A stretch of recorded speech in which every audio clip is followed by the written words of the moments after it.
and her revelations during this COVID-19 pandemic, and blessings to all the disciples and devotees. So let us now understand what are we going to cover in this program.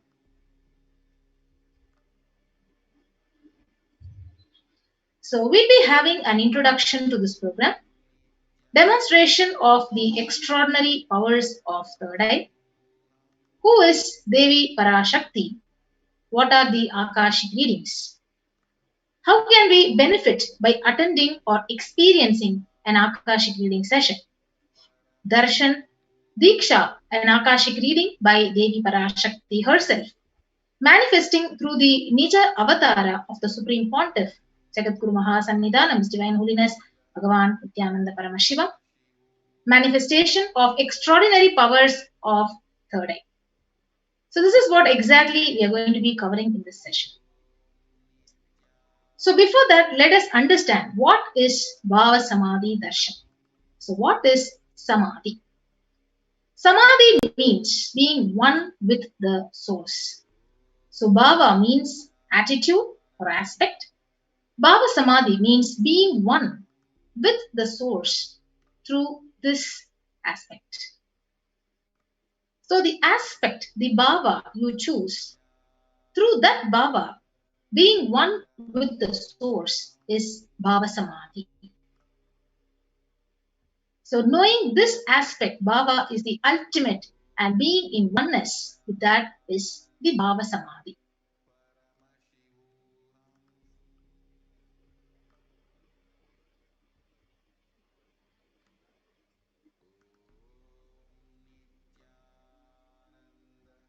So what is the science of Bhava Samadhi Darshan? So the divine cosmic beings are real.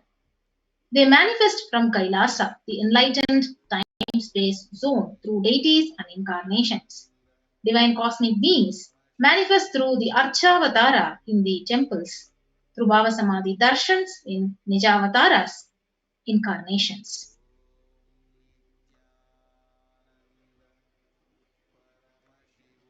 Yes. Sorry for the technical glitch. We'll be right back after a short break.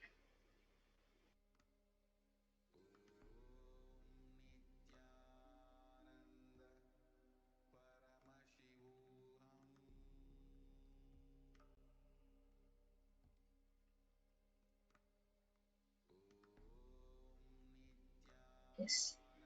So what exactly the Bhava Samadhi does? So Bhava Samadhi, it awakens your Kundalini Shakti, which is the latent potential energy in every being.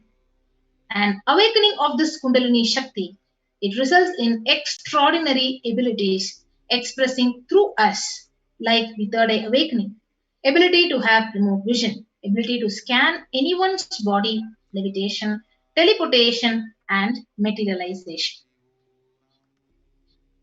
So when the whole brain gets awakened, the influx of superconscious energy, it visibly slows down your aging process and it improves the immunity to disease. So with increasing levels of coherence, the whole brain comes alive, turning into a superconductor of conscious energy that heal, empower, and transform our lives. So having darshan or a glimpse of the darshan or even having a glimpse brings the lasting transformation in us, just cleansing lifetimes of karmas and raising you to the next level of superconscious breakthrough, like hitting the reset button on your being. So during the Bhava Samadhi Darshan, our neurons mirror that of the avatar. So mirror neurons activate and process all the observed movements or information of the avatar just by seeing. That our entire body silently and without movement, it recreates what is happening distances far away, experiencing the superconscious energy radiated by the avatar. So what are these Akashic readings? So they are readings from the cosmic archives. So it is not a prediction, it is a reading from the cosmic archives. And there is no such thing as past, present, future. So beyond space, creation and destruction, they happen. So in dimension of time starts the past, present and future. But in Akashic records, there is no past, there is no present and future. That is why what you call as happened, happening, yet to happen are clearly already recorded. Yes. Now let us understand more about the Supreme Pontiff of Hinduism.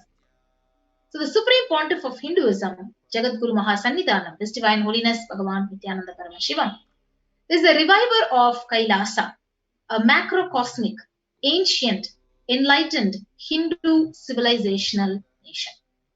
So Supreme Pontiff is the 1008th incarnation of Paramashiva as per Hinduism, recognized by his predecessors who are enlightened masters and adepts.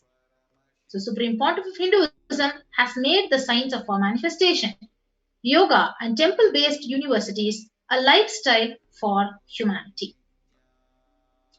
So he is ordained as the 233rd Guru Mahasannidhanam of the Kanchi Kailasa Sarvajna Peetham, the incumbent emperor of Suryavamsa Surangi Samrajyam, the present 293rd Jagadguru Mahasannidhanam of Kailaso Natha Shamala Peetha Sarvajna Peetham, the present Mahamandaleshwar, the supreme spiritual head of Mahanirvani Akhada, the largest apex monastic order, and the 1008th Acharya Mahamandaleshwar of the Atal Akhada, present 23rd Guru Mahasannidhanam of Dharmamukti Swargapuramadinam, and elected as the Supreme Pontiff of Hinduism by a congregation of over 1000 Hindu leaders. Revered as a teacher of Hinduism and most viewed, read and watched, who has authored 300 books and 10,000 articles in 3 languages, English, Tamil and Sanskrit, translated in 50 languages with over 1,000 titles. Over 20 million copies of books and articles sold, read and downloaded. Over 10,000 hours of discourses. Enriched and enriched over 1 billion lives digitally. Respected as a commentator of all the sacred scriptures like Upanishads, Bhagavad Gita, Shiva Sutras, the Brahma Sutras, the Yoga Sutras, Ashtavakra Gita, Jain Sutras. So, however, as a leader of Hinduism, he is awarded and internationally recognized as the reviver of 108 ancient Hindu sampradayas, including the Rudrakanyas, the Rudras, Rishis, Rishikas, Bhairavas, Bhairavis, Sannyasis.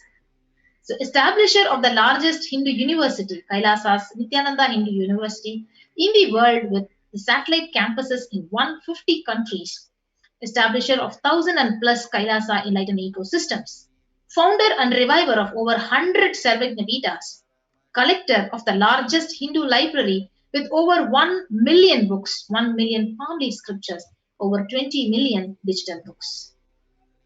Yes, so with that, we get ready to witness the demonstration of the powers, of extraordinary powers of the right. So we'll get back after a short break.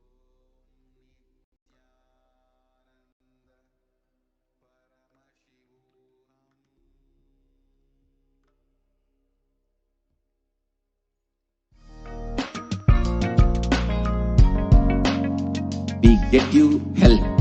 We get you ability to build beautiful relationships in your life. We get you direct spiritual support and we make sure you become wealthy.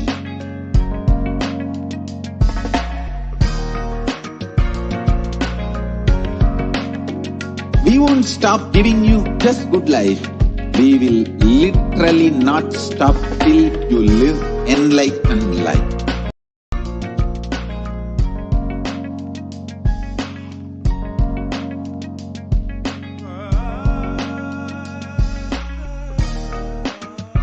Moving out of your couch free of cost.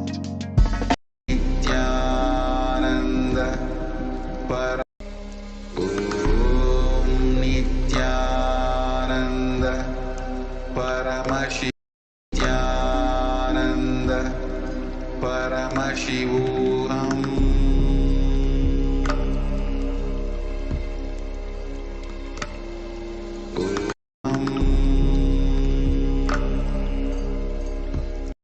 Paramashivoham.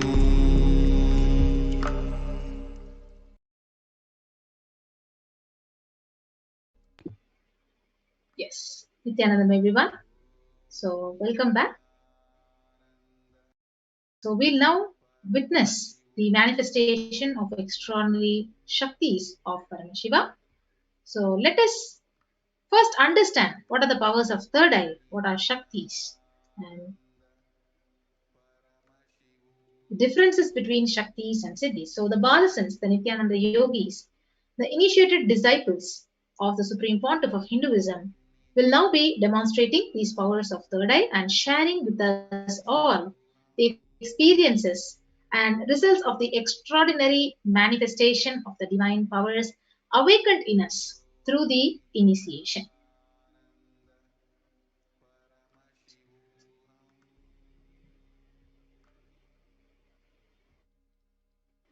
Yes. Please move on to the next.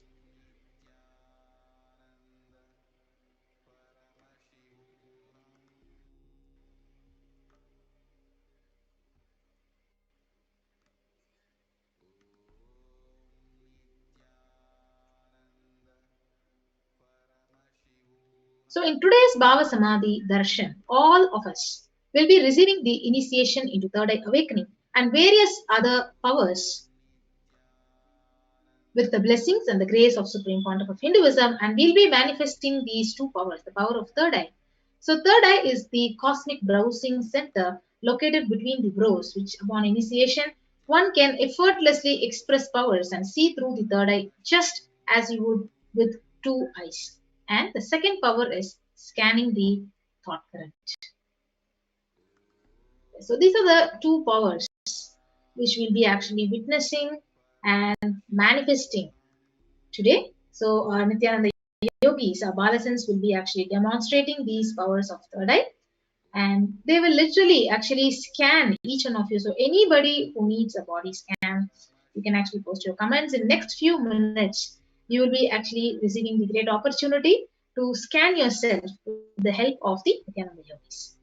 And now we will also be going over the scriptural references, the Shastra Pramanas, the Apta Pramana, the various references for the powers of third eye. Now let us understand what are Shaktis.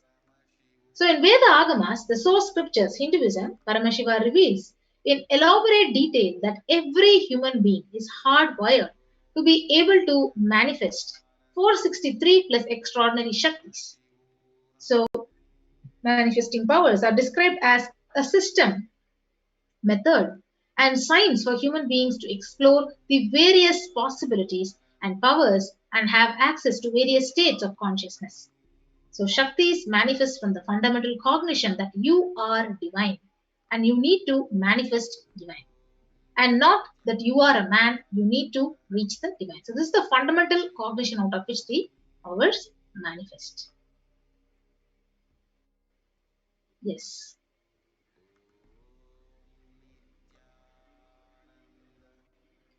So, before we get ready to witness the power manifestation, so each one of you who have any doubts or any kind of questions you have, you can actually post about this third eye reading, the powers of third eye. So now let us understand the difference between Shaktis and Siddhis. So Shaktis, they express from the space of enlightenment as a side effect of feeling connection with the divine and high integrity with the Guru.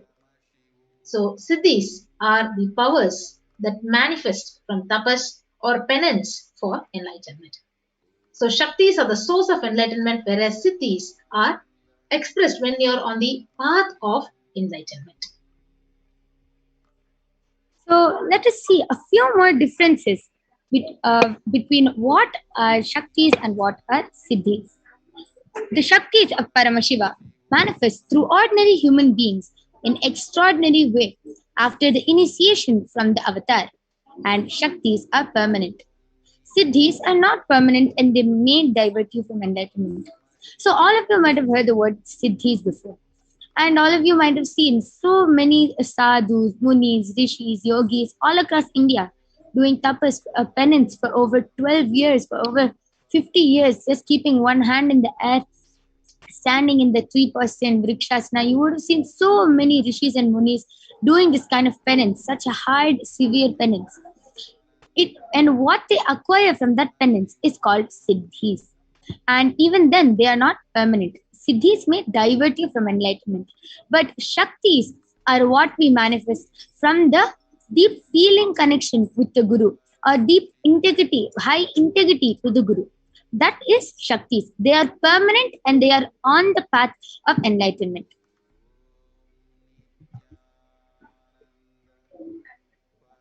So, who is the source of all these shaktis? Who gives us these powers? Who gives us these shaktis? So, let us see.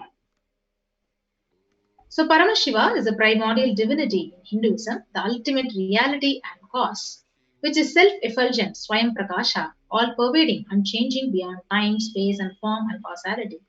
As a fundamental base of Avyakta, the unmanifest Vyakta, the manifest existence, he performs the Panchakritya, or the five cosmic acts of Shrishti, creation, Sthiti, which is sovereign rulership and maintenance, Samhara, that is rejuvenation, through Bhava, which is pulling out of delusion, and Anugraha, the liberating grace for all the living entities. And Paramashiva himself has landed down in the form of the Supreme Pontiff of Hinduism, Jagat Guru Mahasannidhanam, His Divine Holiness Bhagavan Nithyananda Paramashivam, as the 108th living incarnation and representation of Paramashiva and the reviver of Kailasa, who walks among us today, initiating millions of disciples all across the globe into the science of power manifestation, enlightenment, and much, much more. Ever since the beginning of the civilization, the Sanatana Hindu Dharma has been the cradle for enlightened beings and the highly advanced sciences. It is where the science of enlightenment and powers, the Shaktis, was taught and lived as a day-to-day lifestyle. And for the first time in modern day, the Supreme Pontiff of Hinduism is reviving these yogic sciences and transmitting it to millions of disciples all across the globe at a record-breaking, never accomplished before speed.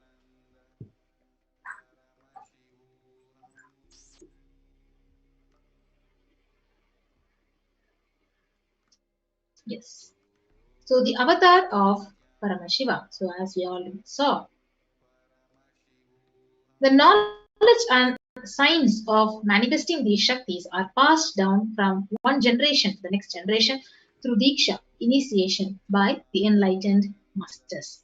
So Supreme Pontiff of Hinduism being recognized as the incarnation at a very young age, he was trained and taught these sciences to revive the initiations and knowledge repositories for billions to manifest the science of power manifestation from the disciplines. So Vedanta, Tantra, and Sri Vidya, Yoga, Yogic powers, Mantra Sastra, Siddha Vidya, science of Aushadha, Advaita, Bhakti Yoga, Paramashiva Jnana, Paramashiva Vijnana. Yes. So, how do we awaken these divine Shaktis in us? How do we start manifesting these extraordinary Shaktis? Every ultimate truth, Jnana, mapped into your consciousness, Prajna, manifests as a possibility and a power of every being, Prajnana. So, anytime we manifest these Shaktis, it is only with the power of initiation, Diksha. So, let us learn. Let us now see a video which teaches us on what is Diksha and what happens when you get the initiation from the Master himself. So let us now see a short video. Diksha is the direct transfer of spiritual energy by an enlightened being through look, word, or touch.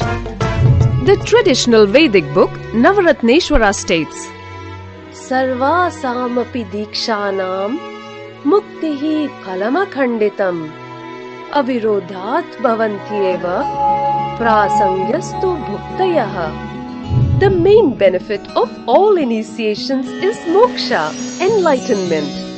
As a side effect, health, wealth, leadership, and well-being happen. And in Rudrayamala Tantra, Shiva says, Devi Diksha Vihinasya na siddhihi na cha sadgatihi tasmat sarva prayatnena guruna dikshito bhavet. The one who is not initiated does not attain liberation nor a better future. So by all efforts, one should get initiated by Guru. What is the science of initiation? Neuroscience has proved that the process of initiation floods the brain with energy. This is the superconscious energy of Kundalini, our own highest inner potential energy.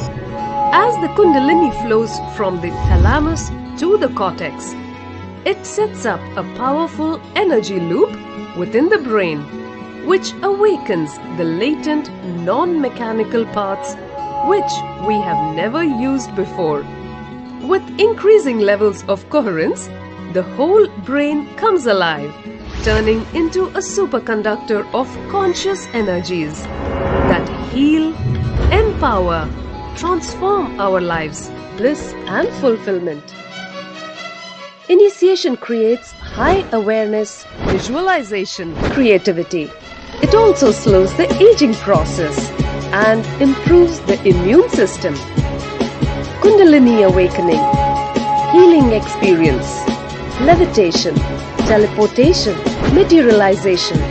Experience the power of initiation through a range of exclusive programs conducted at the ashram.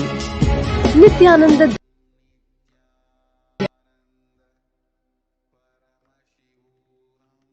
Yes.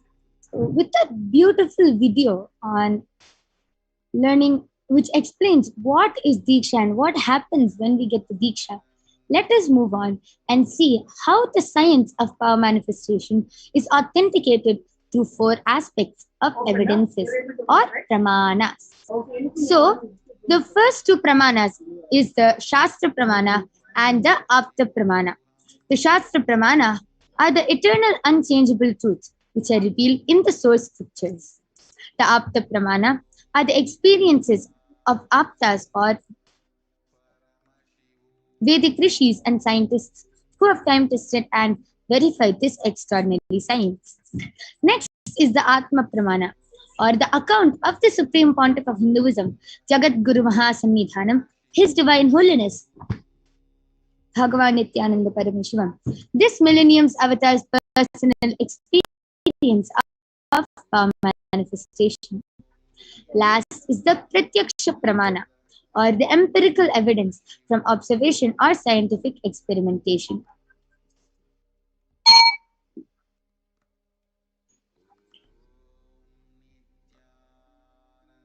We know that the source of all these powers, how we get these powers, is through initiation, and that Paramashiva is the source of it. But where do we get all these Shastras? Where do we get the evidences from? From the Vedagamas. Vedagamas is a living applied science. Vedas are the ultimate superior authorities for Hindus, and Vedas are the pure science where the ultimate truths are explained. Agamas are the scriptures where the applied technology, the applied science is expanded. Vedas and Vedagamas, are given the status of Shruti as they are directly revealed by Paramashiva. They are the ultimate eternal unchangeable truths, which is the Shastra Pramanas. So any reference which is cited from these Shastras or source scriptures, the Vedagamas, is called a Shastra Pramana. So it is from the Vedagamas which we get all these source scriptures and the evidences and Shastra Pramanas. And Vedagamas is given the status of Shruti, means it is directly revealed by Paramashiva himself. So without further delay, let us get ready to witness a very unique and exciting demonstration of the power of third eye reading. So now you will be witnessing the Balasins manifesting the power of third eye, the power of seeing through the third eye with their eyes blindfolded. So let us now see the Shastra Pramana, the scriptural reference to manifest the powers of third eye. It comes from the Vijnana Bhairava Tantra. Kapalantarmanonyasa tishthan militalochanaha क्रमेण मनसोदार्ढ्यात् lakshye lakshyamuttamam. The translation goes, by fixing the mind on the inner space within the crown center and sitting stably without any movement, having the eyes closed in succession, by that stability of the mind, one directly sees the ultimate goal, lakshyam. By having the vision beyond sight that reveals any object or place, attaining space of oneness. Is the Apta Pramana, where Bhagavan Krishna initiates Arjuna into the power of third eye. In the Hindu Purana Bhagavad Gita, Bhagavan Krishna initiates Arjuna into the power of third eye to behold Krishna's Vishwarupa Darshan, the vision of Krishna's cosmic form. The 11th chapter is beautifully narrated by Arjuna, who sees the cosmic form of Bhagavan Shri Krishna through the third eye.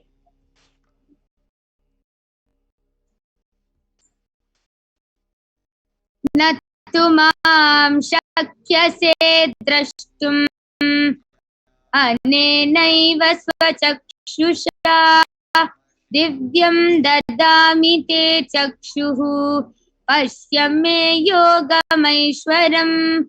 But you cannot see my cosmic form with these physical eyes of yours. Therefore I grant you divine third eye. Behold my cosmic opulence.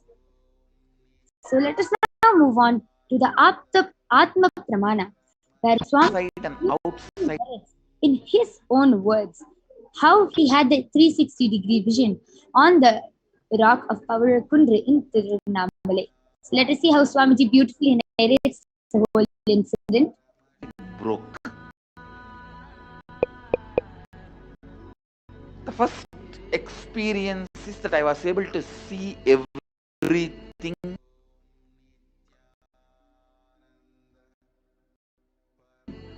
around me, above me, the whole 360-degree, 10 direction, below me, everything. I realized not only I was able to see, I was able to feel, experience. I felt that the skin of the stone on rock on which I was sitting and the skin of this body both carry me equally. In both I exist equally. The setting sun, rising moon, the whole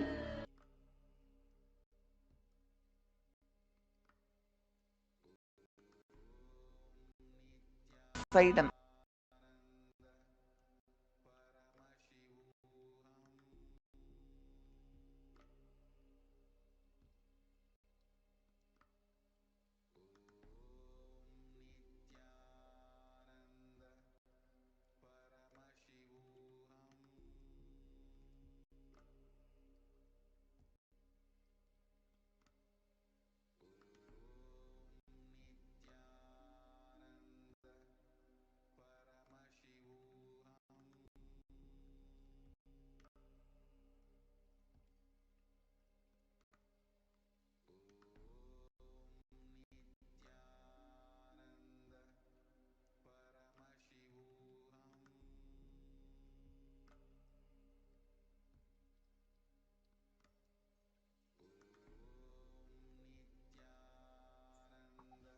Yes, completing for the technical glitch. Sorry for the technical glitch. So let's continue.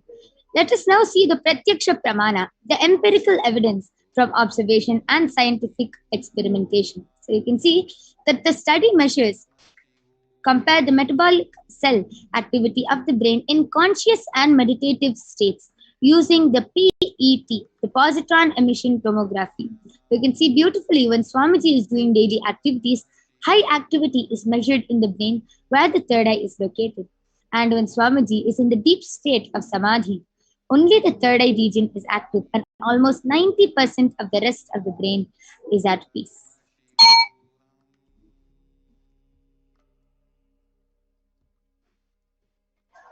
Yes. So you can also see the Sakshi Pramana. So the rare sacred science of third eye awakening is being made available to humanity for the ultimate enrichment and conscious evolution by the Supreme Pontiff of Hinduism, Jagadguru Mahasannidhana, as a living incarnation of Paramashiva. So the Supreme Pontiff embodies the most profound yogic states that surpass all bounds of time, space, and matter. So he is literally gifting this pure, great science of third eye awakening along with many other spiritual sciences through initiation. Millions of people have been initiated by the Supreme Pontiff, and they are experiencing the profound results as extraordinary powers in their everyday life. So let us now witness the extraordinary power of third eye reading, and we'll be joining back with you in just a few minutes, and you will be witnessing the extraordinary Shakti of blindfold reading being manifested by the Balasins of the Nithyananda Guru. So we'll be back with you right in just a few minutes.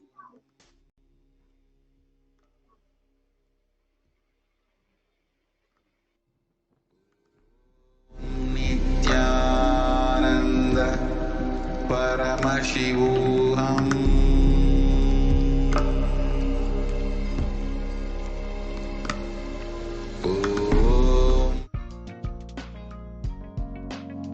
We get you health.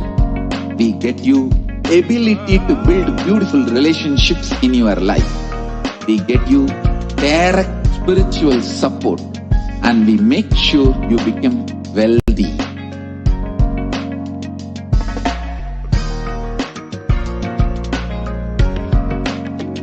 We won't stop giving you just good life.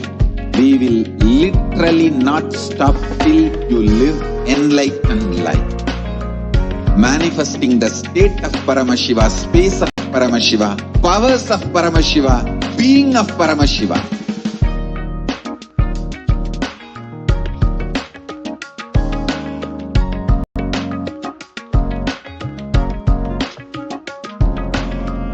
Whole world should become Kailasians. I want the whole world to know Hindus have something great to contribute to the world.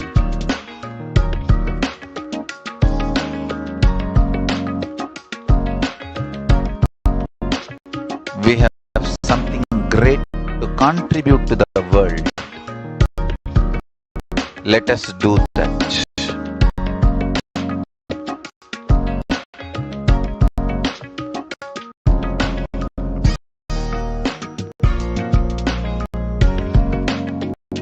Kailasa is proper customized spiritual service helping you to identify your root patterns of suffering.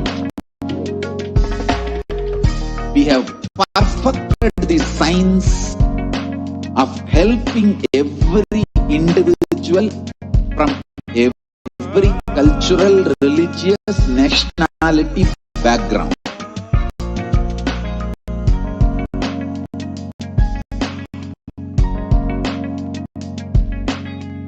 You will have lowest reactionary assumptions, highest awakened response, alive response for life continuously.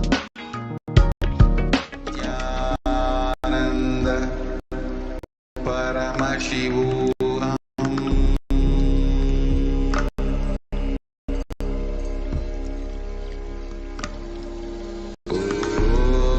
Nithyananda Paramashivoham.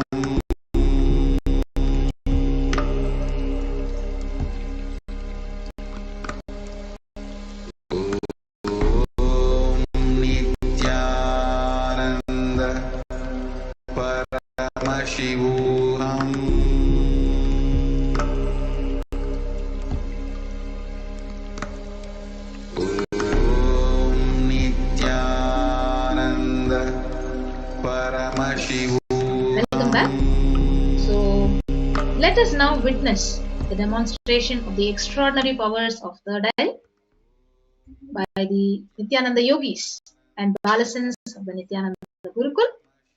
Yes, Nithyanandamma. Yes, let's begin. So I request all the viewers also to post your comments in the YouTube live chat. Yes, ma'am. Yes. Thank you so much, ma. So along with me here today, I have Manati Kaladharananda and Manati Virijananda, who is going to be manifesting the extraordinary Shakti of blindfold reading.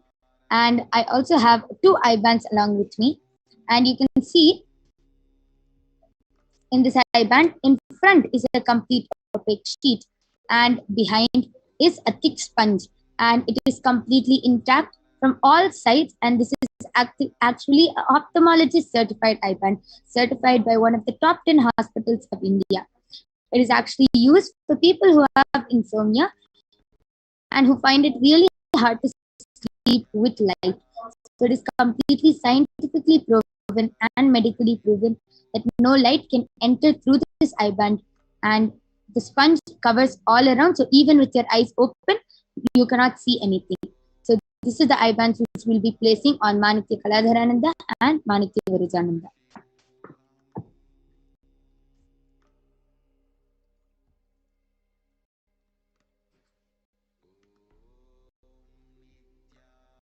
So now I'll be blindfolding both of them.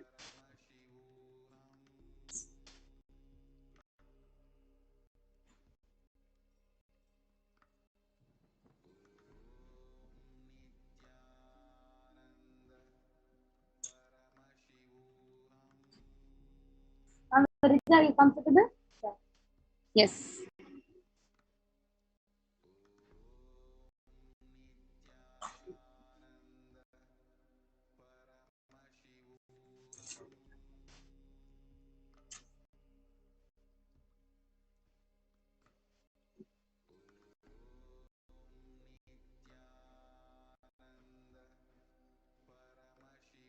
Manitya Kaladharananda, are you comfortable? Yes.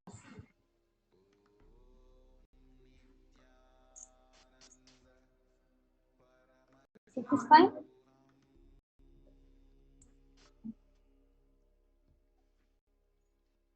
Okay. So, as all of you can see now, Rija and Makaladhara are completely blindfolded.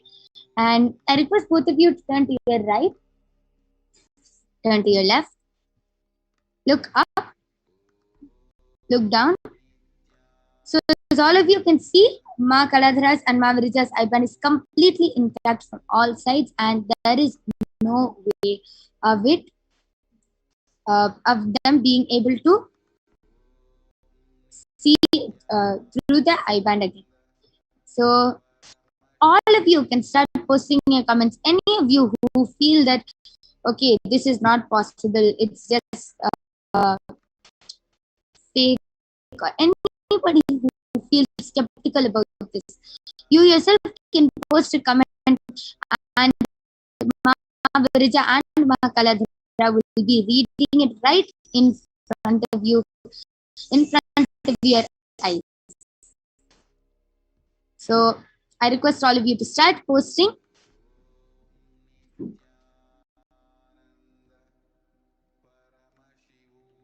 Yes, and I can see a few people are already requesting for a body scanning.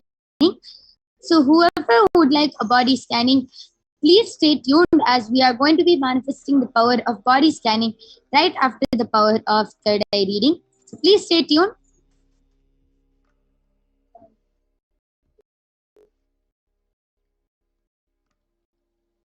So Mamarija, you can start reading. Makaladhara, you can start reading.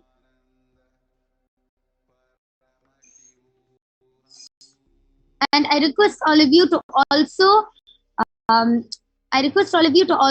post comments, and you can also post emojis and stickers, various random emojis which are not used normally, and Ma Kaladhara and Ma Virija will be describing it out to you.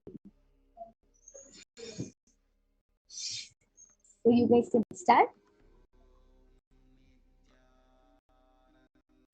Yes, my yoga planner, could you just scroll down to the previous comment?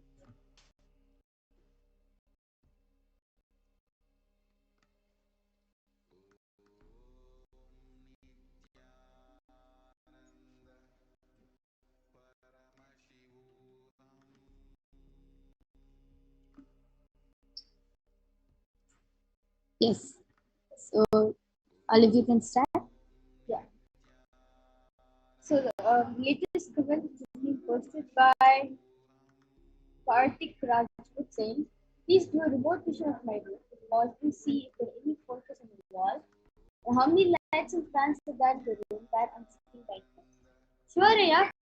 Right after the power of further reading, Ma Yoga Prana will do the power of remote vision for you and we tell all the secrets to you. Sriram Krishnamurti is posted, when will COVID-19 go away? Antriksh Anand is posted, crescent moon, two suns, alien, a robot, and one with a monster emoji.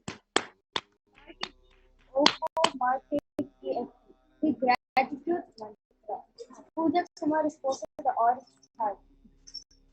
Okay, amazing. I request all of you to continue posting different emojis. You can flood the comments with emojis, and Ma Virija and Ma Kaladhar will continuously be reading it out loud for you.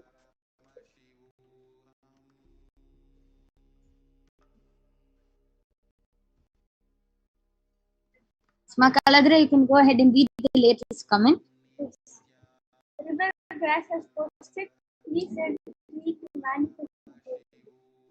And Tina PHOOLAI has posted, can I get the body scanning? Yes,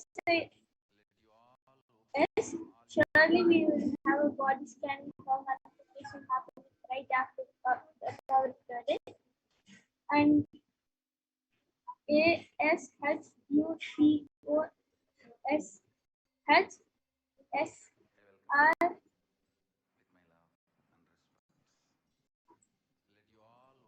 IPASPAVA has posted, can I get a body scanning please, ma?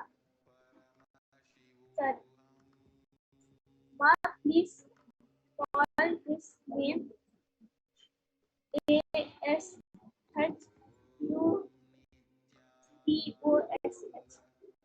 Yes. Sma Virija, you can also continue reading. Astosh Srivatsas posted, ma'am, please call this name Astosh. Swaraya, we just call it today. Militant Raj has posted, hi, please tell my body I'm not well since 8 months. Swaraya, right after this power of third gets over, we'll do a body scanning for you and give you a solution which will cure you from which you've been suffering for 8 months. Antriksh Anand is posted 6 claps emoji and putting weight with double T's and 3 super emojis. Sanjay Vikari has posted a Om emoji, a phone, a keyboard, and a dice emoji. Okay, amazing. That was an amazing manifestation, Ma Kaladhara and Ma Virija, and all of you have seen with your own eyes how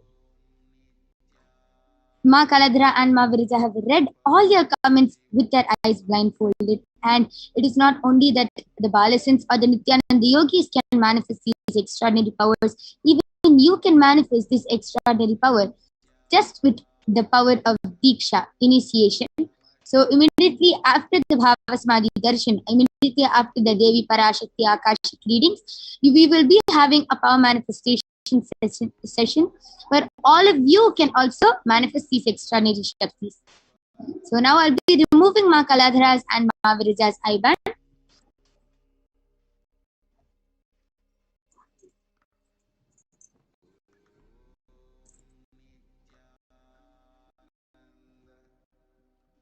Yes. So you can see that the IBAN is intact.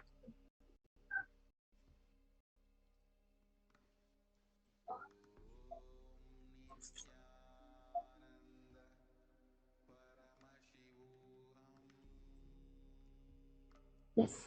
Now we'll be moving to the next most awaited powers, the power of body scanning. And so let us now see the Shastra Pramana and the scriptural references for this extraordinary Shakti. We'll be joining back with you after in a few minutes.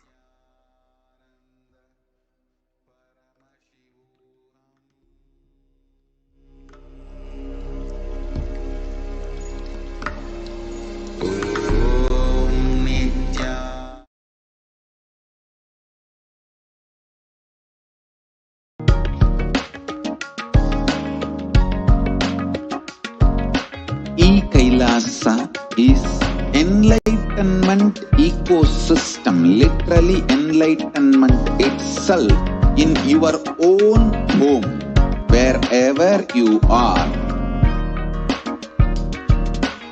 Proper customized spiritual service helping you to complete with your life negativity.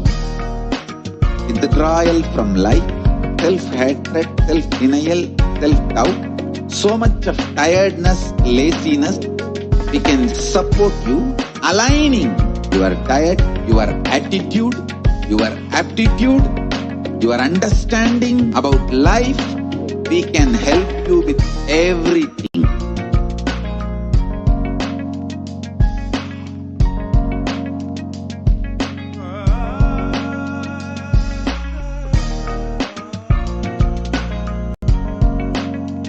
If you are interested in enlightenment, we will immediately bring this to you. If you are not interested, we will explain the whole science, inspire you and make you interested in enlightenment science.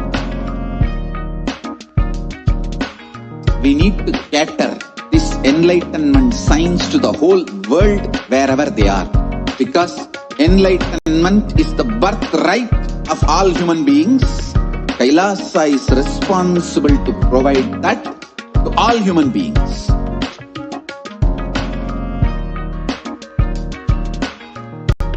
Kailasa is the totality of the knowledge I received from my gurus and practice manifested in my life, perfected by teaching millions of people from all cultures, time zones, backgrounds, genders, nationality, race, from every creed.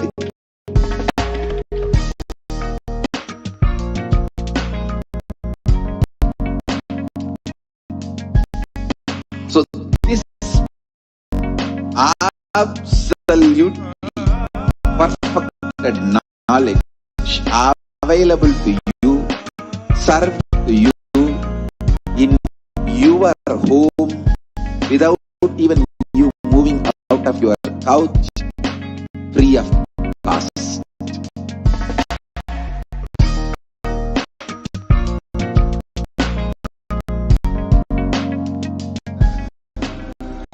Paramashivoham.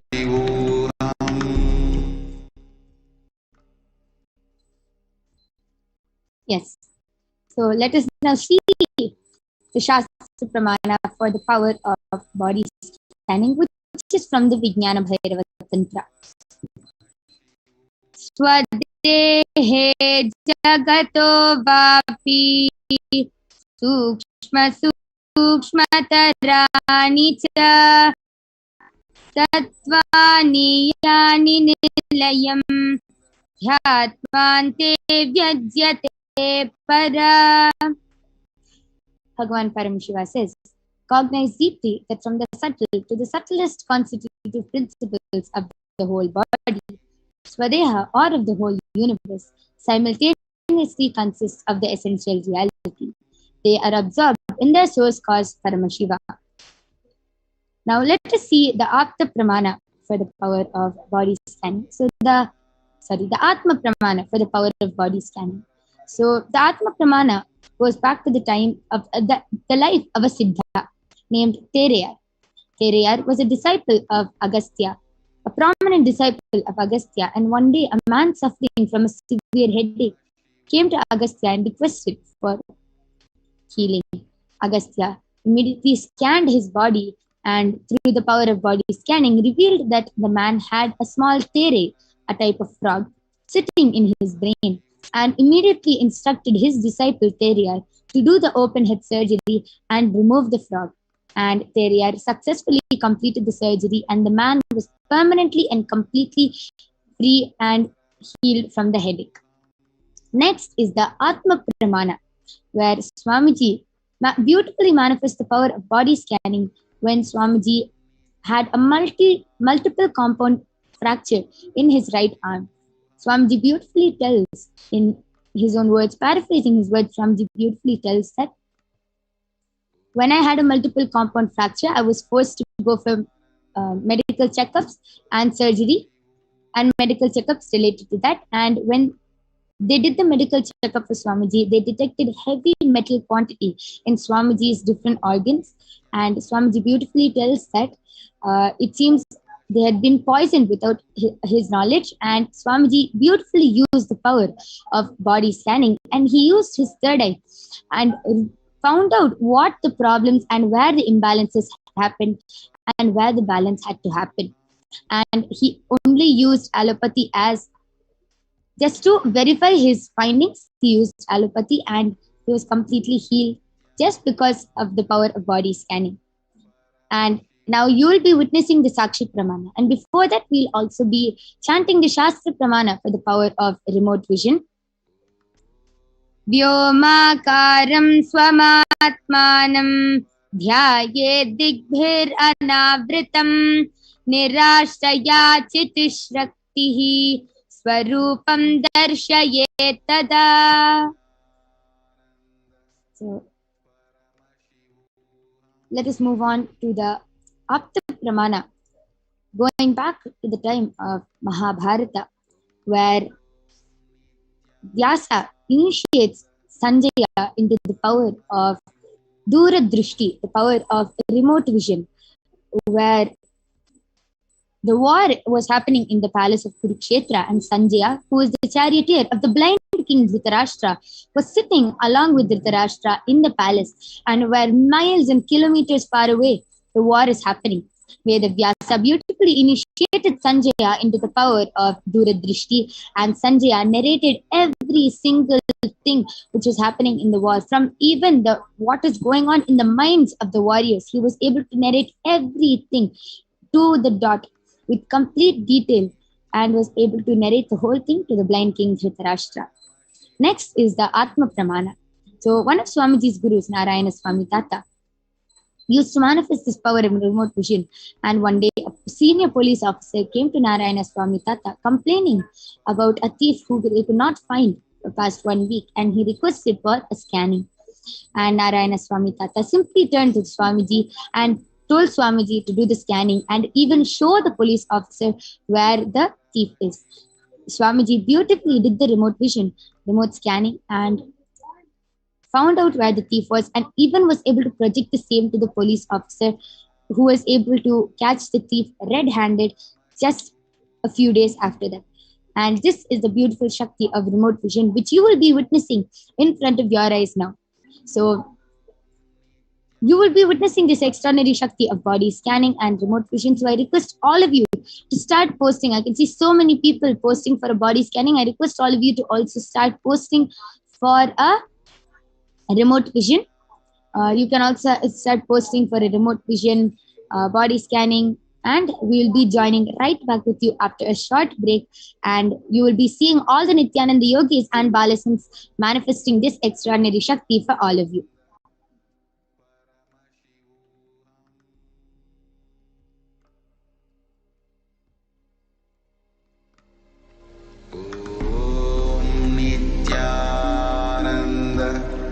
Paramashivoham.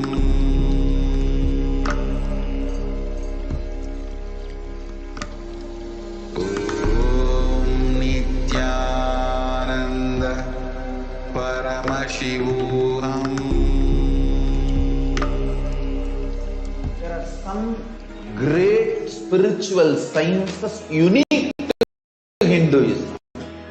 Subtle, otherworldly, but definitive sign manifest the cosmic beings in Archavatara, deities in Nijavatara, living incarnations is possible. Understand? Kriya Pada of Vedas and Agamas elaborately explain the whole science of making the cosmic beings manifest in Archavatara, deities and Nijavatara, living incarnation, both. During the Bhava Samadhi Darshan, literally those cosmic beings manifest through this body.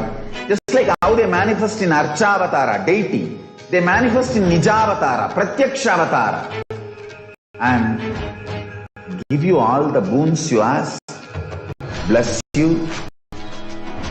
You see, each God is an independent intelligence to lead you to enlightenment. Each God is a bridge for you to achieve the Shivatva, the ultimate Shiva consciousness. Krishna is the bridge for you to achieve the Krishna consciousness. But the Shiva consciousness, Krishna consciousness, all consciousness is one and the same. Ultimate consciousness only. So that energy itself completely expresses. Just like Radhika, when I see my own sweetness in the mirror, I become eager to taste it. I find that the only way to relish this sweetness is through the constitution of Sri Radhika. Bhava Samadhi Darshan is a window to the infinite expanse of consciousness, allowing us to glimpse the formless in a way that we can understand. It cleanses the karmas of lifetimes. It awakens our biomemory to the space of Paramashiva, the ultimate consciousness, and creates a deep and lasting transformation in us.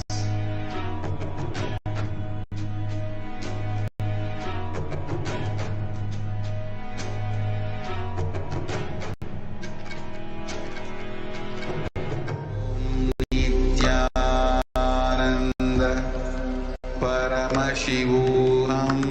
Yes. So,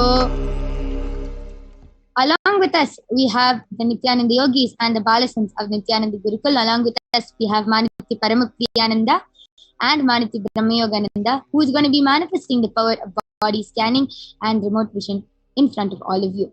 So I can see so many people are commenting and flooding the comments for a request for the body scanning. So, okay, so let's see. Jay Shanganing, my auntie corona patient, please bless. Oh my God. Okay. So, Ma Paramapriyananda, you can do a body scanning for Jay Shankar, and I think for his auntie. Yes. But okay. You can so send healing blessings. Healing blessings, and Jay Shankar, I request you to get the permission from your auntie for the body scanning, as it is our integrity to always get the permission of the person before doing the body scan. So now we'll be moving on. Okay. Shush D has requested for body scanning. So Maniti Paramapriyananda, you can do a body scanning for Shush D. And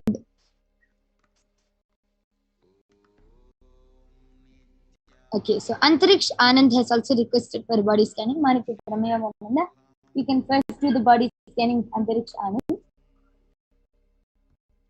And okay, so Karthik Rajputaya has requested for a specific remote vision of his room, and he has requested, if possible, see if there are any photos on the wall and how many lights and fans are there in the room where I am sitting now. So Karthik Rajputaya, I will be doing the remote vision for all of you, for you, and I'll be revealing what Paramashiva is showing me. So now we'll be chanting the Mahavakya, Om Nithyananda Paramashivoham, which is the direct path code which continuously reminds us that we are Paramashiva and raises us to a higher frequency. And we'll be doing the scanning. Om Nithyananda Paramashivoham. Om Nithyananda Paramashivoham. Om Nithyananda Paramashivoham.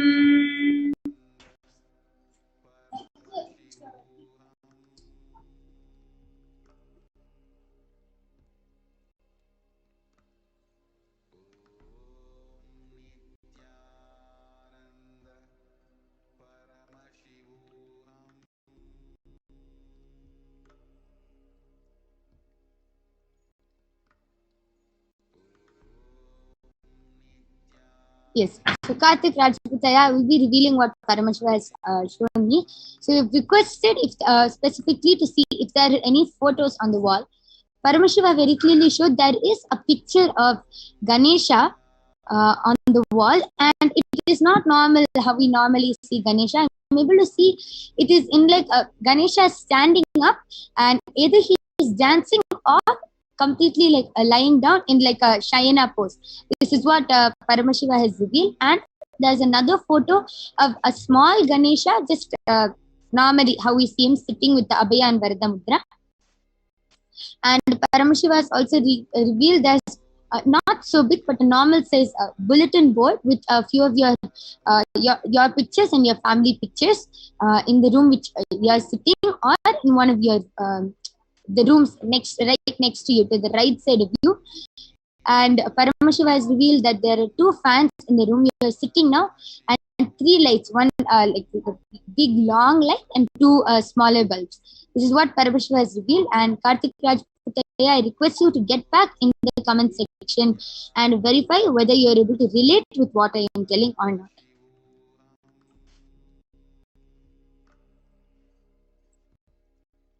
Yes, Maniti Paramayogananda, are you ready? Yes. Yes. So I did the body scanning for Antariksananda, and what Paramashiva revealed to me is that you don't have any physical problems. You only have mental problems, like you're always worrying or you're sad, or like you always feel that something is missing for you, and because of that you get really stressed, and that is affecting what you're doing every day. That affects what you do every day, and because of that you're not able to manifest wealth, and also you feel really demotivated and really like heavy, and you feel very down. So what Paramashiva revealed that what you should do is every day when you sleep, without a miss, you should play the Mahavakya and sleep. That should be the last thing you listen to, and that should be the thing which you listen to throughout the night. And also Paramashiva revealed that you need completion with wealth, which can happen when you watch few Venkateswara darshans. So for the next 3 or 4 days, just keep watching at least one Venkateswara darshan every morning, and automatically the completion with wealth will happen, and you'll see that you'll be able to manifest all the wealth. Okay, so Antarikshanandaya, this is for you. I request you to get back in the comment section, and by the time you get back, we can actually do one more scanning. Sima Brahmayoga, you can do the scanning for Canada House, and who has specifically requested Nithyanandam how to heal meniscus knee fracture without surgery. So you can scan and you can do the body scanning for them. Ma Paramapriyananda, you can also start revealing what Paramashiva has revealed for Shush D Aya. Nithyananda Shush D Aya, this is a body scanning for you. Paramashiva has revealed that there is an intense pain in your chest area. So what Paramashiva showed me was, in the chest area you are going through sort of, it's not a general pain, but it's a very it's very acute, the pain in your chest, and it comes and goes during the day. So for this, Paramashiva has revealed that you have to eat a lot of food. Just eat good amount of food throughout the day. It is because of you eating very irregularly and in very minimal quantities. Is because of this pain, this imbalance is why you're feeling this pain in your chest. So it is a very it doesn't occur to a lot of people. This kind of an acute pain in the chest. You know, you will think what a different kind of a solution, but that is what was revealed by Paramashiva. So have this kind of a good amount of food and eat it in good intervals throughout the day and have a very balanced meal. It is because of the amount of packaged food and the amount of chemicals in your food is usually for different people it reacts differently. Some people have problems with their excretion. Some people have problems with their mental mood swings and things like that. For you, it is extremely acute pain in the chest region, which happens in and out of the day. You get this. So have good amount of food, good amount of nutritious food is very important for your age, and you can go ahead and actually follow what Paramashiva has revealed to you. Yes. So Shushti, yeah, this is a body scanning for you. I request you to get back in the comment section. Antariksha Ananda has commented back telling, thank you, ma. I request Aya. I also request you to post and share with us whether you were able to relate. And Karthik Rajputaya has also gotten back telling, yes, it was all correct about the room, which is right to me, but it is a Radha Krishna photo in my room. Okay, thank you, Aya. And yes, okay, so Vinith Rajaya, you have requested for a body scanning, also specifically telling I feel fatigued and tired since 8 months. So I did the scanning for you, Aya, Vinith Rajaya. Paramashiva has very clearly revealed that it is not any physical problem or anything. It is only that you are having a lot of parasites in your body. Lot of parasites, lot of how to say, like things which are not necessary, means pitta, and lot of food is thus being stored in your stomach, which is not getting digested, which is not at all good for you, and which is why any body problems you're getting, whether it is indigestion, feeling tired, everything is because of this one thing. The food is not getting digested and it's forming layers and layers and layers in your stomach. This is very clearly what Paramashiva revealed, and it is also parasites and worms. So you have to do full detoxifying, means a lot of detoxifying. Take castor oil in the morning, neem juice in the morning, haritaki in the night, and Paramashiva revealed that for a few days you should not, you should do Rama Nirahara Samyama completely. Just be on fruits and fruit juices. Don't take any dairy products, no rice, no nothing, no solid food. Just be on fruits and fruit diet. Paramashiva revealed that if you do this, Aya, it will really heal you, and even the weakness and fatigue you've been feeling from past 8 months will also get healed. Vinith Rajaya, this is a scanning for you.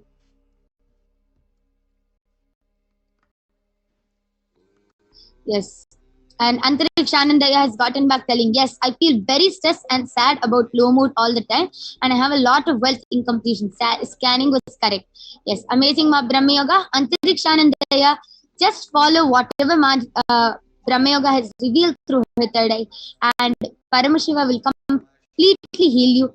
And I would like to explain to all of you that the moment Paramashiva's third eye lands on your body, immediately the healing starts happening. Immediately the healing starts happening. So be assured that you will completely be healed of this problem. Yes. Ma Brahma Yoga, are you ready to share? Yes. So I did the body scanning for Tanner Dow's.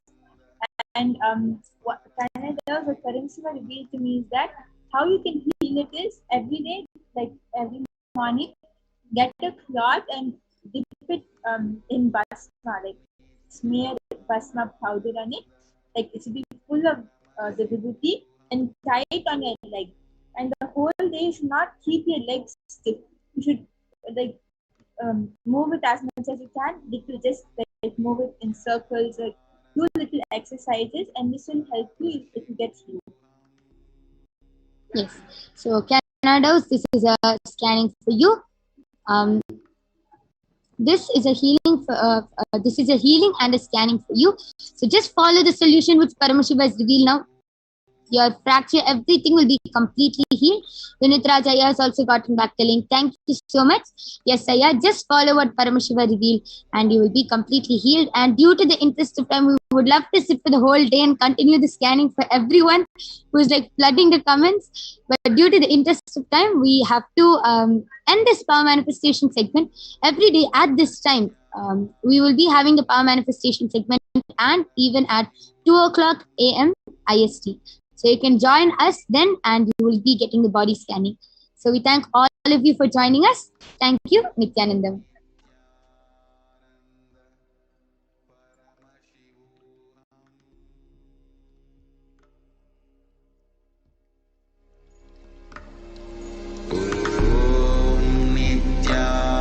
Nithyananda Paramashivoham.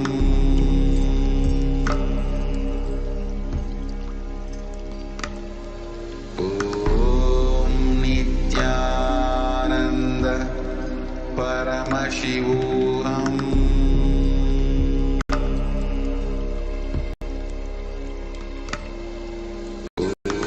Om Nithyananda Paramashivoham.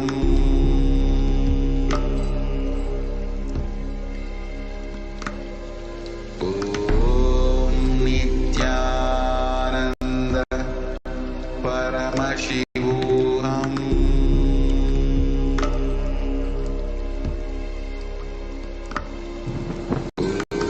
Om Nithyananda Paramashivoham.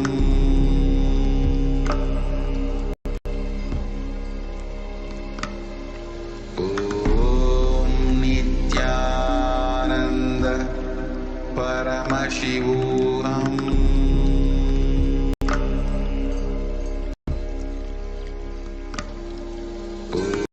Om Nithyananda Paramashivoham.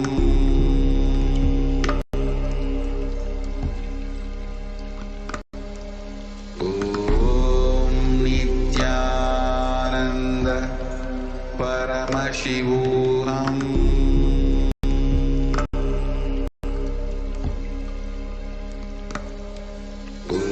Om Nithyananda Paramashivoham.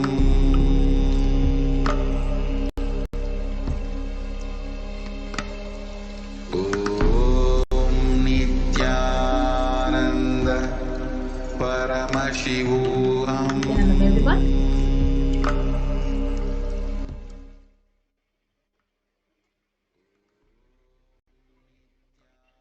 Yes. So we had a very amazing power manifestation demonstration by the Biosens. So now we'll be moving on to the next segment of what is divine feminine. So we'll begin with Devi Parashakti. शिवशक्त्या युक्तो यदि भवति शक्तप्रभवितुम् न चेदेवं देवो न खलु कुशल स्पन्दितुमपि अतस्त्वाम् आराध्यां हरिहर विरिञ्चादिभिरपि प्रणन्तुं स्तोतुं वा कथमकृत पुण्यः प्रभवति. So Lord Shiva only becomes able to do creation in this world along with Shakti. Without her, even an inch he cannot move. And so how can one who does not do good deeds or one who does not sing your praise become adequate to worship you, O Goddess mine who is worshipped by the Trinity? We also have one more. It says, Bhavani tvam dase mayi vitara drishtin sakarunam iti stotum vanchan kadayati bhavani tvam iti yaha tadaiva tvam tasmai disasi nija sayujya padavim mukunda brahmendra sputamakuta nirajita padam. So if anyone has wish in his mind to pray, you Bhavani, my mother, please shower on me a part of your merciful look. Even before he says, you Bhavani, you my goddess, would give him the water falling from the crowns of Vishnu, Rudra and Brahma at your feet and grant him the eternal life in your world. So Devi, the ultimate pure feminine consciousness, All the great things can start only with the mother. So Bhuvaneshwari is a cosmic mother.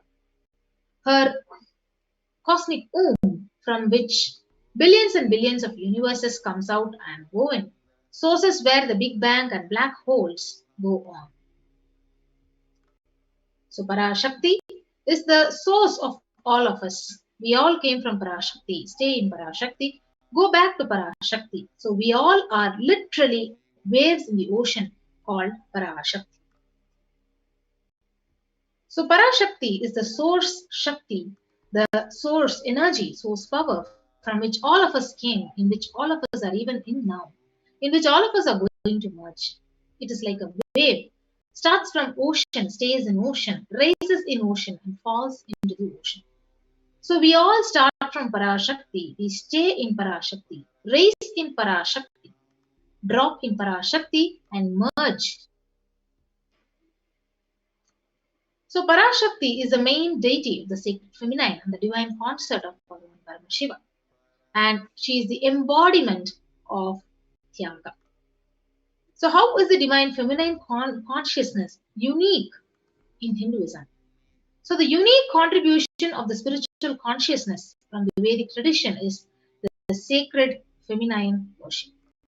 So even if everything from that Vedic tradition gave is lost, just if the sacred feminine tradition is there, then the whole thing can be revived because that is the.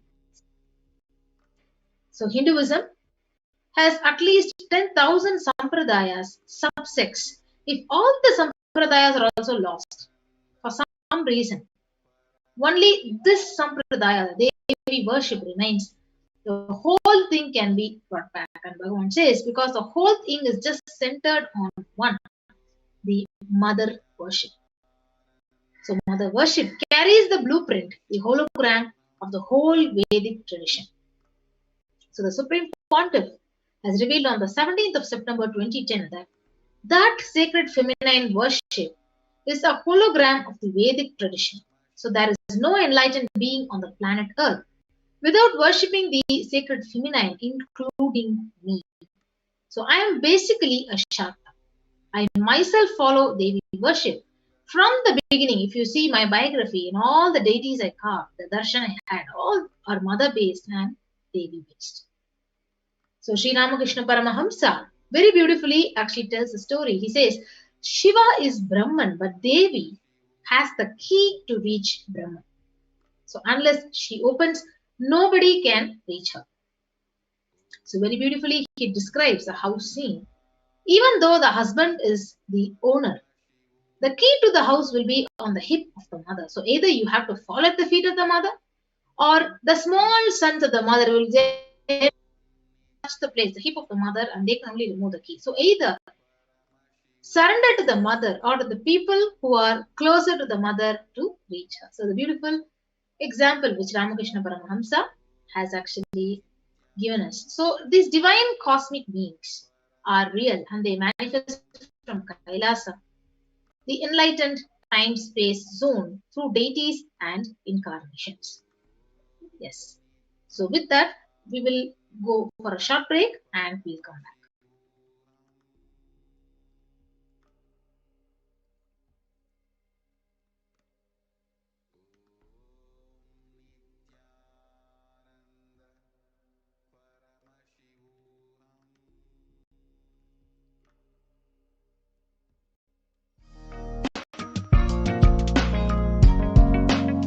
We get you health. We get you ability to build beautiful relationships in your life. We get you direct spiritual support, and we make sure you become wealthy.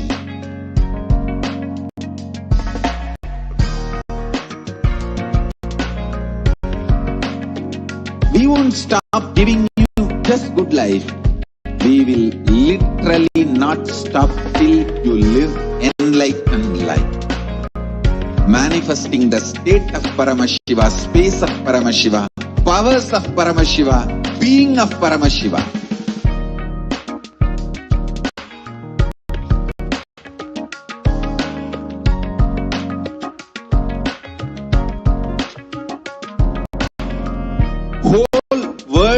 should become Kailasian. I want the whole world to know Hindus have something great to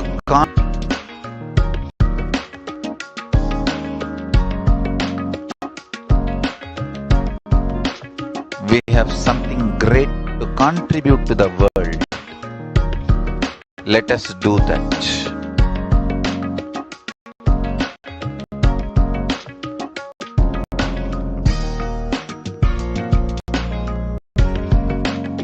Kailasa is proper customized spiritual service helping you to identify your root patterns of suffering.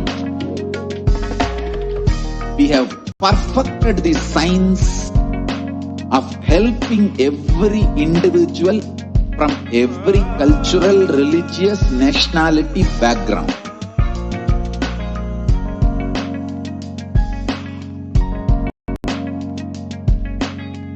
You will have lowest reactionary assumptions, highest awakened response, alive response for life continuously.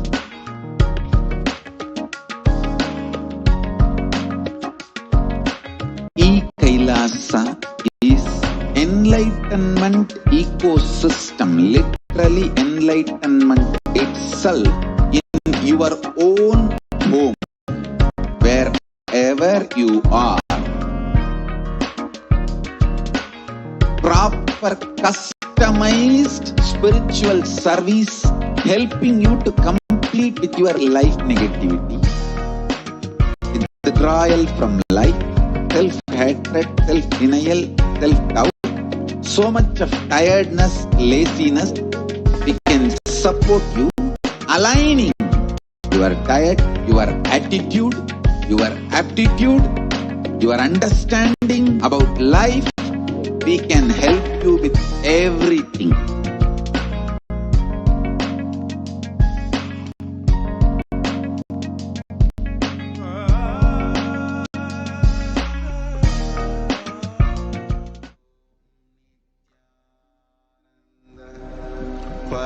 Paramashivoham.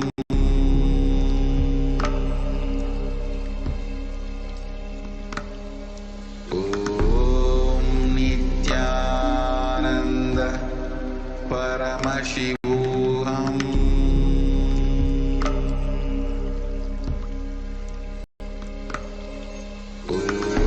Om Nithyananda Paramashivoham. Paramashivoham. Om Nithyananda Paramashivoham.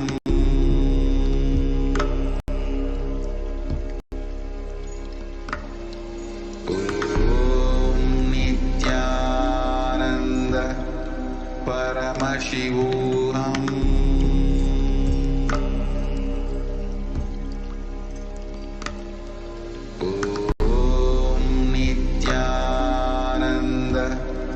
Paramashivoham.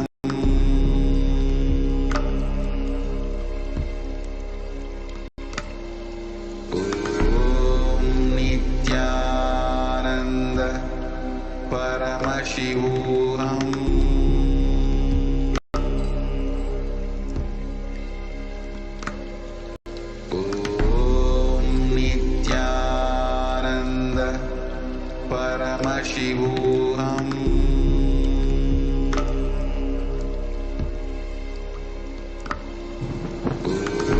Om Nithyananda Paramashivoham.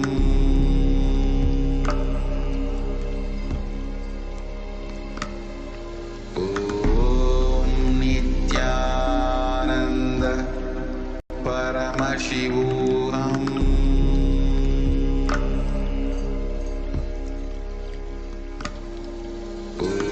Om Nithyananda Paramashivoham.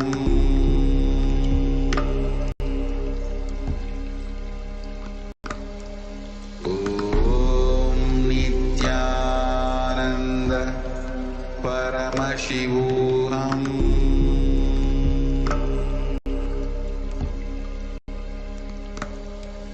Om Nithyananda Paramashivoham.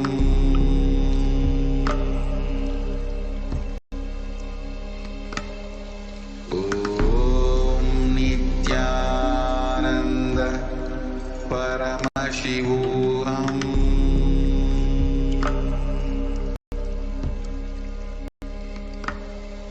Om Nithyananda Paramashivoham.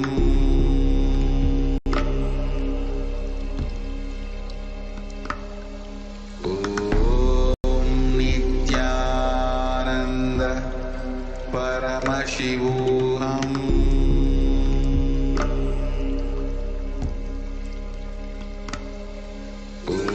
Om Nithyananda Paramashivoham.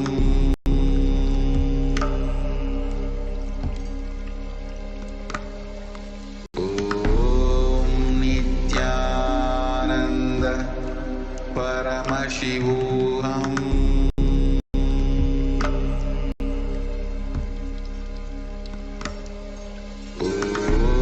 Om Nithyananda Paramashivoham.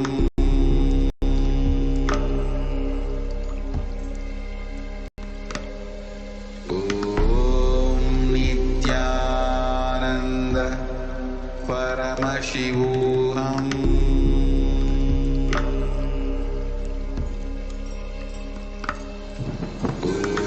Om Nithyananda Paramashivoham.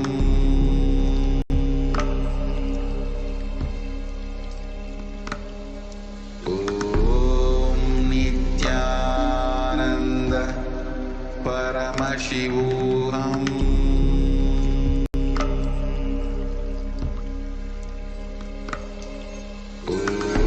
Om Nithyananda Paramashivoham. Welcome back for the next segment of Devi Parashakti Akashic reading program. In the next segment, we just heard about who is Devi Parashakti, how Devi Parashakti manifests through the Nija Avatara, the physical embodied form of the Supreme Pontiff of Hinduism, Jagat Guru Mahasanidanam, His Divine Holiness, Bhagavan Nithyananda Paramashivam. Devi Parashakti, Parashodasi, Parameshwari, Manonman manifests again and again from Kailasa, the enlightened time-space zone, through the Nija Avatara of the Supreme Pontiff of Hinduism to bless us all, to manifest all the auspiciousness in our life, to remove all the fears, and to ultimately bless us with the ultimate purpose of human life, enlightenment itself. The blessings of Devi Parashakti manifesting in each and every one of our lives.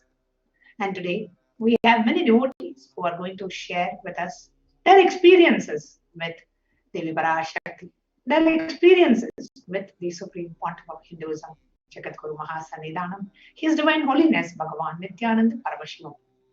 Joining us first for sharing is Kobe from California, USA. Nithyanandam, Kobe. Nithyanandam. Nithyanandam. Thank you so much for joining us. I know it's really early in California now, but thank you so much for joining us at this time, Kobe. If you can please introduce yourself, what do you do, and share your experience with the Supreme Pontiff. Yes, so, well, my pleasure. So my name is Kobe Obi.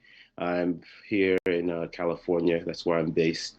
And I'm a full-time real estate investor, part-time natural health teacher. I joined the Sangha, I would say December 2017. I started to follow Swamiji's videos back in September of 2016. And it took me a year to finally make the great move to go and see my guru, who now became my guru. It's just been a very, very amazing experience, and I feel so blessed to have Swamiji be in my life and to receive so much. So much has changed since then. It's been now 4 years now, so it happens so quickly, so fast, but so much has changed, and I just feel very blessed to have this wonderful experience in this Janma. Wow. So nice to hear this, Kobe, from you. And what was the memorable experience, or how your life changed after you came to know about the Supreme Pontiff of Hinduism? Could you share that with us, please? Yes, absolutely. So, actually, it's funny because after following his videos for a year, one of the videos that stuck out to me first was the third eye video that went viral on YouTube, and that was one of the first videos that I watched. That one is the most memorable for me. That made me take a dive and to continue to watch his videos. Then it was another one, wealth manifestation video, that really was interesting because that was a issue that I had in my life, which was wealth manifestation. I had my own preconceived notions and cognitions about wealth that even hearing from an enlightened being such as Swamiji in Avatar, immediately that shifted because I'm like, wow, someone could be talking about wealth like this. So fast forward, my wife and I, we had a very traumatic experience in October of 2017. And, sometimes in the lowest moments or darkest moments, that's when, a true seeker, take that push. Yeah. And in that case for me, that state of powerlessness that I had, I wanted to immediately shift that powerlessness. And I knew that I had to go to India. I had to go see Swamiji. So I did. I tried to manifest Paramashivoham. I didn't fully cause myself. However, I was able to be in the breathing space in the Adinam during that for like about 2 weeks. And one of the Adinavasis was like, you should do Shiva Diksha. Just do Shiva Diksha, do Kalpaturu. You're here, do that at least. And during the time, I was also back and forth volunteering. So I was like, you know what? This is my opportunity to meet Swamiji, so and to get an initiation. Really, all I wanted was a hug, even though I needed healing as well from that experience. But I was like, let me just go out there and get a hug. So to get Diksha was another level, and I knew that was Bhagwan saying, this is at least, you came here, this is what you can receive. So I did the Kalpaturu and the Shiva Diksha the same day. And one of the questions that I asked Ma was, I asked five things. Two, which were the most important to me, which was obviously enlightenment, and then to manifest power in my life, manifest Shaktis in my life so that I can, change my reality. The other three, starting with the one, which is healing from what I went through. Two, better relationships with, family, friends, and just the world as a whole. And then three, which is relevant to what I'm going to get into, is financial stability. Because I never had financial stability in my life. So I didn't even think, what's crazy that I have a background in real estate because my father is a real estate investor and broker. But growing up, I never wanted to do real estate. But immediately after Diksha, a number of things happened for those devotees and disciples who received Diksha. A number of things happened. So a lot of mystical, spiritual, just intense energy happened. But minutes after that, I had this kind of like vision of like real estate would be in my future. And I'm like, self-doubt, self-denial, because my dad is a real estate investor. I just thought it was all in my head. But, and mind you, I didn't want to do real estate, but somehow it was just, I saw that in the future. And I was like, nah. But fast forward, after I came back to California, I still didn't take a deep dive into it, immediately. But a year later, I just started to, take massive action into real estate.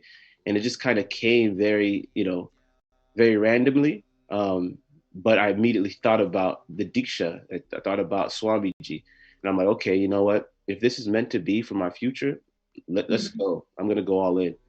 So I started my real estate company, not knowing where I, exactly, if it was going to last another year or two. But I just had trust in Bhagwan, trust in Paramashiva, and that it would, I'll manifest exactly what I asked for, which was, financial stability and to start my own company by way of starting my own company. So it took 7 months for me to finally close on my real estate deal, a real estate deal after creating the company.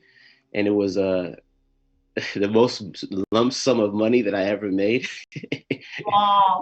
in my life at that time, at that point, which was almost 6 figures. So Wow. immediately I already knew. It wasn't even without question. It was Swamiji. It was the boom. Yeah. Wow, that was amazing. From where you were, before you went to India and wanting a financial stability, and the first real estate deal that you made was a 6-figure deal. That is wonderful, Kobe. That's an amazing manifestation with the blessings of Swamiji. Thank you. I mean, it's really interesting, when you put your trust into the divine and your trust into Swamiji, that your life just changes, and I can't even say miraculously. It really is, as Swamiji teaches, it's a science. It's a high science, and for me, I always believed, once I received that Diksha, I believed that everything that I asked for from Swamiji, that it will manifest. The one that I had the doubt from, which was my own incompletions with wealth, was was the financial stability, and that one happened to me, it happened fast, because, like, as I told you, usually to make 6 figures it took me a year, but that one happened just through one deal. So it's just everyone who, anyone who has wealth incompletions, ask Swamiji. It's really that simple. Just type or whatever. I know it's different now than it was then, but you can still find a way to ask the question through the Devi Darshan, ask Parashakti, go in there and type away, and you will absolutely get this, get your boon fulfilled, your wish fulfilled, the same way that I did. And just have trust and, know that it's possible. Wow.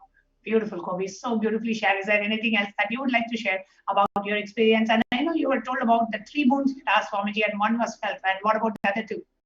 Oh, of course, healing was taken care of. Better relationships with family, friends. I mean, again, I just, Swamiji activating the Ananda Ganda. It's just that space of bliss constantly when people are around me. They want to tell me all of their, issues and their problems, as if I'm just a walking Atmalinga. So beautifully described, as if I'm a walking Atmalinga. So I definitely, have better relationships with the world, and I just constantly radiate the state, space, powers, beings, and super consciousness of Kailasa, as Swamiji has told and initiated, all of his disciples and devotees into that power. So I just so much gratitude for making that happen. Of course, enlightenment hasn't happened yet, but I feel just, as long as I continue to follow all of Swamiji's teachings and continue to be in that space, in the breathing space of Swamiji, eventually before I leave the body, I know, just like many of us desire, will receive that as well. Absolutely, Kubi. And one of the things I can say from my experience of living around Supreme Court of Hinduism is, that we start living a conflict-free life. We start manifesting what we want. All these are different dimensions of enlightenment, which start happening in your life. Completion, having a deep feeling connection with the Guru, and being able to manifest what we want in life, living our life more and more in powerfulness, right? The amount of time that we spend in powerlessness will be drastically less. And even if we are powerless, we spring back to the space of powerfulness much quicker than normal people or than other people who have not received the initiation. So all these are different flavors of enlightenment. And from my own experience, I can say only after a few years you look back and you see so much you have changed, so much changes have happened in your life, and the way you respond to life, your cognition, perception, everything is so different. So the way we experience, and Swamiji makes this experience enlightenment, like he says it's ultimate but not final. So we keep manifesting different dimensions of enlightenment, and we keep growing into it. And only after, so living that conflict-free life and living a life where we know I can manifest what I want in my life with Swamiji's blessings or various dimensions of enlightenment. I can say, talking to you and just listening to you, and the space of bhakti that you are radiating with the supreme founder of Hinduism, you are definitely living and radiating so many dimensions of living enlightenment, Jivan Mukti. I can say that for sure. Thank you, Ma. That's wonderful words, and I appreciate that. And everything you're saying resonates absolutely with me, and it's extremely true. One thing that I will share before, we depart is that to speak to that, I did 108 days of Nirahara Samyama, which obviously is the longest time I went without food. Listening to Bhagwan's words of just stop eating, if you want change in life, just stop eating.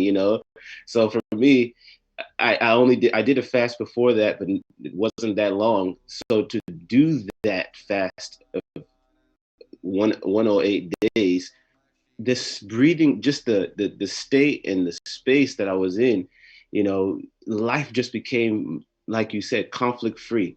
It was just like bliss, just living and radiating bliss, throughout the entire day. Even doing the work that I'm doing in real estate, going on meetings, I was able to go on meetings and go see houses, and without feeling like I was powerless or feeling weak. I just had this intense energy, and I know that it's because of being a disciple of Swamiji. I know that it's because of having trust in Swamiji, just being with me every step of the way, because I took that sankalpa to say, I'm going to do 108 days. I don't care. I'm doing it. He said, stop eating. So I'm stop eating. Simple like that. Once I made that sankalpa, that declaration, then, I knew I was guided and I was protected by Paramashiva, Swamiji, His Divine Holiness, Bhagwan, Sri Nithyananda Paramashivam.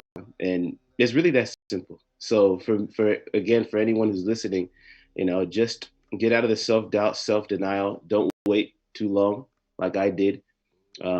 Just take a deep dive in. Just jump right in. Beautiful. Thank you so much, Kobe, for coming and sharing your beautiful and a wonderful experience in Nithyananda TV. Thank you so much. Thank you, Ma. Thank you. Thank you. Nithyananda. Nithyananda. Yes. We had Kobe who shared about how he manifested so many dimensions and manifesting so many dimensions of living enlightenment in his life. And next, we have Ma Atma Prema from Norway, who had a very interesting Devi Parashakti Akashic reading. And she is here to share her experience. She has been with us before, and she's coming back, joining us back again today to share her experience of Devi Parashakti Akashic reading. Nithyananda Ma Atma Prema. Nithyananda Ma. Nithyananda Ma, welcome back to Nithyananda TV. Thank you so much for joining us today. Thank you for having me again. This will be the third time that I'm sharing since the Devi Parashakti Darshan on the 1st of this month, so 9 days ago.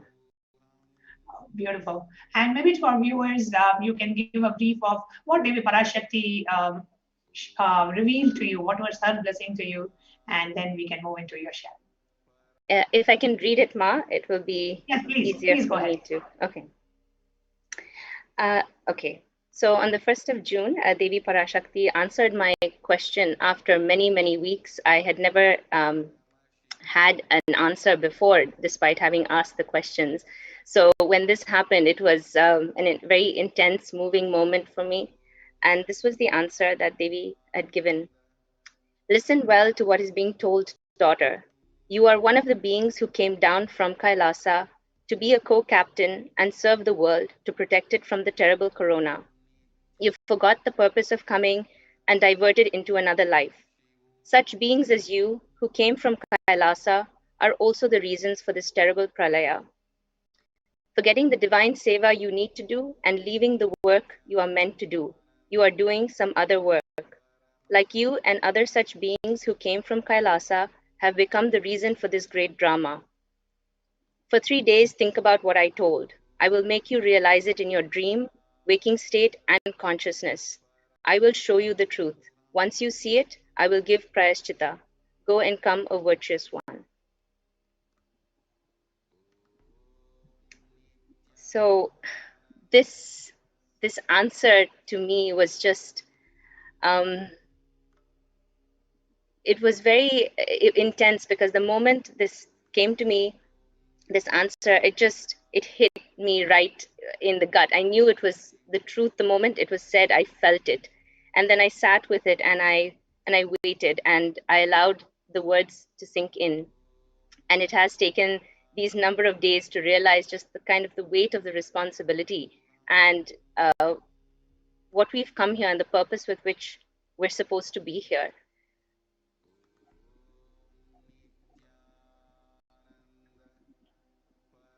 And when Devi Parashakti said, just I will reveal things to you and I will tell you what you need to do. The way, when I heard it, the way I see it is, really reawakening to the true purpose of your life, realigning us back to the real purpose of our life, which is what will give us fulfillment. That is what we came to this planet Earth for. And when we drift away from the purpose, she gives us a strong wake-up call and realigns us back and tells us, you know what, this is what you came for. And when she shared this with you, Arka Prema, what really went inside you? What was the experience that you had, and what was the realization that came from within you? So, Ma, if I can go back to the beginning. So if I can share that my meeting with Swamiji, when I first met Swamiji, this happened in 2004. And I was in Oklahoma City at that time and in the US. And I had graduated from college. I was looking for a job. And this was about 17 years ago. I was 21 years old. And I just saw a flyer on my aunt's table. And she invited me to attend the temple in Oklahoma City. And I went. And the moment Swamiji stepped out of the car, not knowing anything about him from the past, I just knew that I knew this person, that my being automatically recognized something, and something shifted within me, which I didn't even understand at that time and that moment. And from then on, life just took on a different color. I had purpose. There was so much peace. There was so much joy. There was an intensity. And all these words are actually pale in comparison to what that feeling was like. And it was being around Swamiji and being initiated and having the darshans. Everything was just auspiciousness unfolding. Every second it was manifesting. And just being in that breathing space was auspiciousness. It was everything that unfolded. It felt like you were living not on earth, but on a different plane of existence. So each time leaving that space in his physical presence was so unbearable. And it was very hard because you felt like, okay, I want to be around the master. I want to be around the guru in his physical presence all the time. But at the time, a few years later, I moved back to the place I was born and grew up in, which was in Dubai, in the Middle East. And I would often go to Adi Kailash and attend various programs and get the teachings and understandings and being in that breathing space. And every time I had to leave, it was like this separation was so hard. It was so unbearable to leave that space of Adi Kailash, but also knowing that everything that had imbibed from the teachings, it was important for me to go out and go back and do that seva, and just share with the people who were in the Sangha in Dubai at the time. And all they wanted to do was, listen to the stories and the sharings and just taste that, the joy and the bliss, and, and enriching was just, it came with so much ease. It was just a natural process that all of us just kept doing. So at the time, I didn't even realize what was happening, but I took up the responsibility of the Sangha in the Middle East and in Dubai specifically. And at the time, I was about 24 and the youngest coordinator for the mission at that time. And Wow. I can't say I can't say that I knew anything about Hinduism or Sanatana Dharma. I grew up in Dubai, a Middle Eastern country. The most we had exposure was when we would visit India to visit our family and go to temples. But beyond that, there was not much understanding. So I didn't have any depth of knowledge around Vedas or Shastras, and I couldn't chant. It was not like I could chant and everyone was impressed or anything like that. There was no prior knowledge or experience before meeting Swamiji. So all that I came back to share every time after those visits to Adi Kailash was just sweet, simple stories that was just shared from intense bhakti, that devotion, that sweet devotion that comes through you, just by being, just being in that oneness with Swamiji. And every time it was like a cloud that kept me floating through everything that I encountered in life, whether it was through work, through relationships, through the Sangha, everything. It was just such a beautiful flow. And just having that simple devotion, that simple trust, and just taking that simple action, the response was so incredible. The satsang grew, the Sangha grew, and the satsangs that we were hosting in devotees' homes. Every week we would have satsangs that would keep moving from different devotees' homes because everyone wanted to host it. And we could not no longer, and many of the people had not even met Swamiji. And there weren't too many things happening on social media at that time, unlike today. And people would just come because that bhakti was felt. And we had to form a center legally and officially. And in that center, we would have our Nitya Yoga, we would have our satsangs, we would have our youth group meetings. And eventually, a Kalpataru happened in January of 2010. And this was just created by a handful of people who felt that deep connection to Swamiji.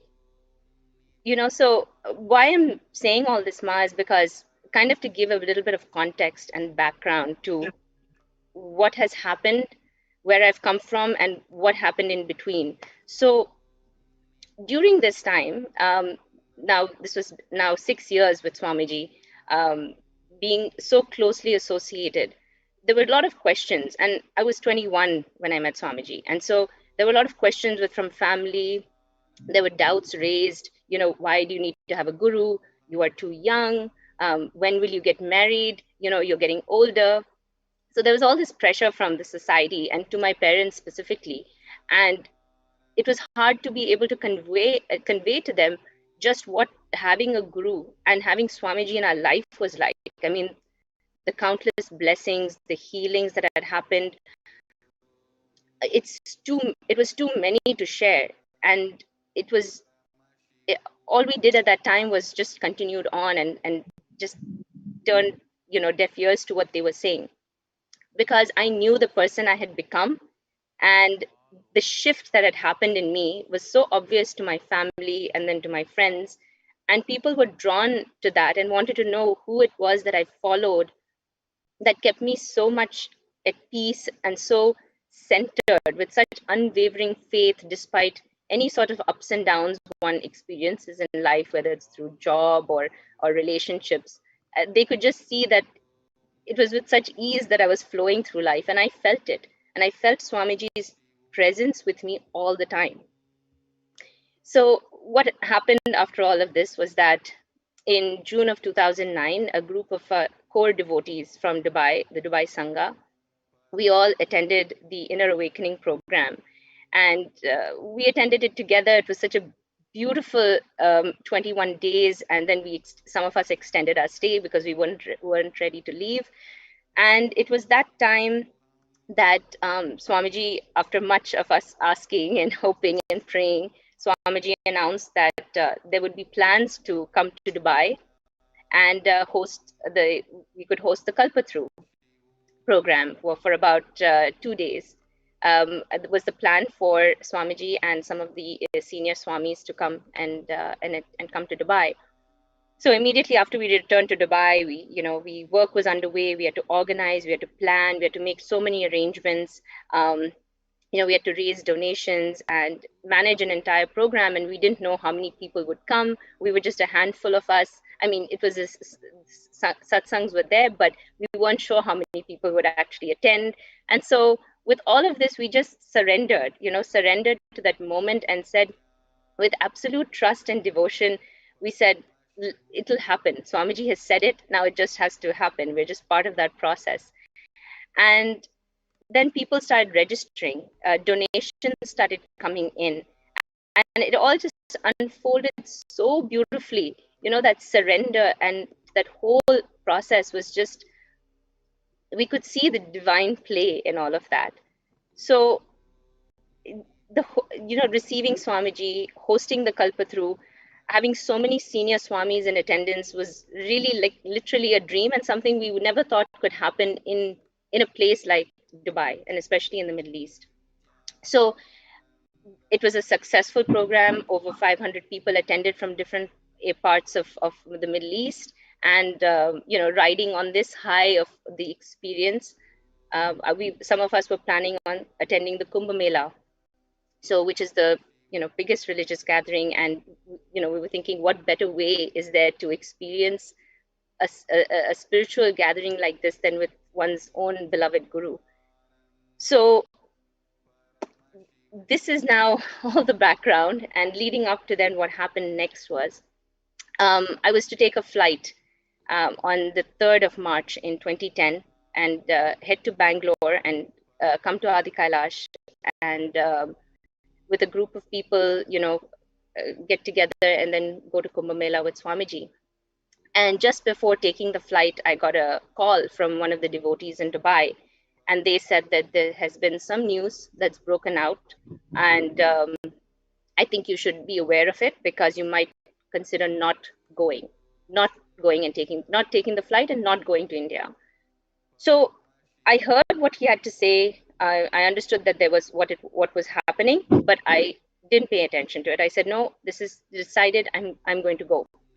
So I arrive the morning of March 3rd, and now India it's early morning, so a lot of India hasn't woken up to the news that has just come out on TV in India. And as I arrived to Adi Kailash, that feeling of excitement and building that okay, I'm back here, I'm back home, and I saw some people outside the campus, and they looked like reporters. So okay, I didn't think much of it, and I thought, okay, maybe this is related to whatever the news is. So go into the campus and find that everything is very silent. Everything is so eerily silent, actually. Just couldn't see anyone.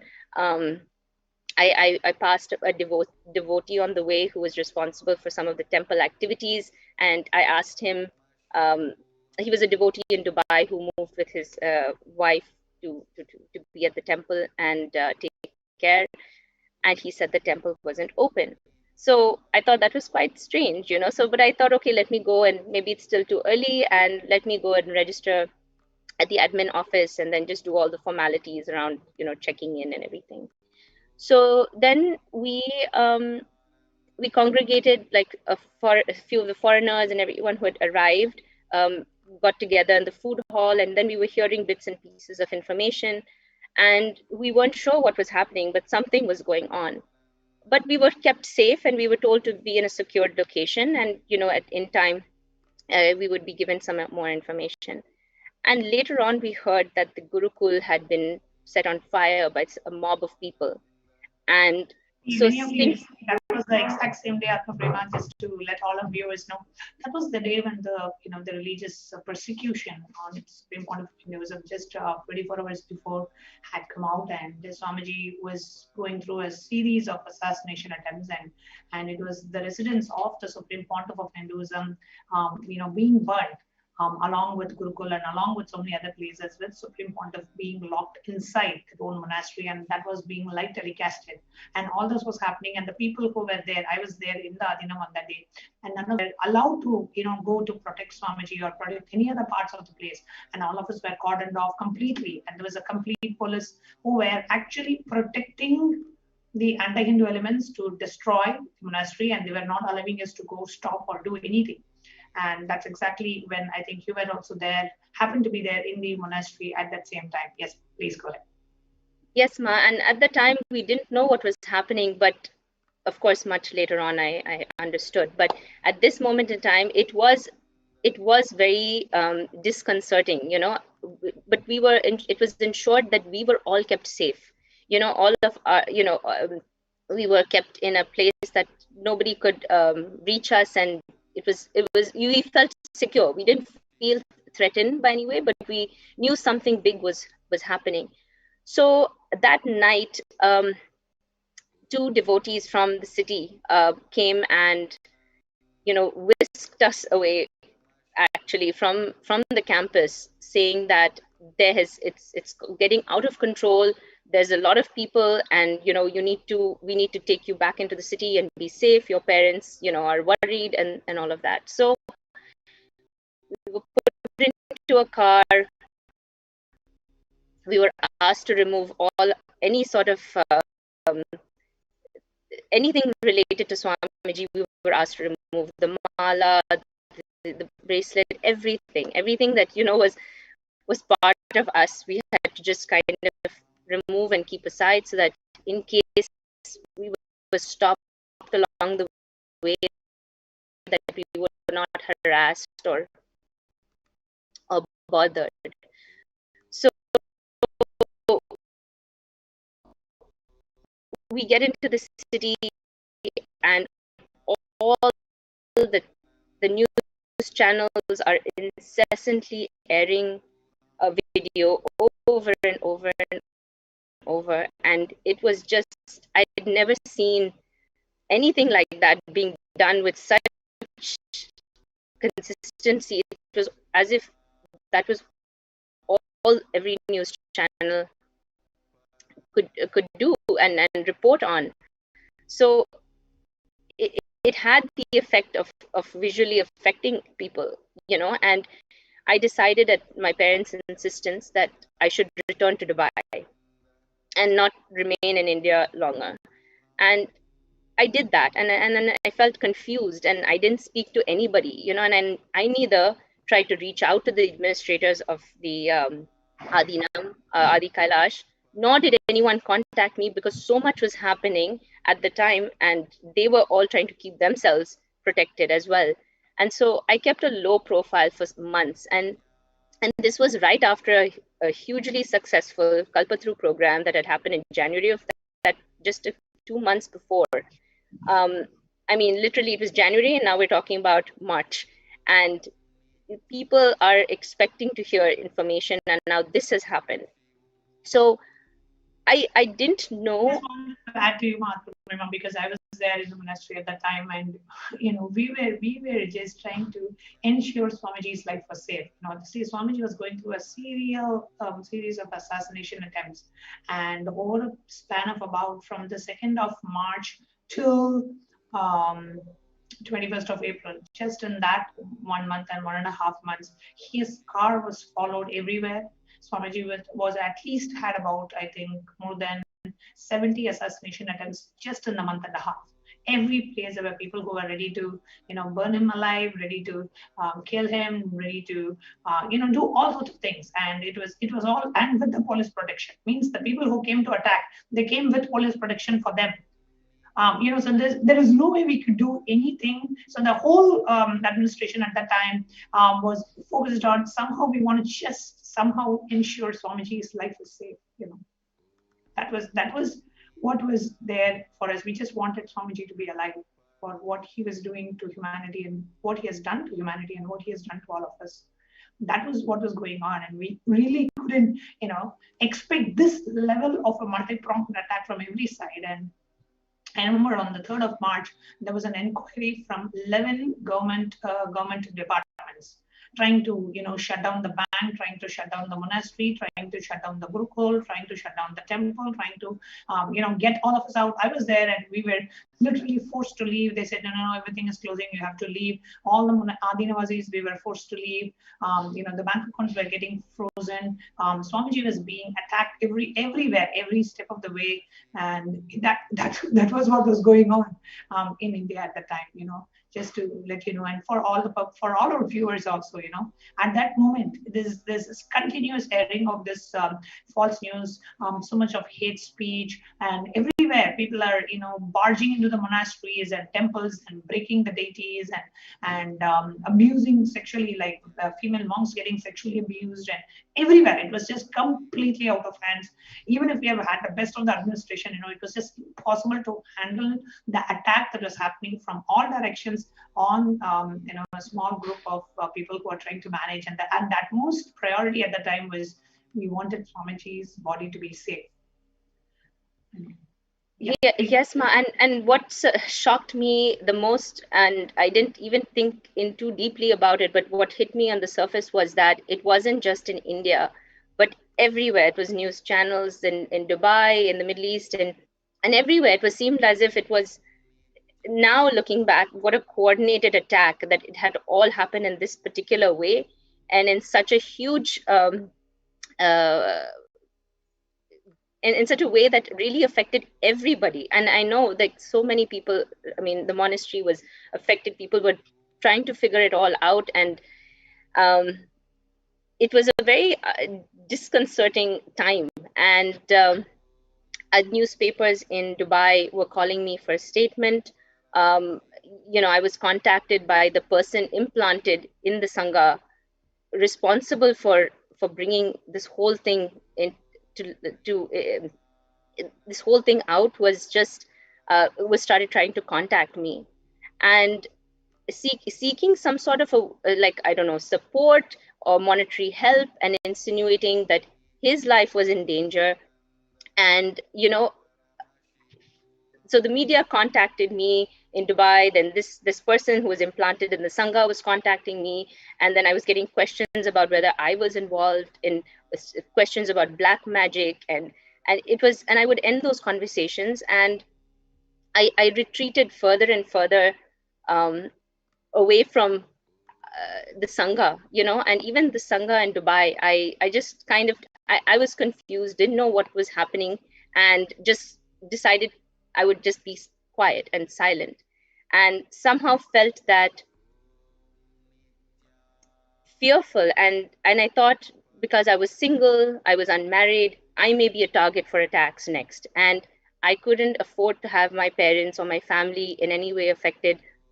So I just kept away. So for 1 year, it was like, I didn't even want to see the news, and I didn't even want to look at what was happening. I didn't follow anything that was going on, or all the attacks that were happening on Swamiji, on the Sangha, on the entire monastery, and what they were trying to do. And a year later, it was like almost like a post-traumatic stress response for me, 1 year away from my guru, who I had been so closely connected with for 6 years. And I just kind of, and the cognition that I had at the time was that I felt abandoned. I felt, I dropped everything, and I just felt like, okay, Swamiji's gone, I'm feeling abandoned. And in turn, I abandoned the Sangha and Swamiji. So I just thought, okay, now this is what life is, and let me just do what everyone in society expects one to do, which is continue having your job, live your comfortable lifestyle. And, I was encouraged to settle down, get married, and my life just went in a completely different direction. And I didn't realize that action, how much damage I was doing to myself, because I had a responsibility not just to the Sangha in Dubai and to Swamiji, but to Sanatana Dharma, which in hindsight I can see now. And I just thought I allowed myself to override my judgment, and logic took over, and it logic took over, and I just denied all the experiences I'd had until then, experiences that defied logic. And all the love, all the compassion, all the protection, all the immeasurable growth, the healing, everything that I'd had experienced was just compartmentalized and put aside. And I didn't revisit it for 10 years, and I didn't, at that moment now, I didn't stand for the principles. I didn't stand with conviction, that simple devotion, that simple trust. I just abandoned it and buried it, and I felt that the action at that moment in time, I didn't feel complete with it, because I did feel a responsibility towards the Middle Eastern Sangha. I had the opportunity to help the Sangha ride the wave of uncertainty till things became clearer, till the dust settled and we actually could find out what the truth was. And I didn't, so my reaction and then the lack of my any action somewhat indicated my acceptance of this false narrative that was being spun around Swamiji and the Sangha. And it wasn't until March 2020, which is just last year, did I really understand or realize the magnitude of the persecution and the magnitude of the attacks on Swamiji, and how repeatedly the Sangha was under this attack and false allegations. And inside me, when I found all of this out, and now all of 10 years, I've kept an information blackout. And I didn't know any of this. And when I heard it, it unfurled in me a need to want to protect and stand, and just this feeling of wanting to be like a warrior. And what I had not done in those 10 years, I was feeling like this is what I need to do now. So the years that I was away, it's from the Sangha and Swamiji, those 10 years, I had repeated visions of Swamiji. And in those visions, I would go and ask, why did this happen? And each time it was the same thing. And in that, Swamiji would say, come and see me. So I ignored those visions for several years. And then in 2017, right before I had my son, I had the vision of the banyan tree calling me. And then I knew that somehow I needed to return and be in the presence of the banyan tree. So then we had the opportunity. It unfolded in a way that was, again, defied logic. We happened to come to India after many, many years of being away. And one of the devotees who had been initiated into third eye powers did a body scan for me. And at that moment, the message to me that she got was, come and see me. There will be no hangover of the past. And those were the words exactly that I'd had in my visions all those years before. And the moment those words were said, I knew this was the time. And when they suggested that, oh, why don't we go to Adi Kailash? My immediate response was yes. And then immediately the rest of my family, my parents, my sister, my brother-in-law, all decided that we would go. And what stood out to me in all of this is that in these 10 years that I felt like I had separated, Swamiji was there every step of the way. He was trying to reach me through the visions that I had, any experiences that I'd had through my life in those 10 years that were challenging. There was a strength within me that I didn't realize I had. And looking back, I know that strength was Swamiji, and despite me pulling away, that umbilical cord connection that you have with the Guru, that spiritual umbilical cord, as far as you may go, that will always remain connected. And so now I can see in all those moments in those 10 years, just how Swamiji played such a role in my life to ensure that I didn't fall. So those trying times, there was strength in all those challenges. I was guided, I was protected, and I felt like I didn't like Swamiji will never make one feel guilty or anything like that. So it wasn't that. I felt like there was a responsibility I had towards the Middle Eastern Sangha. I didn't stand for that. But now is the time, the opportunity has been given back to me that I can stand for it. And when I was given my spiritual name in 2004, it was already a strong indication. Nitya Atma Prema, which is the spiritual name initiated to me in 2004, was an indication of my purpose. And this is where, when I was living my purpose, is when I felt the most alive. And when I strayed far away from the Guru, the Sangha, and altered my path, there was so much incompletion. And I would often share with members of my family that I didn't feel like I had my purpose. And the only time I ever felt I had purpose was when I was doing work with and seva for Swamiji. And now thinking that the life that I'm living, maybe I'll find that purpose through a job, a different kind of project, or through marriage, or through having children. But still there was something inside that was just unfulfilled. And the moment we stepped back into Adi Kailash in January of 2010, those 10 years just melted away. It felt like we were coming home, and that just knowing that it was with the Guru's grace that we had that opportunity to come back. And no matter how far I went away, the Guru's hand was just always there, guiding, protecting, and ensuring that I have this second chance. And so when Devi Ma gave the message and said the reason for the pralaya is due to forgetting the purpose and diverting from the work I was meant to do, I felt it deeply. And although 10 years may have passed, and the divine grace has pulled me back, and it's offering me a second chance. And what's important now is taking up that responsibility and standing up and actually living the purpose and aligning with that cosmic will now. So it's not about regret. It's not about feeling guilty. It's about coming to alignment and finding that completion and moving forward in alignment with that purpose, with powerfulness.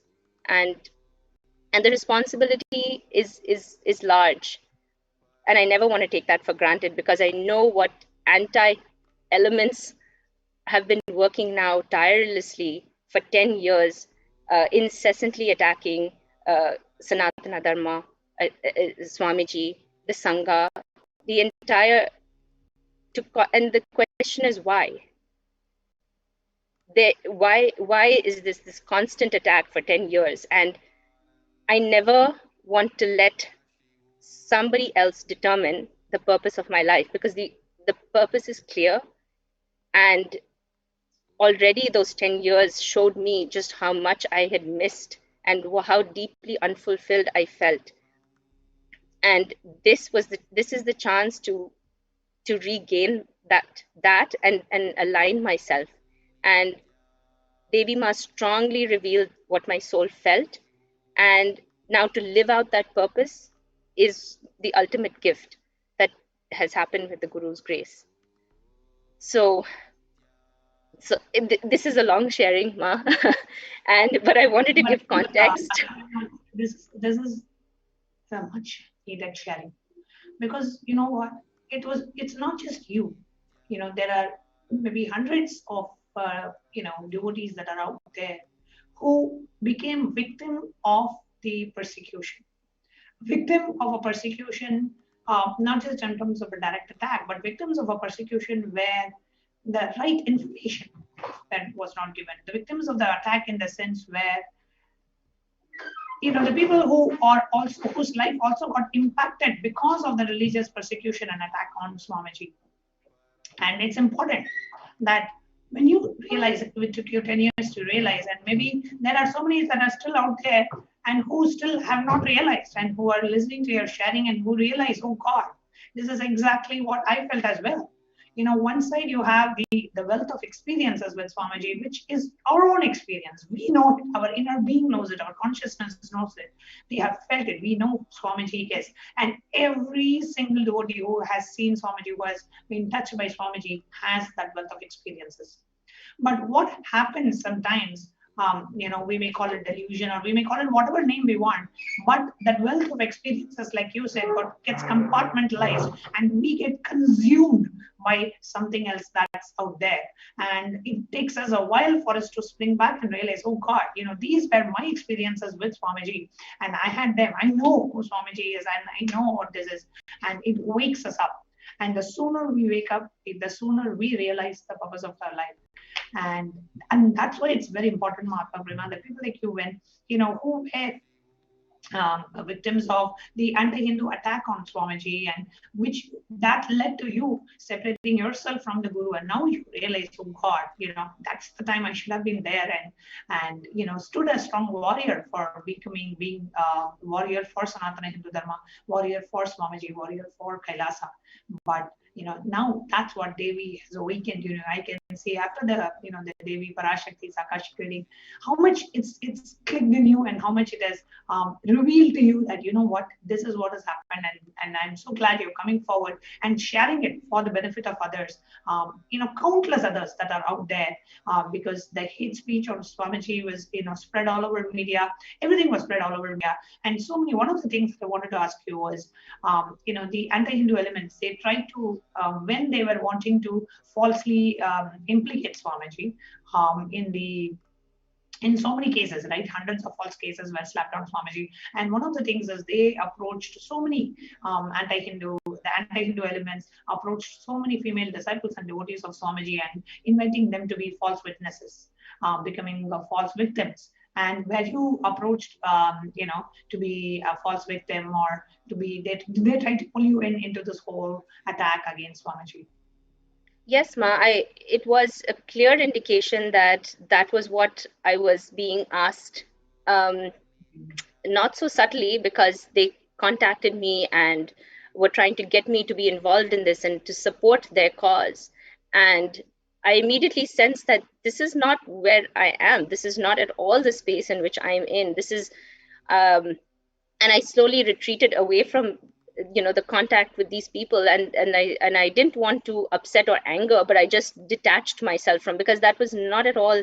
There was not even a moment to think in that way, and to be even approached about such a thing was just unbelievable for me. So from all the love, sorry, Ma, please go ahead. So from all that was showered on us, to even consider, that was out of the realm of any possibility. So I think they understood that, and also trying to get some sort of monetary support and all of that. So it was, I can see how many would have been affected the same way that I was. And I was lucky it was only just 10 years. There may be some people who, it may be longer, and I hope not, because if you are having that call, just listen to it, because that is the call from the divine saying, come back. This is for that completion. I don't want to think about what would have happened had I not, and that I wouldn't be here talking today and sharing this. In that moment, I never thought, like a few years later, I never thought that this would be where I would be sitting today and talking and even discussing this. But I think so many people may be in that same position, and allowing these attacks and this abuse and persecution to affect their spiritual growth and progress. And that would just be the saddest thing. Exactly. And at the end of the day, it's a loss for us. It's a loss for each individual, because if you are losing your, the more and more we are distancing ourselves from the Guru, the more and more we are distancing ourselves from the true purpose of life, the more and more we are distancing ourselves from what we are here for. Because it is the Guru, it is Swamiji who awakens us to the true purpose of life, makes us realize and experience fulfillment. And the moment we move away from the Guru, we move away from who we are, what we came here for, and that can never give us fulfillment, right? We can go and do so many different things. You can have the best of the best businesses, the best of the families, the best of job and relationships and wealth, but that's not the best of you. So whatever you do, it does not give you that fulfillment. There is a deep lack, there is something that's missing, and that is the divine call. Like you said, there are so many visions that happen. Swamiji is there for you, and that was where we need to come back to. And I can tell you, every single devotee who was a devotee of Swamiji and was a victim of these attack of these anti-Hindu elements would also know that there has been a deep call. They just need to answer the call, answer that incoming call from Paramashiva and realign ourselves to the true purpose of life.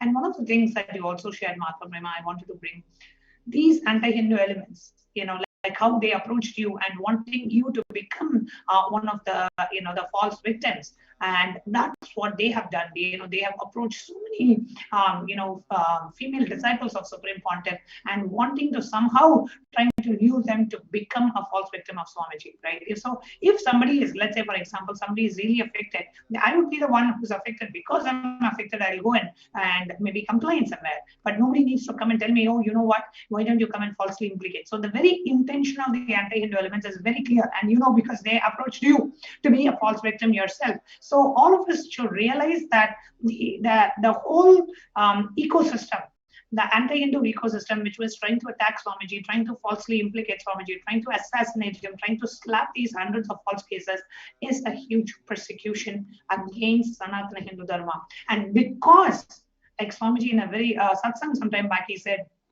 I am being attacked because I am standing to protect Sanatana Hindu Dharma. I am standing up to protect all of you, and that's why I am being attacked. He's standing up to protect the enlightenment ecosystem. He's standing to protect and revive Sanatana Hindu Dharma, and that is why he is attacked. But sometimes delusions and illusions that we live in, our mind does not wake up to the reality of what's happening out there, and we end up losing or moving away from the purpose of life. And even at that point, it is only the uncomparable compassion of Swamiji. Even then, even when we distance ourselves, he reaches out to us and he awakens us to the true purpose of life. So beautifully shared, Mahatma Prema. Is there anything else that you would like to share about your experience?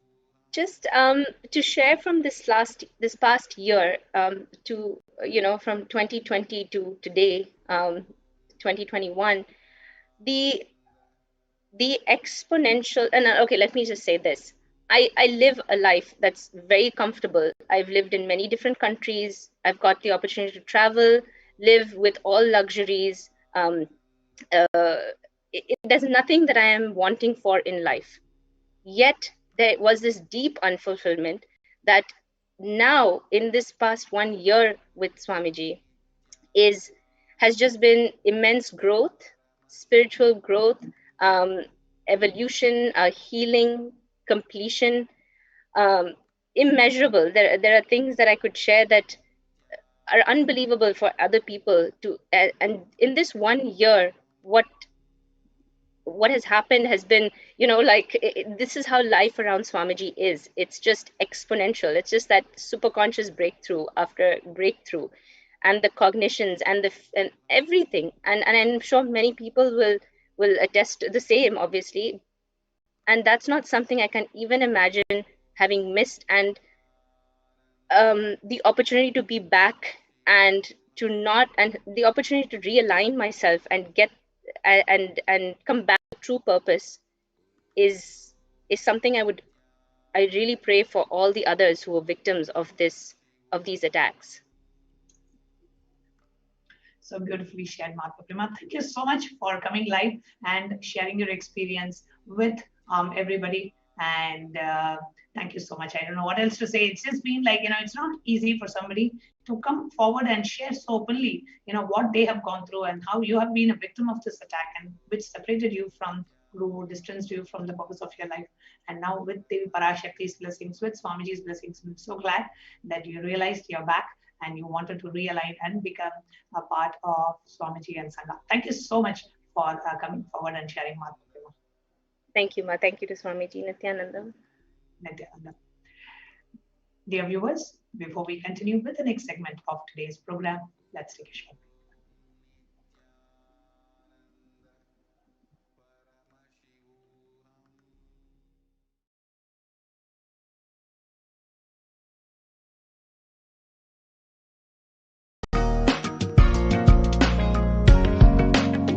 Kailasa is proper customized spiritual service helping you to identify your root patterns of suffering. We have perfected the science of helping every individual from every cultural, religious, nationality background.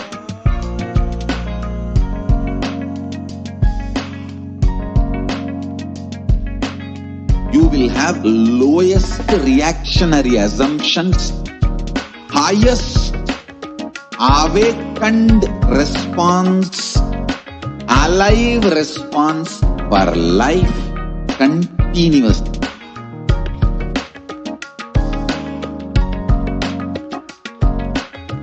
Kailasa is enlightenment ecosystem, literally enlightenment itself in your own home, wherever you are.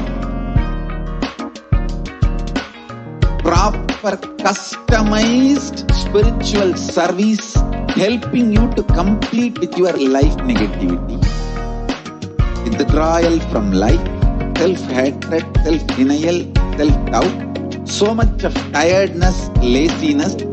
We can support you aligning your diet, your attitude, your aptitude, your understanding about life. We can help you with everything.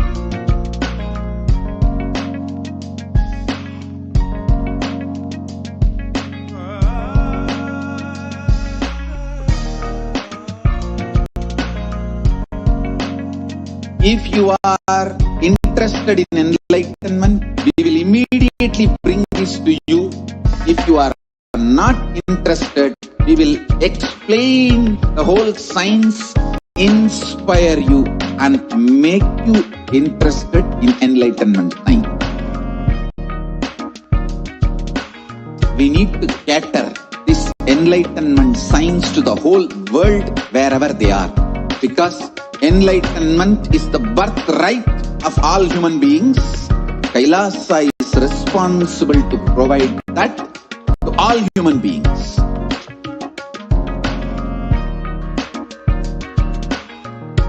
Kailasa is the totality of the knowledge I received from my gurus and practice manifested in my life, perfected by teaching millions of people from all cultures, time zones, backgrounds, genders, nationality, race, from every creed.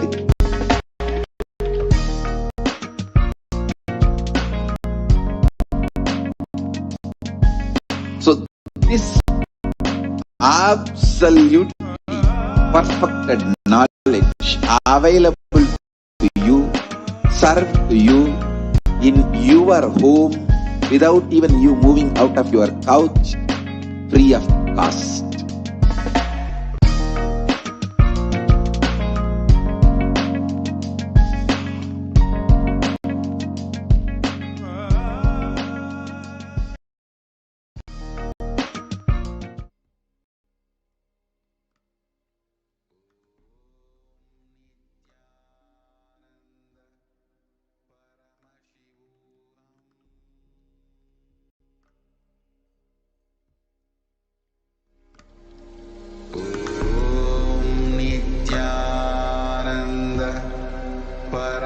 Paramashivoham.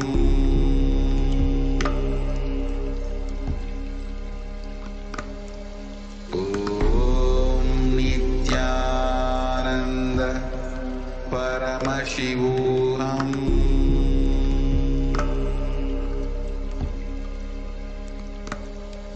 Om Nithyananda Paramashivoham.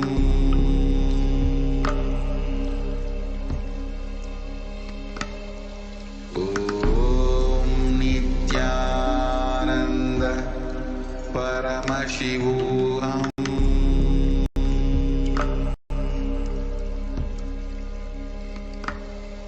Om Nithyananda Paramashivoham. Nithyanandam. So welcome back. So we'll now be moving on to the next segment of pausing. So how do we offer our deep gratitude and devotion to Parashakti? So these are the various offerings to which we can offer a deep gratitude to Parashakti. So offering is a gift. Actually, it is giving of divine gift of pure love, devotion, and oneness. And it consists of two parts. One is giving, and number two is accepting. So only when the divine accepts what one offers, the offering itself becomes complete. So offering is not made out of any fear or out of greed. So when an avatar lands, the offerings are purely a part of the grand Leela which is played only for the purpose of enlightenment.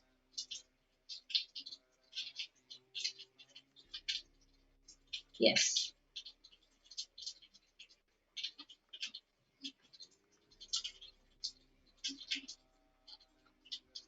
So we have the Dhyana Sloka.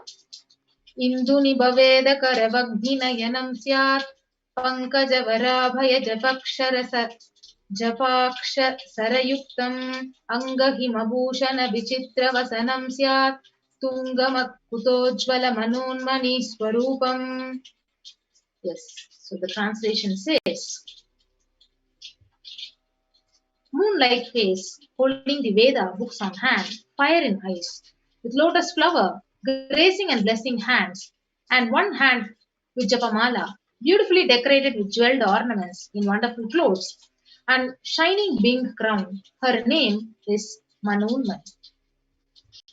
We also have one more Dhyana Sloka. It says, Dhyaye Devim Trinetram Sashini Bhavadanam Vedahastam Dadanam Savye Padmam Varadamabare Chabhayam Chakshamalam Divyairabharanai Vibhushitadanum Brahmadibhi Pujitam Devimeva Manonmanim Pratidinam Kamartadatrim Shubham. So the translation says, I meditate on Devi with three eyes, glowing like moon, and hold the Veda, lotus, and gracing with blessing and gracing hands. She is wearing beautiful ornaments. She is worshipped by Brahma and other many gods, and showers auspicious boons for all actions every day.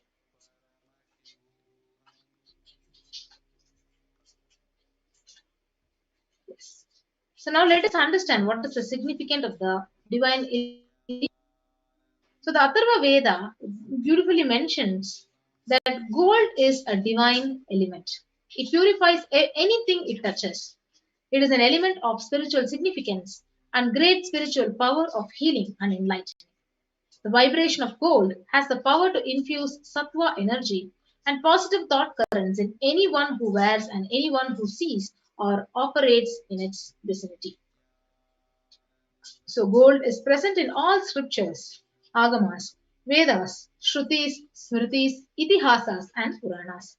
In all Hindu scriptures, it is abundantly displayed that gold is the most auspicious and purest metal which purifies our being. So in the Hindu civilization, everything was actually built in gold, exchanged in gold, and the ritual feasts were offered in golden bricks. So when one was to be saved from life-threatening illnesses, gold was offered as a ritual fee. Gold was in abundance and used for weighing equivalent amounts of commodities, including cows. So kingdoms were built with huge doors of gold. The streets would have huge columns and huge archways made of gold. So horses and cows were dressed up in gold. So the Hindu civilization, it thrived on the banks of rivers of gold, and the Indus River was called Hiranmaya in Rig Veda. So the river Saraswati was called Hiranyavardhani in Atharva Veda. So gold is the supreme element for offering gifts to the ones you love and revere. Temples are constructed and paved in gold. Deities are made in gold and decked and adorned in gold because it preserves the enlightenment energy for thousands of years and it lasts forever. So with that, we'll be moving on to the first offering to Devi Parashakti. So the first offering is the E-Hundi offering, which we'll start with the Shastra Pramana. Bhakti Priya Bhakti Gamya Bhakti Bashya Bhayapaha Shambhavi Sharadharadhya Sharvani Sharmadayini. So Devi is fond of true devotion. True devotion. She can be won over through true devotion and she removes all the fears. So if there is any fear in the minds of the devotee, Devi is sure to remove that fear, and it is stated that Devi likes to be worshipped in autumn. So here it is meant that autumn of our lives, when thoughts turn more and more inwards, the role of the divine is known and understood very clearly. So the need for Devi worship becomes stronger. So you can also offer your gratitude and devotion to Devi Parashakti. And by offering the Kanikai, the E-Hundi, and your name also will be chanted out during the puja to Parashakti. So you can offer any amount as a token of your devotion and gratitude in the form of E-Hundi. The next offering is the offering of Sankalpa chanting. So the Sankalpa chanting, the Devi Mahatmya explains that the goddess enchants this universe and she herself gives birth to this universe. That goddess, being prayed without interest in anything, gives that knowledge that leads to salvation and gives wealth in materialistic sense. So, offering the sankalpa, the conscious resolution, it blesses the person offering with all the fruition of the desires and wishes he is yearning for. The next offering is the offering of the Sahasranama Swarnakasu.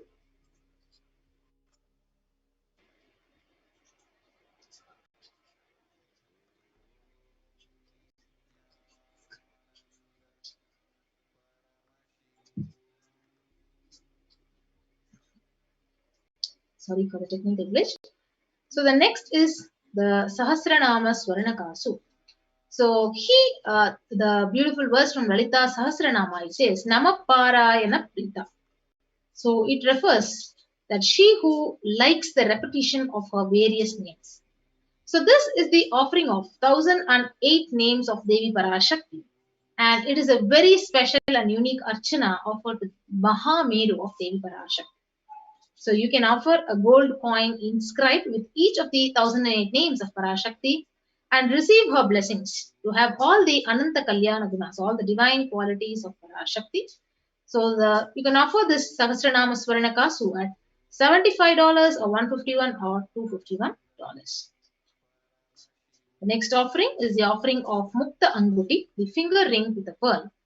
So the Meenakshi Pancharatnam, it says, Muktahara lasat kirita ruchiram puram Shinjannu pura kinkini manidaram Padma prabhabasuram Sarvabhishta falapradam girisutam Vanirama sevitam Meenakshim pranatosmi santatamaham Karunyavaram nidhim. So I bow to the goddess Meenakshi, whose crown has garlands of pearls, and the face shining like a full moon, who wears anklets that are studded with gemstones and has small bells, who is shining like the splendor of lotus, who grants all the wishes, the daughter of the mountain, who is worshipped by the goddess Vani and Rama, I remain ever bowing to the goddess Meenakshi, the ocean of compassion. So you can offer the Smukta Anguti, the finger ring with a pearl, and receive Devi's blessings to be showered by her compassion and pure love in all your business endeavors. So you can offer this Mukta Anguti at $251, $501, or $750. The next offering is offering of Swarna Padma Pushpam, the golden lotus. The Kamikagama verse, which explains all the kalasas should be wound around with suitable thread and covered with new cloth. So they should be adorned with lotus flower made of gold. So what is the significance of this golden lotus? So we have hundreds of scriptural references for using lotus in the worship of Paramashiva. So almost everything in the worship of the ultimate involves the consecration of deities of worship or meditating on or on the mudras and asanas used during worship involves the lotus flower, the lotus leaf, lotus pericarp, lotus petal. So lotus itself is a divine flower. So Shakti of Paramashiva is also called as a lotus. The base of Paramashiva Linga is a lotus. The disciple of Paramashiva is also considered as a lotus. So you can offer the golden lotus in any size you wish to and be blessed to have the state, the space, powers and being of Devi in your inner space amidst any or every adverse situation in your life. So you can offer this Swarna Padma Pushpam, the golden lotus, for $600. The next offering is offering of Swarna Metti, the golden touring. So the beautiful verse it explains about Devi Parashakti.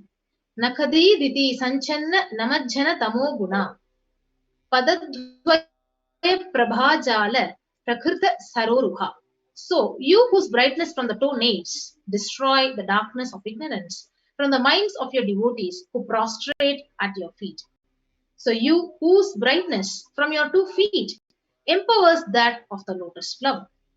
So you can offer this beautiful Swarna Metti, the golden touring, adorning her sacred feet, to be in constant gratitude to receive her blessings in even the most difficult aspects of your life. So you can offer the Swarna Metti, the golden touring, for $750. Next offering is the offering of Swarna Mangtika, the golden hairline jewelry. So the verse it says, Sudhasarabi Varshini. She who makes the nectar flow in all our nerves from Sahasrara, that is, she who gives the very pleasant experience of the ultimate. So the Mangtika, it represents the nectar flowing from the Sahasrara chakra, which is fully opened. So the Swarna Mangtika, when you offer it, you can receive her blessings of achieving the blissful state of overflowing gratitude and space of complete completion. So you can offer it at $750. The next offering is the offering of Pratyaksha Pada Puja. So you can offer your deep gratitude and offer all your karmas at the feet of the Divine Master and Parashakti. So the Saundarya Lahari, it very beautifully explains that the nails of Parashakti, it has been sharpened by constantly being touched by the crowns of the celestial beings who always prostrate before Devi. So Tamo Guna is darkness.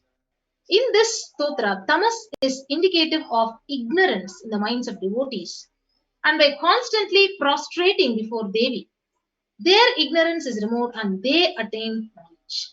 So you can offer this Pratyaksha Pada Puja and receive the blessings and auspiciousness of the Supreme Pontiff of Hinduism, Jagadguru Mahasanidhanam, His Divine Holiness Bhagavan Nithyananda Paramashivam. So along with the Pratyaksha Pada Puja, you can also offer the Vastra Seva for $1,008 and receive the blessings and auspiciousness of the Supreme Pontiff of Hinduism. Yes. So we have all these offerings to Parashakti being listed out and it is projected on the screen. Offering of E-Hundi, the Sankalpa chanting, the Devi Sahasranama Kasu, the Mukta Anguti, which is the pearl finger ring, the Swarna Padma Pushpam, the golden lotus flower, the Swarna Metti, the golden touring for the lotus feet of Devi, the Swarna Mangtika, the golden hairline jewelry, and the Pratyaksha Pada Puja and the Vastra Seva. Yes. So anyone who wants to offer the Sevas to Parashakti today You can actually go ahead and sign up in the link tiny.cc/devi-offerings. And after you make the online payment, you can actually go ahead and submit your details for your names to be chanted during the puja. And that link is tiny.cc/sankalpa 2021.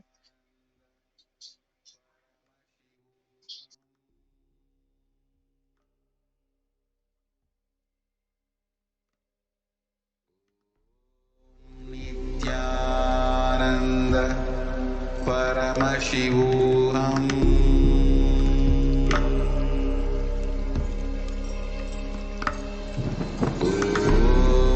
Nithyananda Paramashivoham.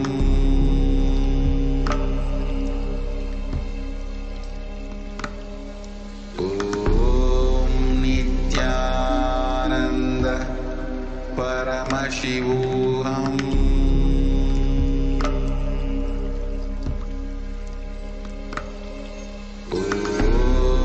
Nithyananda Paramashivoham.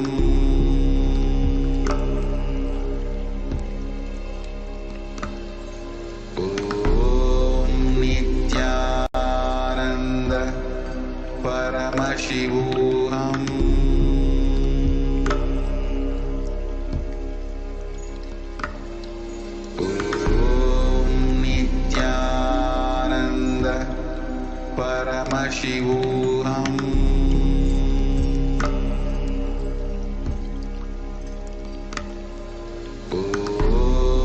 Nithyananda Paramashivoham. Nithyananda Paramashivoham.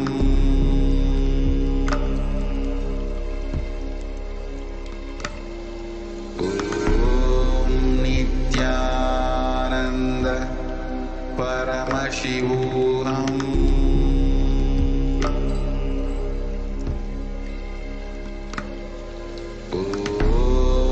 Nithyananda Paramashivoham.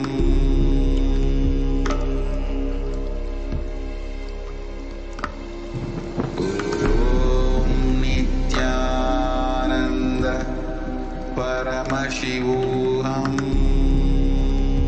Nithyananda Paramashivoham. Nithyananda Paramashivoham.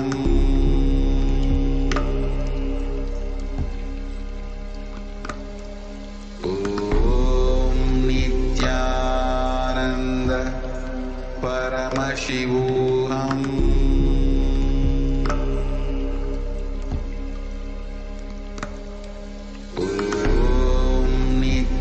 Nithyananda Paramashivoham.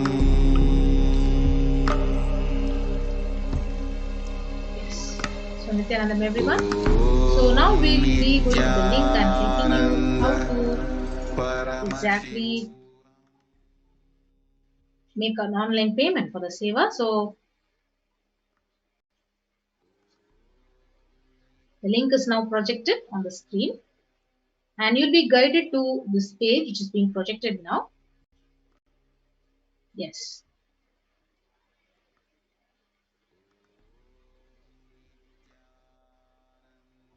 You can go ahead and choose an option in the sevas, for example, the Pratyaksha Pada Puja.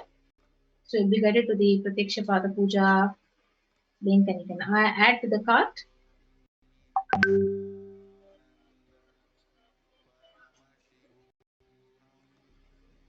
can go ahead and proceed to the checkout. So after that, you can actually fill out your details.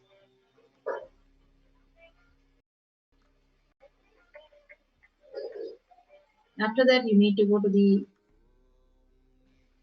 after making an online payment for the seva, go to the Sankalpa link and fill out all your details.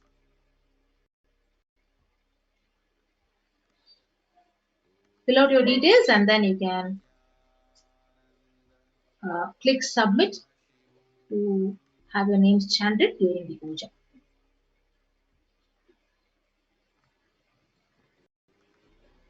We also have go to the live YouTube live stream. So you can go to the super chat and super sticker option and click on that and avail this opportunity to offer your devotion and gratitude to the Supreme Pontiff of Hinduism.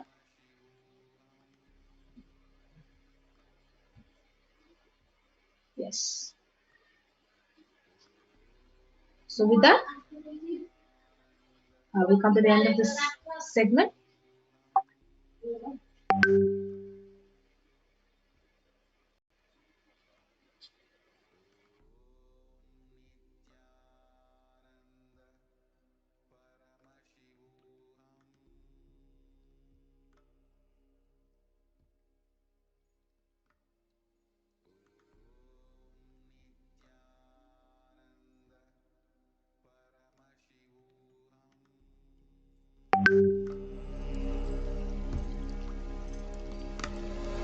Om Nithyananda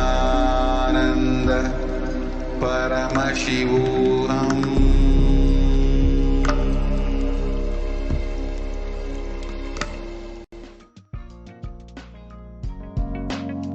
We get you health.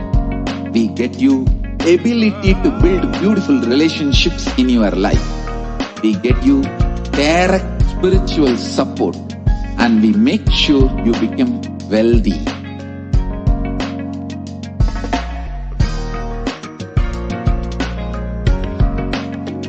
We won't stop giving you just good life. We will literally not stop till you live enlightened life. Manifesting the state of Paramashiva, space of Paramashiva, powers of Paramashiva, being of Paramashiva.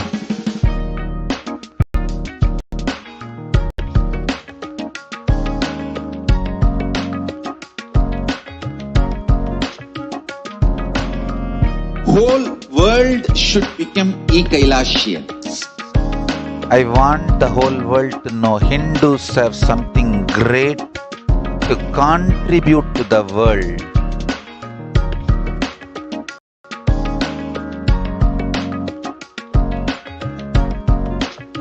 We have something great to contribute to the world. Let us do that.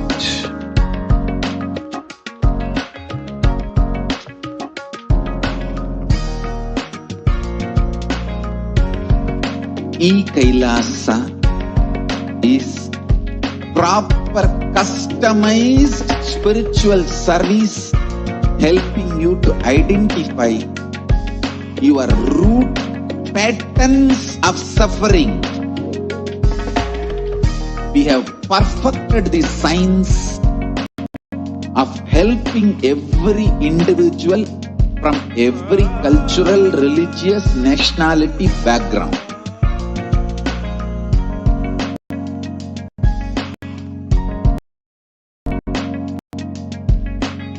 You will have lowest reactionary assumptions, highest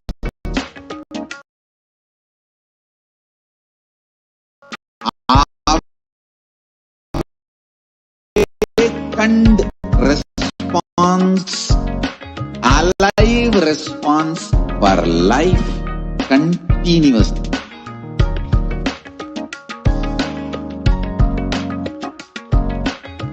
Kailasa is enlightenment ecosystem, literally enlightenment itself in your own home, wherever you are. Proper customized spiritual service helping you to complete with your life negativity. Withdrawal from life, self-hatred, self-denial, self-doubt, so much of tiredness, laziness. We can support you, aligning your diet, your attitude, your aptitude, your understanding about life. We can help you with everything.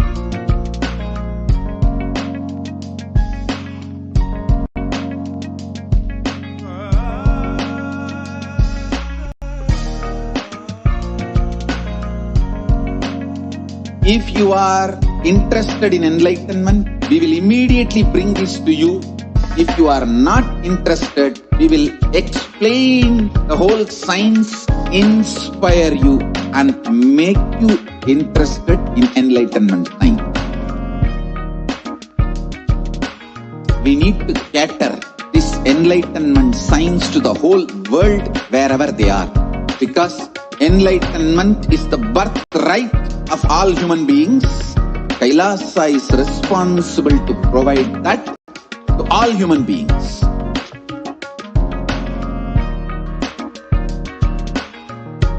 Kailasa is the totality of the knowledge I received from my gurus and practice manifested in my life, perfected by teaching millions of people from all cultures, time zones, backgrounds, genders, nationality, race, from every creed.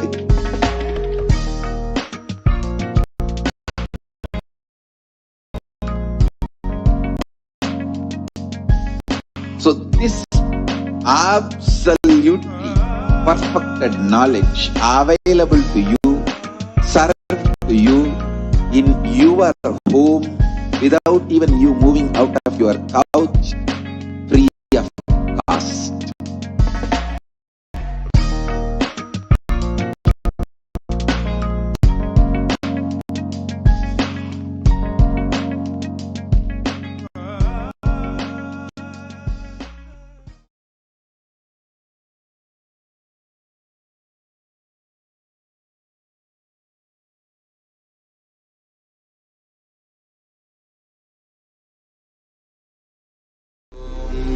Nithyananda Paramashivoham.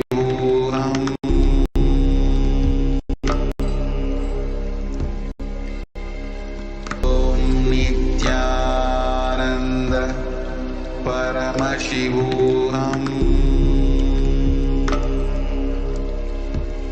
There are some great spiritual sciences unique to Hinduism. Subtle, otherworldly, but definitive sign. Manifesting the cosmic beings in Archavatara, deities in Nijavatara, living incarnation is possible. Understand? Kriya Pada of Vedas and Agamas elaborately explain the whole science of making the cosmic beings manifest in Archavatara, deities and Nijavatara, living incarnation, both. During the Bhava Samadhi Darshan, literally those cosmic beings manifest through this body. Just like how they manifest in Archavatara, deity, they manifest in Nijavatara, Pratyakshavatara, and give you all the boons you ask, bless you. You see, each God is an independent intelligence to lead you to enlightenment. Each God is a bridge for you to achieve the Shivatva, the ultimate Shiva consciousness. Krishna is the bridge for you to achieve the Krishna consciousness. But the Shiva consciousness, Krishna consciousness, all consciousness is one and the same. Ultimate consciousness only. So that energy itself completely expresses. Just like Radhika, when I see my own sweetness in the mirror, I become eager to taste it. I find that the only way to relish the sweetness is through the constitution of Sri Radhika.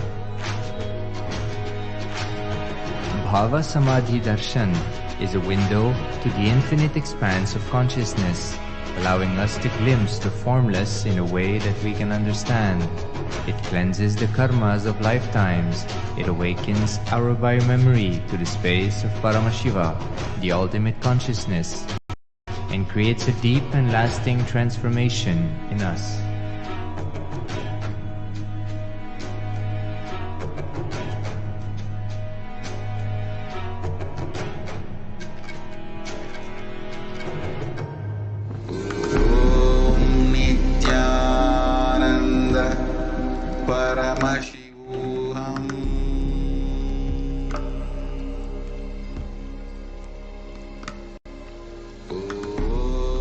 how the anti-Hindu militant terrorist forces, they have launched a BioWar on the Adi Kailasa ship and on the last lamp of Hinduism, Jagadguru Mahasannidhanam, Divine Holiness, Bhagavan Nithyananda Paramashivam. The anti-Hindu militant forces have a long history of executing a massive persecution and genocide against the Supreme Pontiff of Hinduism and his devotees.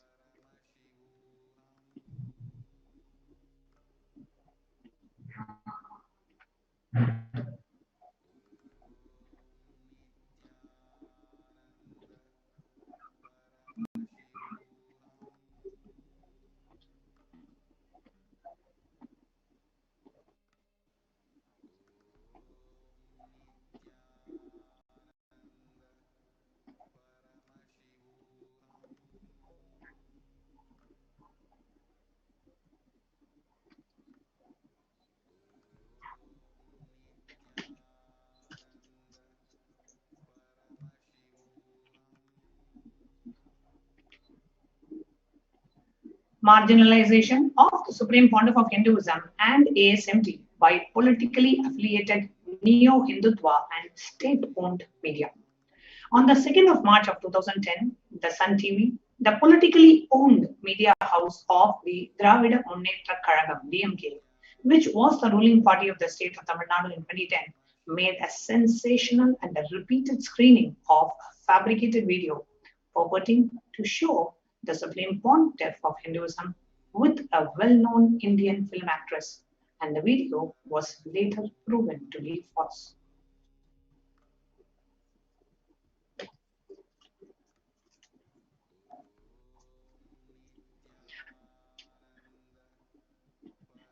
The judge ordered the television station to run an apology for it every 2 hours for 7 days, and Hansraj Saxena, the COO of Sun TV, confessed on the public television as well as gave a sworn affidavit to a US court detailing the history and the modus operandi of the blackmail and extortion, and was jailed for the same.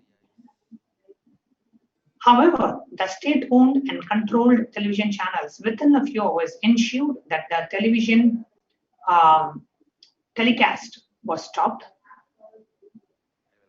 The ASMT captured the video recording of the telecast and has this as an evidence of the same. They did not remedy the challenge. They did not remedy the damage that was done. Now, following the hate propaganda started by the DMK-affiliated Sun TV, the politically owned neo-Hindutva media amplified the misinformation and hatred, spreading it to the entire country with titles such as Hang the Sin Swamis. This resulted in marginalization of Supreme Pontiff of Hinduism and the Adi Shaivite minority tradition community, that they were neither able to receive fair trials from the judiciary nor sympathy or empathy of the society. Then, on the 26th of March 2010, the Karnataka State Police, the CID, unlawfully sent letters to the bank holding the bank accounts,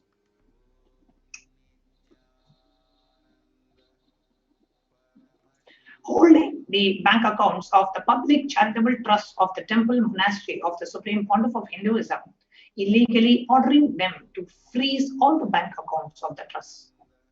No debit transaction was allowed, making the main source of food and basic amenities for the residents of the monastery a huge struggle.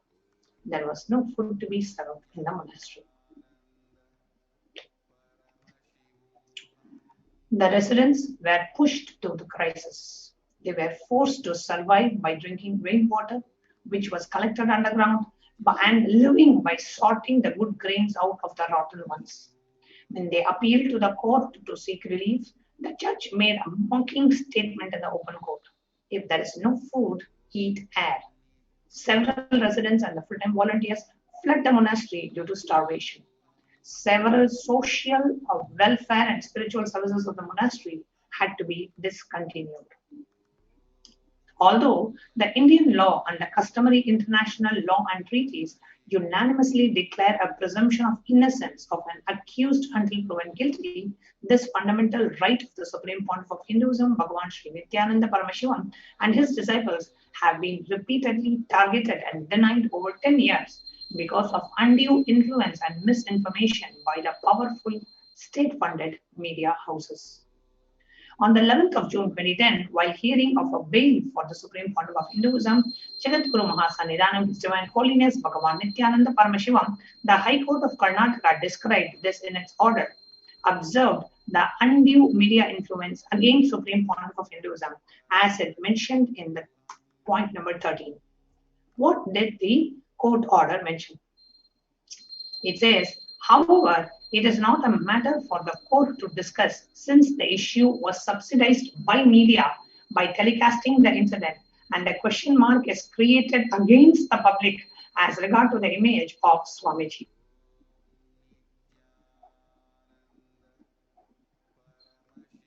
Already, the continuous airing of hate speech, atrocity material against the Supreme Pontiff of Hinduism has been telecasted by the media, the anti-Hindu media, and this has already put a question mark amongst the public with regards to the image of the Supreme Pontiff.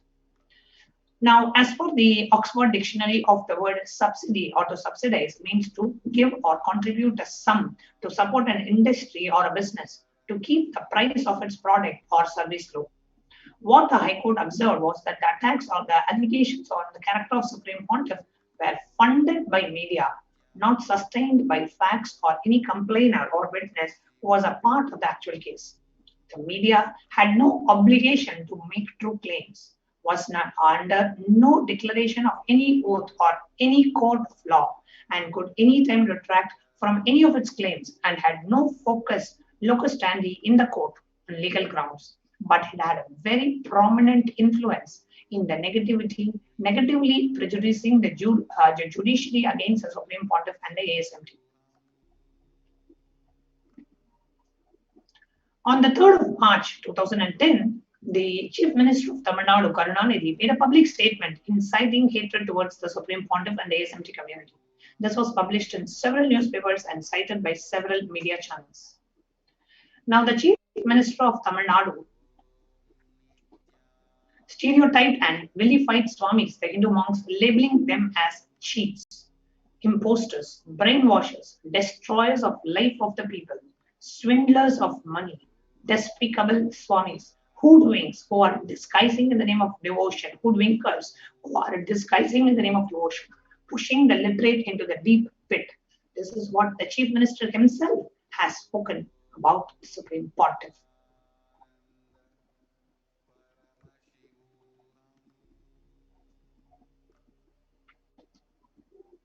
The Chief Minister declared the stand of his government on Hindu monks like the Supreme Pontiff of Hinduism. My government cannot tolerate the despicable Swamis hoodwinking hacks.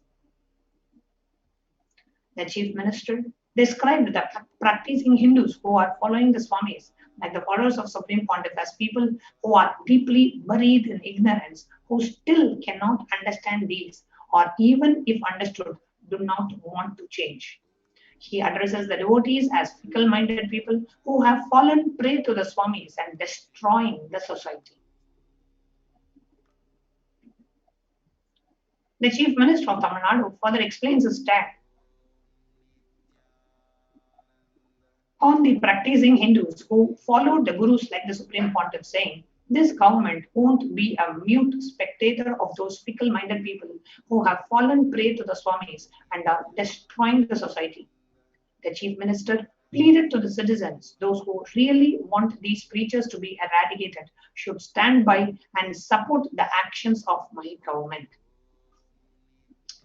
In a similar interview, the Chief Minister of Tamil Nadu, Karunanidhi, gave an interview in Trichy on the 3rd of March 2010, wherein the context of the Supreme Pontiff of Hinduism, he said, of late, immorality has been rampant in temples and monasteries.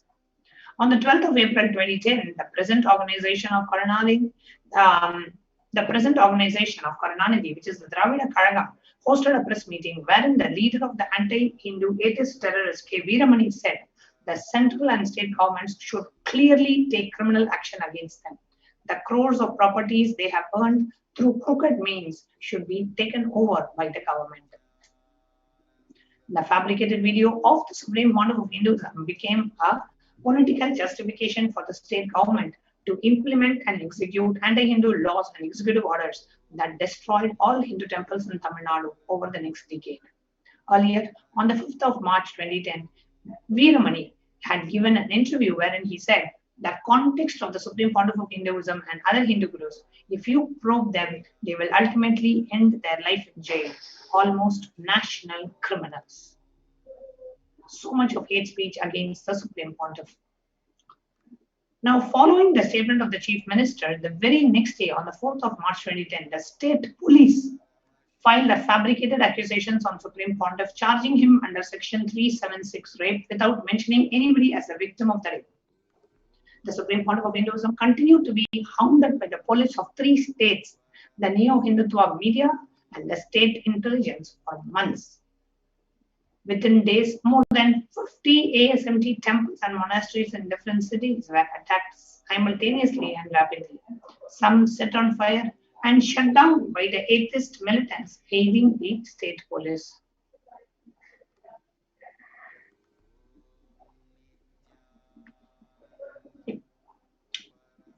The unabated decade-old genocide on the Supreme Pontiff of Hinduism comprised of over 70 assassination attempts, over 250 sexual assaults on the Supreme Pontiff of Hinduism and ASMT monks and disciples, lawfare of 120 false cases over 10 years, massive hate propaganda in electronic media over 14,000 hours, print media of over 25,000 articles in 5 years, destruction of heritage properties worth over 27 million, and the continuing ethnocide and genocide of over 80 million Hindus worldwide of over 7 countries. And now let us see what happens now, 11 years later, on the 2nd of March 2021. The anti-Hindu militant terrorists forces launch a BioWar, the seeds of terrorism on the Kailasa ship, the last lamp of Hinduism. Now, the anti-Hindu militant forces have deployed BioWar agents on Kailasa ship, the last hope for India to survive the COVID-19. The history of BioWar targeting His Divine Holiness and his community.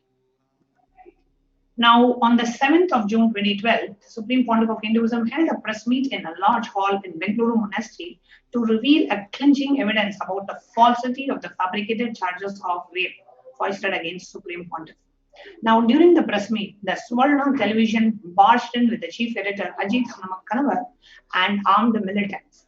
In an attempt to assassinate His Divine Holiness, Ajit Kanavar forced an anthrax letter bomb on the Supreme Pontiff.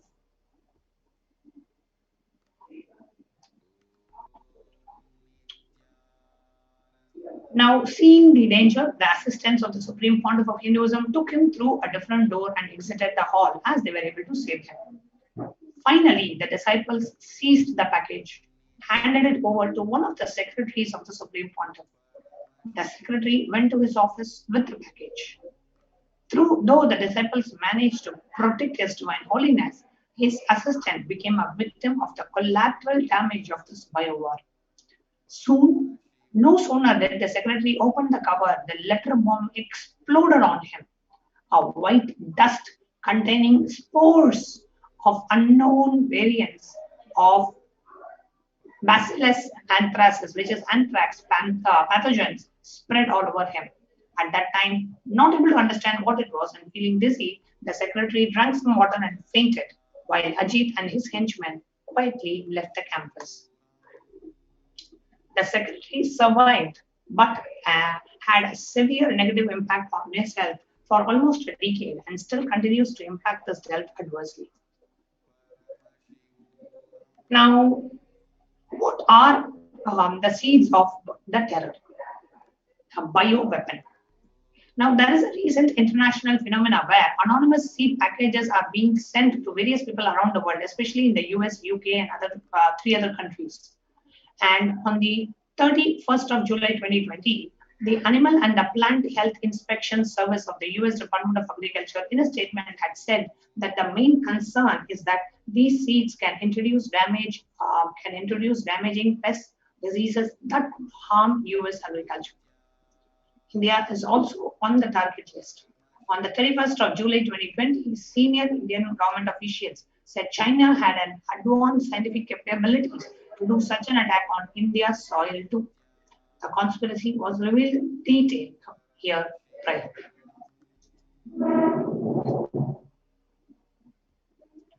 Now let us look at why is Adi Kailash targeted after a short break.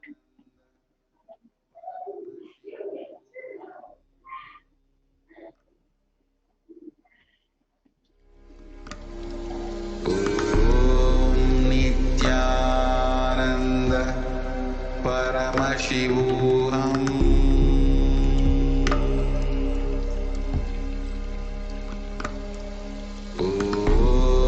Nithyananda Paramashivoham.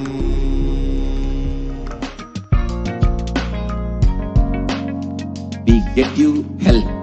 We get you ability to build beautiful relationships in your life.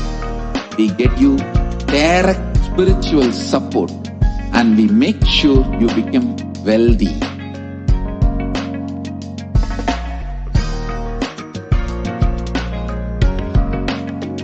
We won't stop giving you just good life.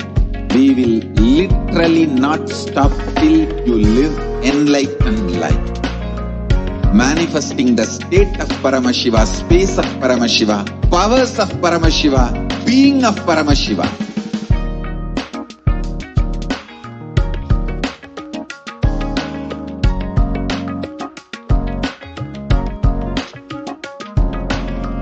Whole world should become Kailashians.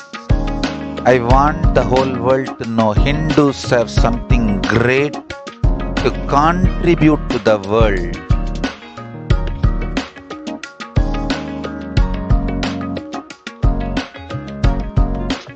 We have something great to contribute to the world. Let us do that.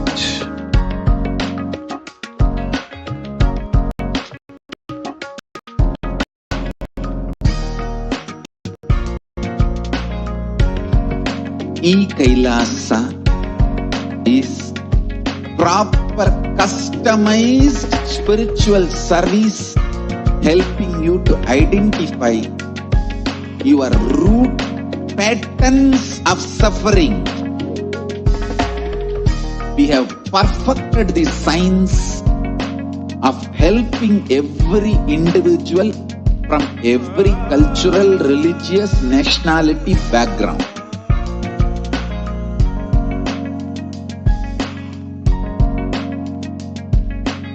You will have lowest reactionary assumptions, highest awakened response, alive response for life continuously.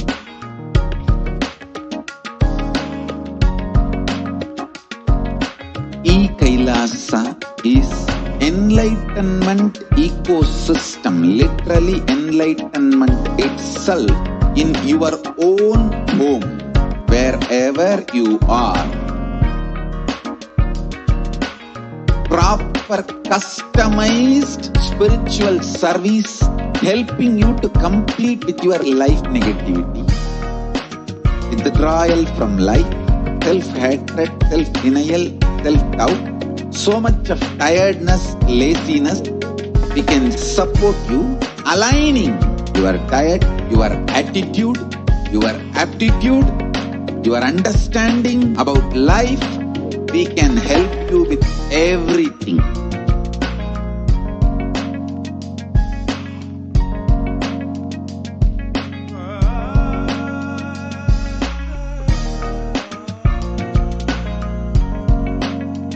If you are interested in enlightenment, we will immediately bring this to you. If you are not interested, we will explain the whole science inspire you and make you interested in enlightenment time. We need to cater this enlightenment science to the whole world wherever they are, because enlightenment is the birthright of all human beings. Kailasa is responsible to provide that to all human beings.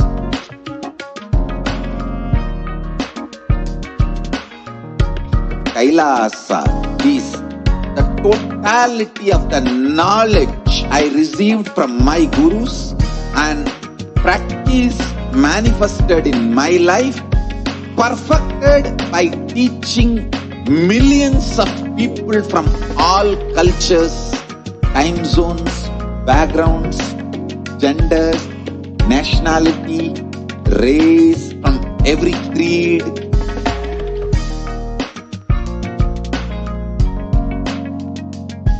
So this absolutely perfected knowledge available to you, served to you in your home without even you moving out of your couch, free of cost.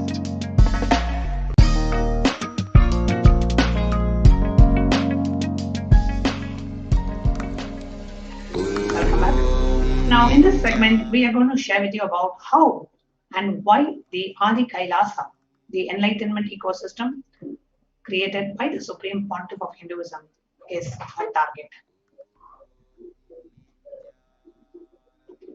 Now, though the Supreme Pontiff of Hinduism was forcibly driven out, exiled, and deprived of his citizenship as the captain of the ship, and his home, Bharat, the sacred land, years before in 2018 itself, he left the ship, the Adi Kailasa Sarvajñapita, the enlightenment ecosystem, the last hope for India to survive the COVID-19 crisis.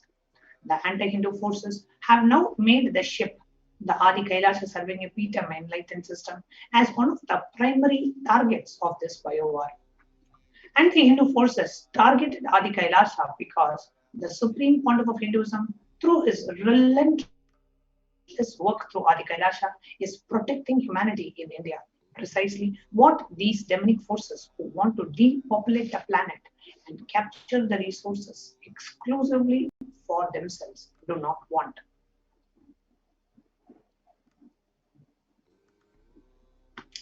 Now, the Adi Kailasa, a temple monastery complex and enlightenment ecosystem in India to save humanity.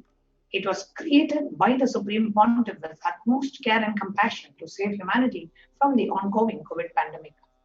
The Supreme Pontiff of Hinduism was driven out of the ship and his home years before. Yet, the attempts to exterminate the Supreme Pontiff and his mission of establishing love, justice, and compassion of Sanatana Hindu Dharma still continues even till today. 11 years after the deadly ethnocide on the Supreme Pontiff of Hinduism and Hinduism itself, and on the very same day, the 2nd of March 2021, yet another deadly war is launched, this time a BioWar.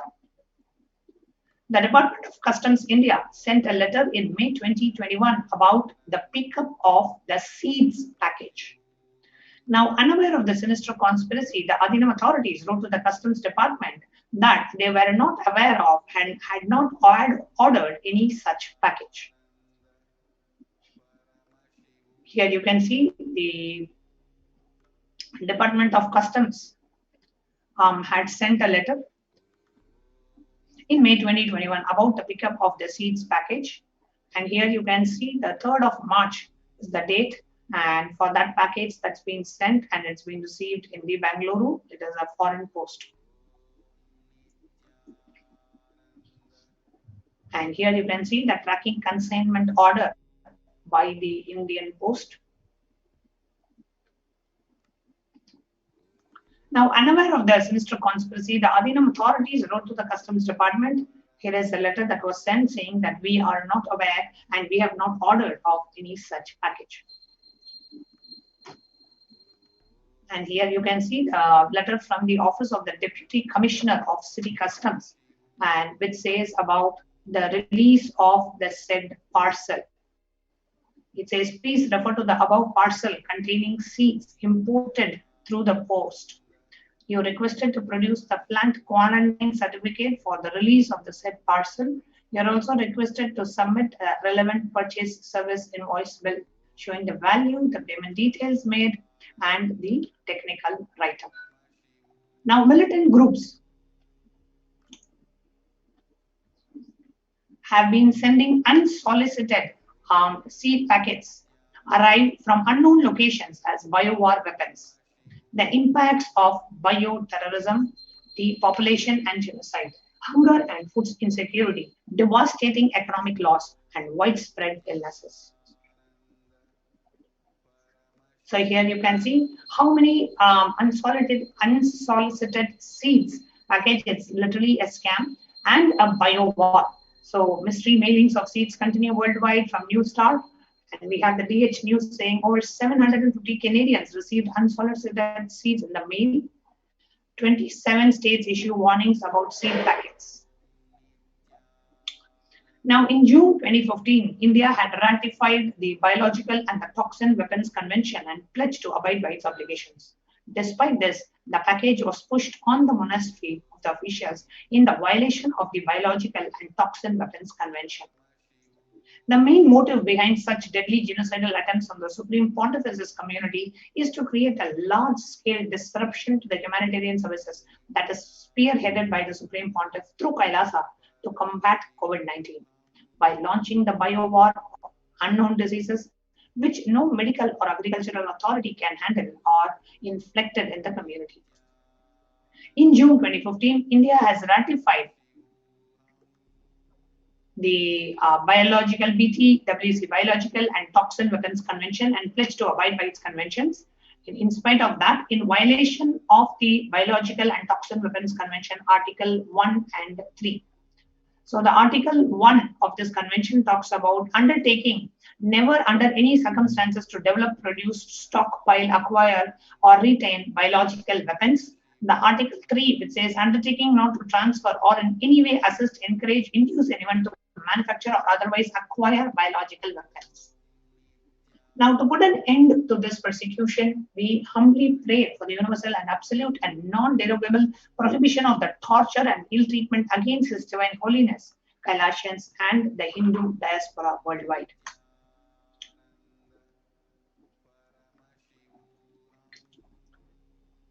How this biological war, this biological weapon was used in this BioWar, and this is being thrust on the Supreme Pontiff of Hinduism and the Adi Kailasa ship, which the Supreme Pontiff of Hinduism is protecting and inviting people from around to come and take part and to protect themselves through the multi-layered quarantine facilities that are being made available in Adi Kailasa Sarvanya Pita.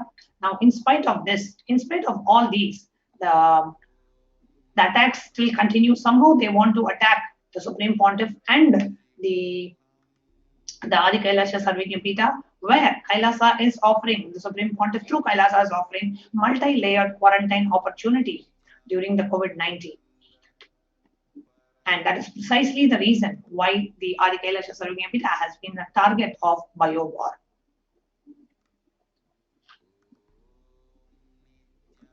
Now let's just take a look at what Devi Parashakti revealed in the Akashic reading about what's happening in India. Let's take a quick look.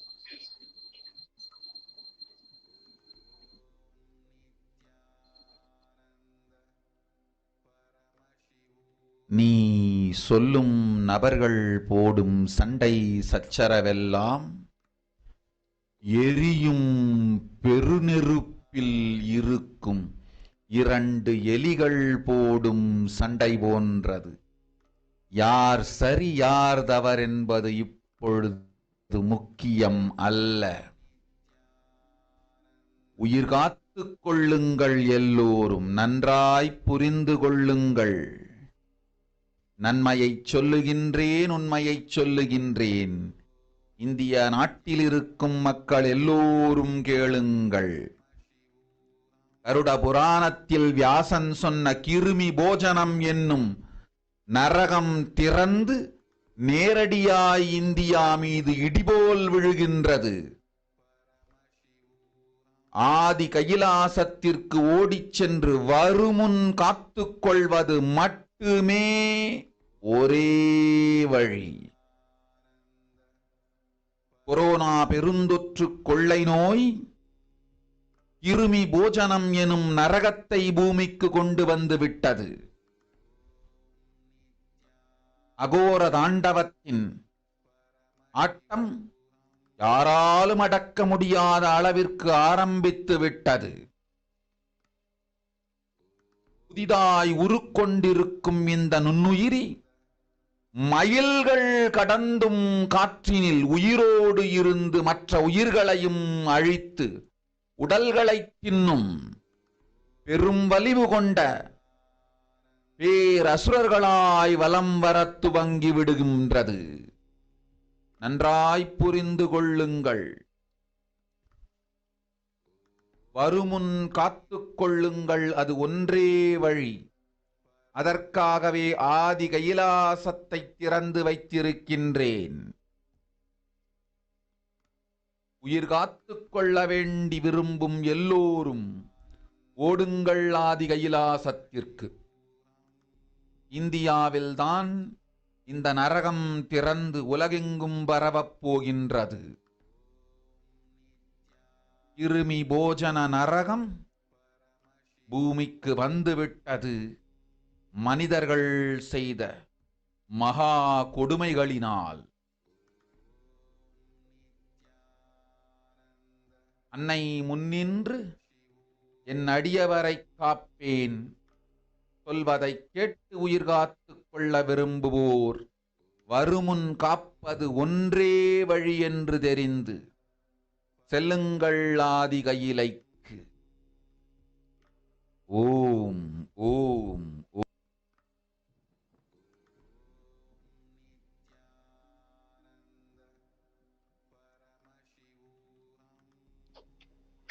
Now let us take a look at the translation of what Devi Parashakti has revealed about what's happening in India.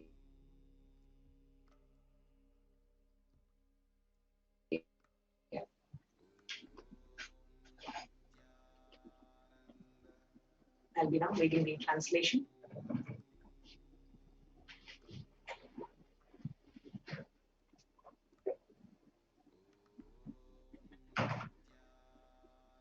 She says, everyone in India, listen. The hell of Kirmi Bhojanam that was mentioned by Vyasa in Garuda Purana has opened and is directly falling on India as thunder. Running to Adi Kailasa and protection from it is the only way. Deadly corona life-taking disease has brought the hell as Kirmi Bhojanam to earth. The dance of Agora Tandava, which no one could control, has started. This microorganism that has formed will be alive in air for miles together, destroying other souls. It will eat the bodies. It has started roaming as great demons with tremendous strength. Understand properly, prevention is the only way. For that, I have opened Adi Kailasa for those who want to save their lives. All of you, run to Adi Kailasa. Only in India, this hell is going to open and is going to spread to the whole world. The Kirmi Bhojanam hell has come to the earth because of the sufferings done by humans. Mother, I will protect those at my feet, those who listen to me and wish to save their lives, learning that prevention is the only way. Go to Adi Kailasa. Kirmi Bhojanam is one of the 28 hells described in the Hindu scriptures, where people are sent to suffer in a pit to be eaten up by worms. The Garuda Purana cosmology mentions about the Kirmi Bhojanam hell. We are now seeing the references in the Hindu scriptures where the Kirmi Bhojanam hell has been described in Garuda Purana, in Devi Bhagavata Purana, in Shiva Purana, in Skanda Purana, in Brahma Purana, and in Padma Purana.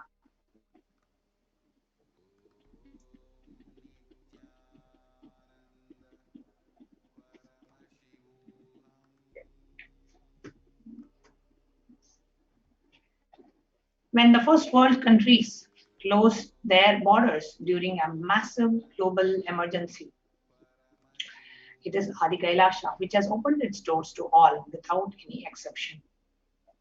At least 6 months back, the Supreme Pontiff reveals, at least 6 months back, I became aware that a multi-layer quarantine is needed to protect people. If you are in India and you want to protect your immediate family or extended family, anyone who will listen to you, get them immediately to our campuses. Now here we can see free COVID care centers opened across India.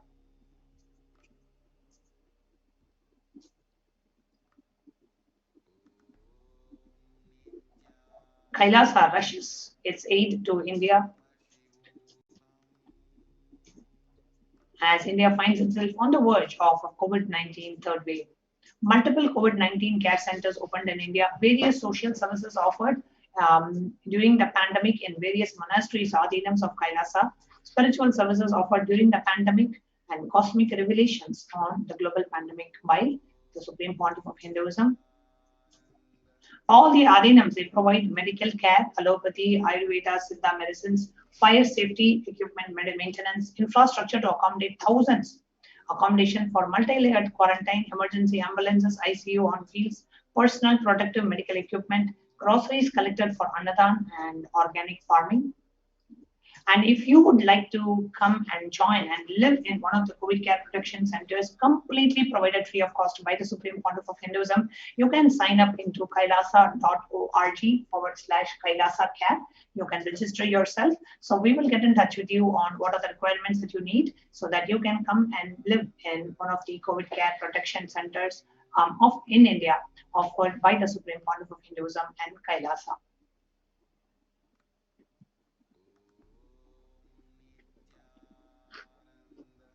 Now, glimpses from Kailasa's Department of Health on COVID protection for Adi Kailasha Sarvanyapitham. Now, one of the things that is very uniquely provided in Adi Kailasha are the immunity boosters for COVID care, the supplements procurement, allopathic immune boosters, zinconia, vitamin D, vitamin C, etc. Through Ayurvedic medicine, the immunity boosters are being provided to protect all the residents of Adi Kailasha Sarvanyapitham. Steaming once a day with tulasi, eucalyptus, nochi, and turmeric leaves. All these herbal leaves are taken from the healing trees directly growing in Adi Kailasha. Twice a week, consumption of Kabasura Kudinir, a mixture of pepper, ginger, cloves, and other ingredients, extensively aimed for boosting the lungs, improving the respiratory system, and treating infectious conditions such as cough, cold, and fever. And Nilavembu Kudinir to be taken once a week, Agastya Lehiam 5 days, Talisadi Vatakam 3 to 4 tablets per day for 5 days, Indugandha Kashayam and Amrutottara Kashayam, which is both for 5 days, 1 teaspoon with 500 ml of warm water. Then we have Sudarshana Gulika once every 5 days, gargling with salt and turmeric twice a day, and the spiritual routine of following the Panchakriya, the herbal Haritaki, the castor oil, the neem juice, the Pratama Vinyasa Krama, Trinetra Kumbhaka, and the Puja. Basic sanitizations and safety practices, where you dispose of the soil pads, infected material, and non-biodegradables done through incineration and RO water systems for drinking water, cleansing and sanitization of overhead tanks, regular de-weeding, maintenance and repair of electrical circuits, communication facilities for safety of residents, compost pit filling with biodegradables.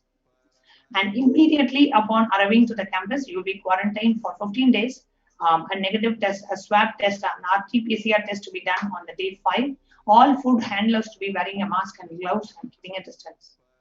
And disposal of waste food to be done with gloves and masks, disposal of gloves and masks by incineration, and in case of emergency, protective kits are ready at hand to take the COVID positive patient to the hospital.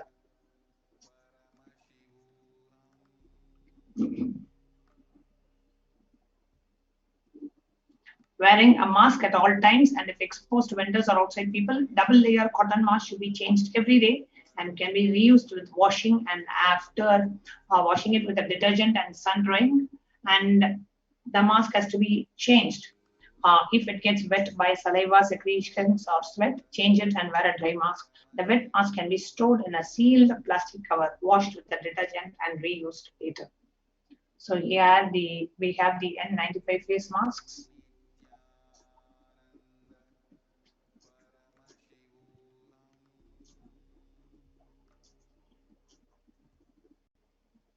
Now we have multi-layered quarantine. The first layer of quarantine are the people who are in touch with the public.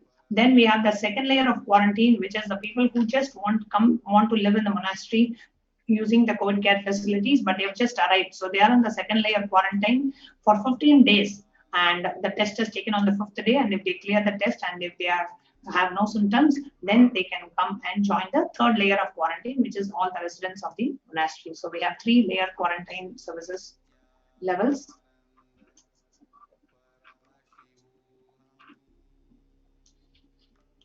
We have in-house, in-campus ambulances, oxygen cylinders to be provided in terms of emergency.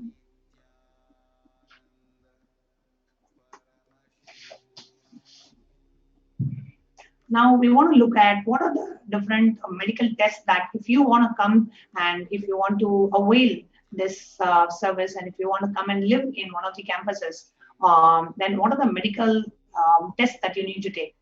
I'll go ahead and share the mandatory requirements. Now all Adinavasis, the Adinavasis coming to the Adinam or any devotees coming to the Adinam must take the following medical tests. And the results to be sent to Ma Santana Lakshmi. You can email her at ma.santanalakshmi@nithyanandauniversity.org. The results will be reviewed by the medical team consisting of Dr. Atmanajana, Dr. Santana Lakshmi, and Ma Chandravidya. Now, these are the tests that you need to do. A complete blood count with peripheral smear, blood group type, fasting and postprandial blood sugar, renal function test, blood urea and serum creatinine, VDRL, HBsAg test, HIV, the thyroid function test, serum T3, T4, TSH, ECG, the liver function test, and the lipid profile test. These are the tests that you need today before coming to the monastery. Now, please get your RT-PCR test for COVID-19 taken 2 days before coming to the Adinam and send it to the previous mentioned email address to get clearance. The medical team will communicate to the admin of the respective Adinam with regards to the medical status and the approval status. Once communicated, the person should come into the Adinam within 24 to 48 hours of the test. If there are any pre-existing medical issues like hypertension, diabetes, or any other chronic diseases and comorbid situation, please bring in the recent reports and the prescription from the attending doctor. A medical form will need to be filled in by all the new applicants. A legal disclaimer will also be required to be signed.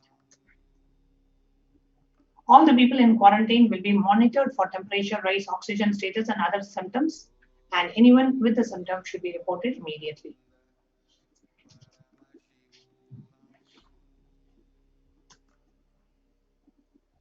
Now, after 15 days, you will be out of quarantine. Please follow the basic guidelines of living in the Adinam, some of which are listed below. Smoking, drinking, drugs, substance abuse is strictly prohibited. Consumption of non-vegetarian food is strictly prohibited. Illicit sex is strictly prohibited. Please follow the basic etiquette like traditional Indian clothing, personal and environmental cleanliness, and hygiene.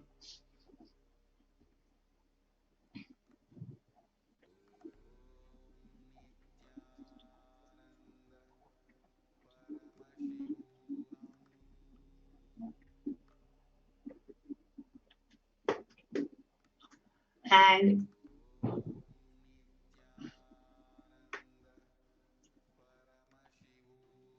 the mandatory sanitation of the Adinam following measures below will help prevent in the spread of infections in the Adinam such as cold, flu, stomach bugs, and protect the Adinavasis.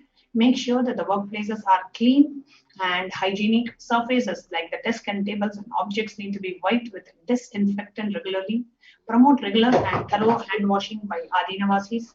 Please keep sanitizing the hand rub dispensers in prominent places around the workplace.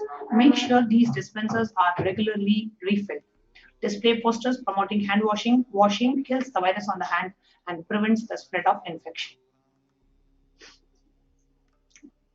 Promote good respiratory hygiene in the workplace. Display posters promoting respiratory hygiene. Good respiratory hygiene prevents the spread of infection. Now, anyone with even a mild cough or a low-grade fever needs to be monitored by health personnel. with isolation even if symptoms are mild. Now they should wear an ordinary surgical face masks rather than N95 mask in their quarantine room. Medications such as paracetamol and acetaminophen, ibuprofen, and aspirin may mask symptoms of infection. Now, ensure and pre-order sufficient supplies and materials, including masks, tissues, hand sanitizers for all the people. Now, the basic travel precautions. Travel outside the arena must be discussed with the medical department. No one is to leave the premises without approval. And the plan of action when someone is infected with COVID. The plan should cover putting an ill person in an area where they are completely isolated from others. Local health authorities will be notified. Medical team will have a working relationship with the good hospital for any medical emergencies. Please note down that the emergency contact numbers of the hospitals where they may have to ship people to.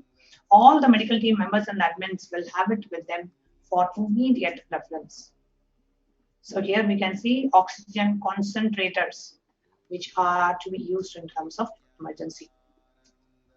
So if you would like to come and avail the COVID care protection, then you can register through the link below, which is kailasa.org/Kailasa care.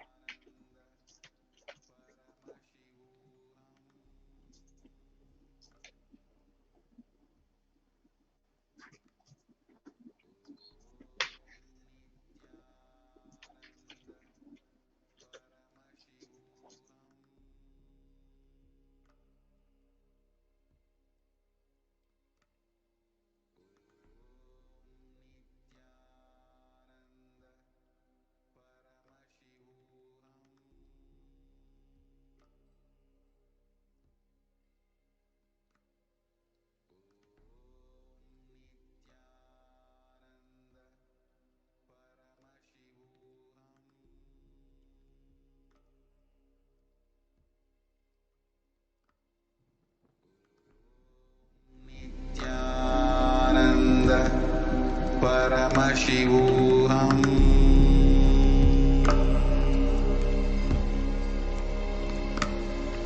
Om Nithyananda Paramashivoham.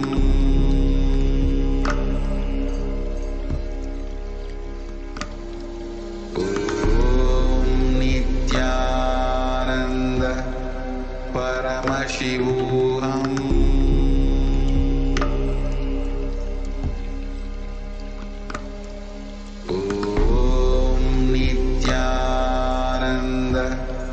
Paramashivoham. Now, if you go to the link that's projected on the screen, which is kailasa.org/Kailasa care, then you will be led to this form, which is the registration form for you to register yourself. If you would like to come and avail the COVID care protection, the multi-layered quarantine facilities in the monasteries of Kailasa in India. So here you can go ahead and sign up. You give your basic details, and then you can say which center that you prefer to come to, and what is the intended date of your arrival, when do you intend to come with your family, and if yes, the number of family members you intend to bring and leave empty if you are arriving alone, and the details of the family members. And do you intend on joining Kailasa permanently as an Adinivasi or Kailasa? Do you intend to come there to stay there forever, or you just want to stay only for the COVID quarantine time? If no, how many months do you plan to stay in one of the COVID care centers? Do you plan on working remotely for your current occupation? And do you have a negative test certification? So once you fill this form, and we will have the coordinators of Adi Kailasha connect with you, and you can go ahead and avail of this service. So with that, we come to the conclusion of today's event. The next segment we'll be leading into is the power manifestation segment, where we'll be leading you into a very guided power manifestation, session. So I hope all of you enjoyed this event, and we have the next program which coming up in the morning. So with that, we will be concluding now with the Purna Mantra, and we'll be leading on to the power manifestation segment next. Om Purnamada Purnamidam Purnat Purnamudachyate पूर्णस्य पूर्णमादाय पूर्णमेवावशिष्यते। ॐ शान्ति शान्ति शान्तिः। हरिः ओं तत्सत्। सर्वं भगवत्श्री नित्यानन्द परमशिव पादुकार्पणमस्तु। ॐ नित्यानन्दम्। Thank you, Nithyanandam.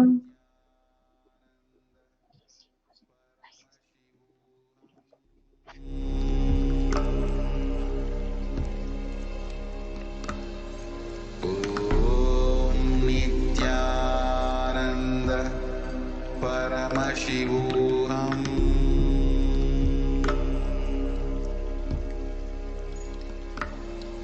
Om Nithyananda Paramashivoham.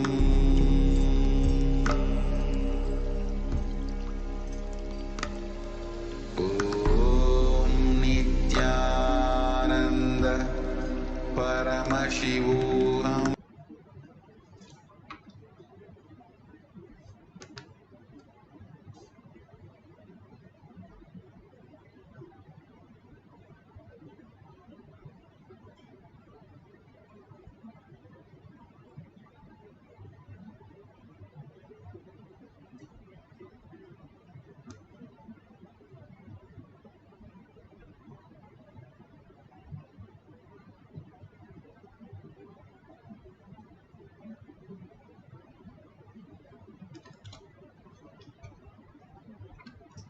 Of Supreme Pontiff of Hinduism, Jagadguru Mahasanidhanam, His Divine Holiness, Bhagwan Nithyananda Paramashivam.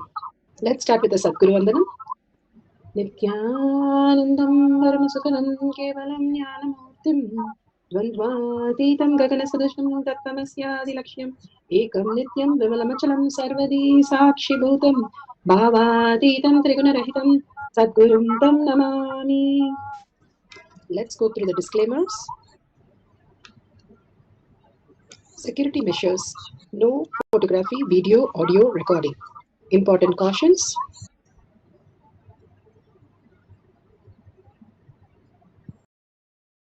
Exactly how we have to cognize what Bhagwan is giving us, the higher reality. All of us understand that whatever we are going through, but we have to understand there is a bigger reality where Bhagwan sees, like how our parents saw there is a reflection that is in the mirror and teaches the child. Same way, we have to understand there is some higher reality which is a possibility where everything is possible, and the higher and higher reality that we expand into, the higher possibility starts existing as our reality. Bhagavan beautifully says there's not something as limit or it's an end of it, but it is ultimate. It is an ultimate experience if you understand the higher reality. Here Bhagavan beautifully says death is eaten by him. As long as we have the mind and the body, the death happens to the body, happens to the mind, but death does not happen to the consciousness. So where is that? I don't understand something. And he says that he is eaten by none. The person who has experienced that he is consciousness, he has no more death to his body or his mind because he's gone beyond it. It is like how you became a child and you have become a youth and you have gone beyond. You don't anymore crawl or cry for food. You know how to go and get your food done. Same way, the higher reality, we start understanding much deeper. If you're searching for some parking lot from the ground floor and thousands of cars are there, it's so difficult. But if you're looking from a higher space, from a 10th floor, you will just point it in a minute because you understand. So the perception shift that you have, the cognitive shift, makes you manifest powers. And each of these powers that we manifest is not some small game that we are playing here, but something inside us, the blocks, the incompletions, that gets redundant and irrelevant. And we expand into higher reality. The Bhagavan beautifully says, Jnana Vairagya Bhakti. When you understand, have a cognition and Vairagya, again and again, meticulously in detail, are able to understand in each of the action the context that we are in. The context is jnana, the action itself is vairagya, and in the form of oneness with Paramashiva, bhakti. All these three together forms the new space of cognitive shift. Bhakti, we can see hundreds and thousands of people doing all kinds of ritual. But are they doing as per the scriptures? Are they following the details, the action that they need to do? Has that aligned to the Shastra references? That is the Vairagya. And understanding the context, why we need to do what we need to do, that everything that we need to understand is the context of we are a higher dimension. I am Paramashiva, who's manifesting that action, and the whole reality happens as a reality for me to experience. Understanding each and everything and doing the actions meticulously, the vairagya and jnana happens, and then the bhakti will flower into the conscious space. Bhagavan beautifully says a beautiful story where Krishna is waiting for his breakfast and Arjuna is sleeping. So he asks Rukmani to go and wake him up. And she goes and never to return. And then Narada comes and says, Krishna, have you had your food? And Rukmani went and nobody came back. Can you check? And Narada goes and then he also doesn't come back. Now the Gopikas came and they said, we'll go find out what is happening. And they go and they are also not coming back. Krishna is so curious now. What is this Arjuna doing that everybody is just disappearing? And he goes and there he sees all of them completely in a different space.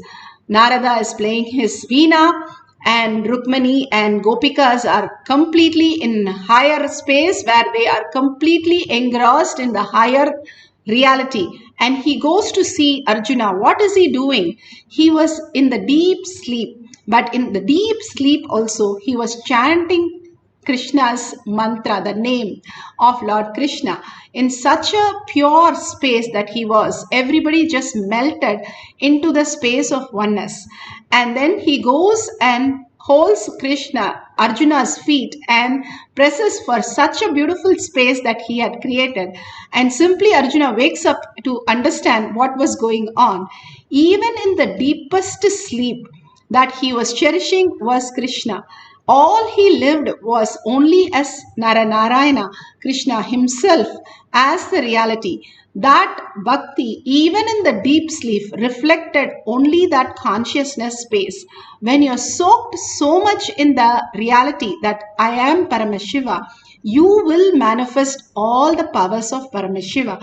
Understanding the context, when we are soaked in such a deep space, it's not Arjuna did not get carried away with self-doubt. He did not have problems. Everything happened, but he always won every single fight because he always knows that Krishna is manifesting through him. He has never lost even one battle. If we understand the whole reality, how he functioned, even though with all his doubts, all his craziness, all his grahastha lifestyle, but he was only in the space of Krishna. That is the most important. Nothing need to be redundant, but the context, the jnana and vairagya was so high in him. When the bhakti, it flowered into the conscious space that he became the Narayana who he is. This beautiful space that all of us can experience without losing anything. And Manika Vachakar, how he manifested the power of how he went to a town taking the king's whatever he has given, the cash, to buy horses. But the minute he went to the town, he saw only their set of people sitting under a tree and somebody talking to them. He went closer to look. He just recognized Shiva himself was sitting there. It is in our earning what we recognize, the higher reality. Otherwise, you are not able to recognize. Even Ramakrishna Paramahamsa has clearly told only 20 people recognized him. Krishna, he had told like how only 20 or 21 people or 14 people recognized him. All the great avatars, very few recognize them as the ultimate, and then they transform to experience the ultimate because it is the ultimate experience. Nothing can be even compared to what experience that ultimate space is. Each one of us can be in that space when we understand the higher reality. Manika Vachikar fell into that space and he went and did what Paramashiva said. Paramashiva said, if you are a Shiva devotee, go and build a temple. He immediately took all the cash and built a temple. And all his people said, the king will be very upset. You are supposed to buy a horse and you're buying and you're making temple here. And they all went back and told the king. The king got really furious and put him in a jail. So Shiva himself brings the horses to the king and says, here are your horses, release my devotee, and he has to come out. And immediately king says sorry and gets him out. But in the night, the horses, the Leela does not stop. The horses became the foxes, and foxes not only ran away but killed all the original horses and ran away. Why this Leela? Again, Shiva does not just come, but he manifests Manikavachikar higher reality. It's not Manikavachikar singing Shiva, but Shiva himself brings how the space of Manikavachikar is there. He praises him in through all these things. So the king, understand very clearly, the king puts Manikavachikar again in the prison, saying, how can he do that? And then Manikavachikar is in the jail, but he is in oneness and singing the praise of Shiva. What all Leela you're going to play? And he enjoys everything. Shiva again comes back. And the Vaigai river, because Manikavachikar was arrested, the Vaigai river started overflowing and flooding the whole kingdom. And Shiva comes down in a normal human form to show the king what really the oneness space is. He comes to the banks to fix the bank, but he sleeps there. And the king comes and tries to hit him, and actually he hit him with his wand that he had. When he hit him, all of them, the whole world experienced the same hit on their body. Suddenly the king realized that he is something beyond, not logically possible. And then it clicked with him. The cognition happened in him. The king surrendered and said, release Manikavachikar. I understood what I did was wrong, and understood and surrendered that he should respect Manikavachikar. And Manikavachikar, not only that, he goes to Chidambara and disappears into Chidambara in physical form into the deity. When he goes to the Garbha Mandir, that level of oneness can be experienced. Not just Manikavachikar, 16-year-old Andal experienced that. Trilanga Swami experienced that. So many reference of how they disappeared into the oneness space and even their body was not found. And all these great Siddhas and Alvars and Nayanamas have experienced to this extent, which we also can experience. And Bhagavan says it is not difficult. It is just if you understand how you function, that is enough. It is already happening in us. All we need to look for that in us. It's like already it's there in Google. All you need to do is one search. You will get it. And that's all he's asking for us to experience this power manifestation. Leave this not just stuck with this boundary, but go beyond that. In Atma Pramana, Bhagavan explains how you can go beyond the boundary of the body and experience the oneness with the ultimate.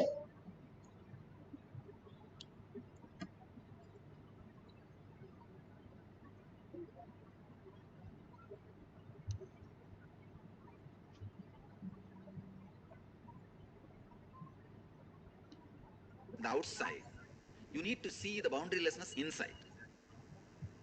The nameless, formless, boundaryless experience had to be experienced inside. Only then it can penetrate your eye and appear outside. Understand the science of the meditation? Understand the science of the whole process? So first, see it inside. Close your eyes. Just be boundaryless inside. See, all your thought starts with a basic idea of your boundary. Unless you have an idea about you can't have thoughts.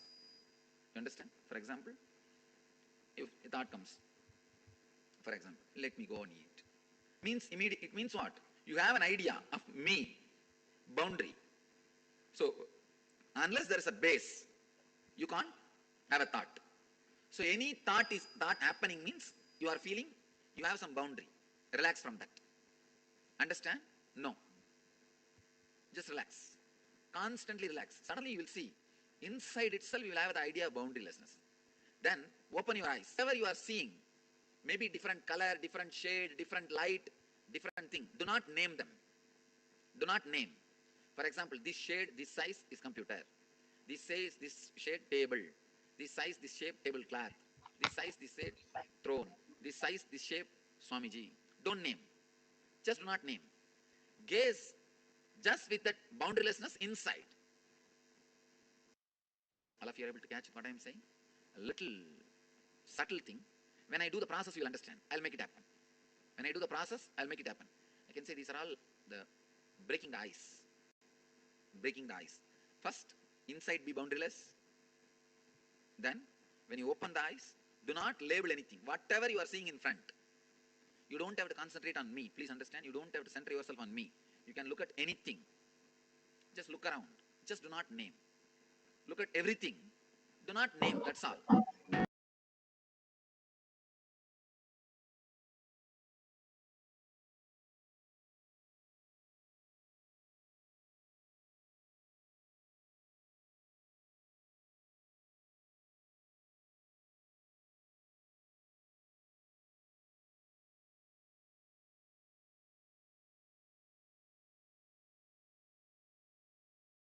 Sorry about that.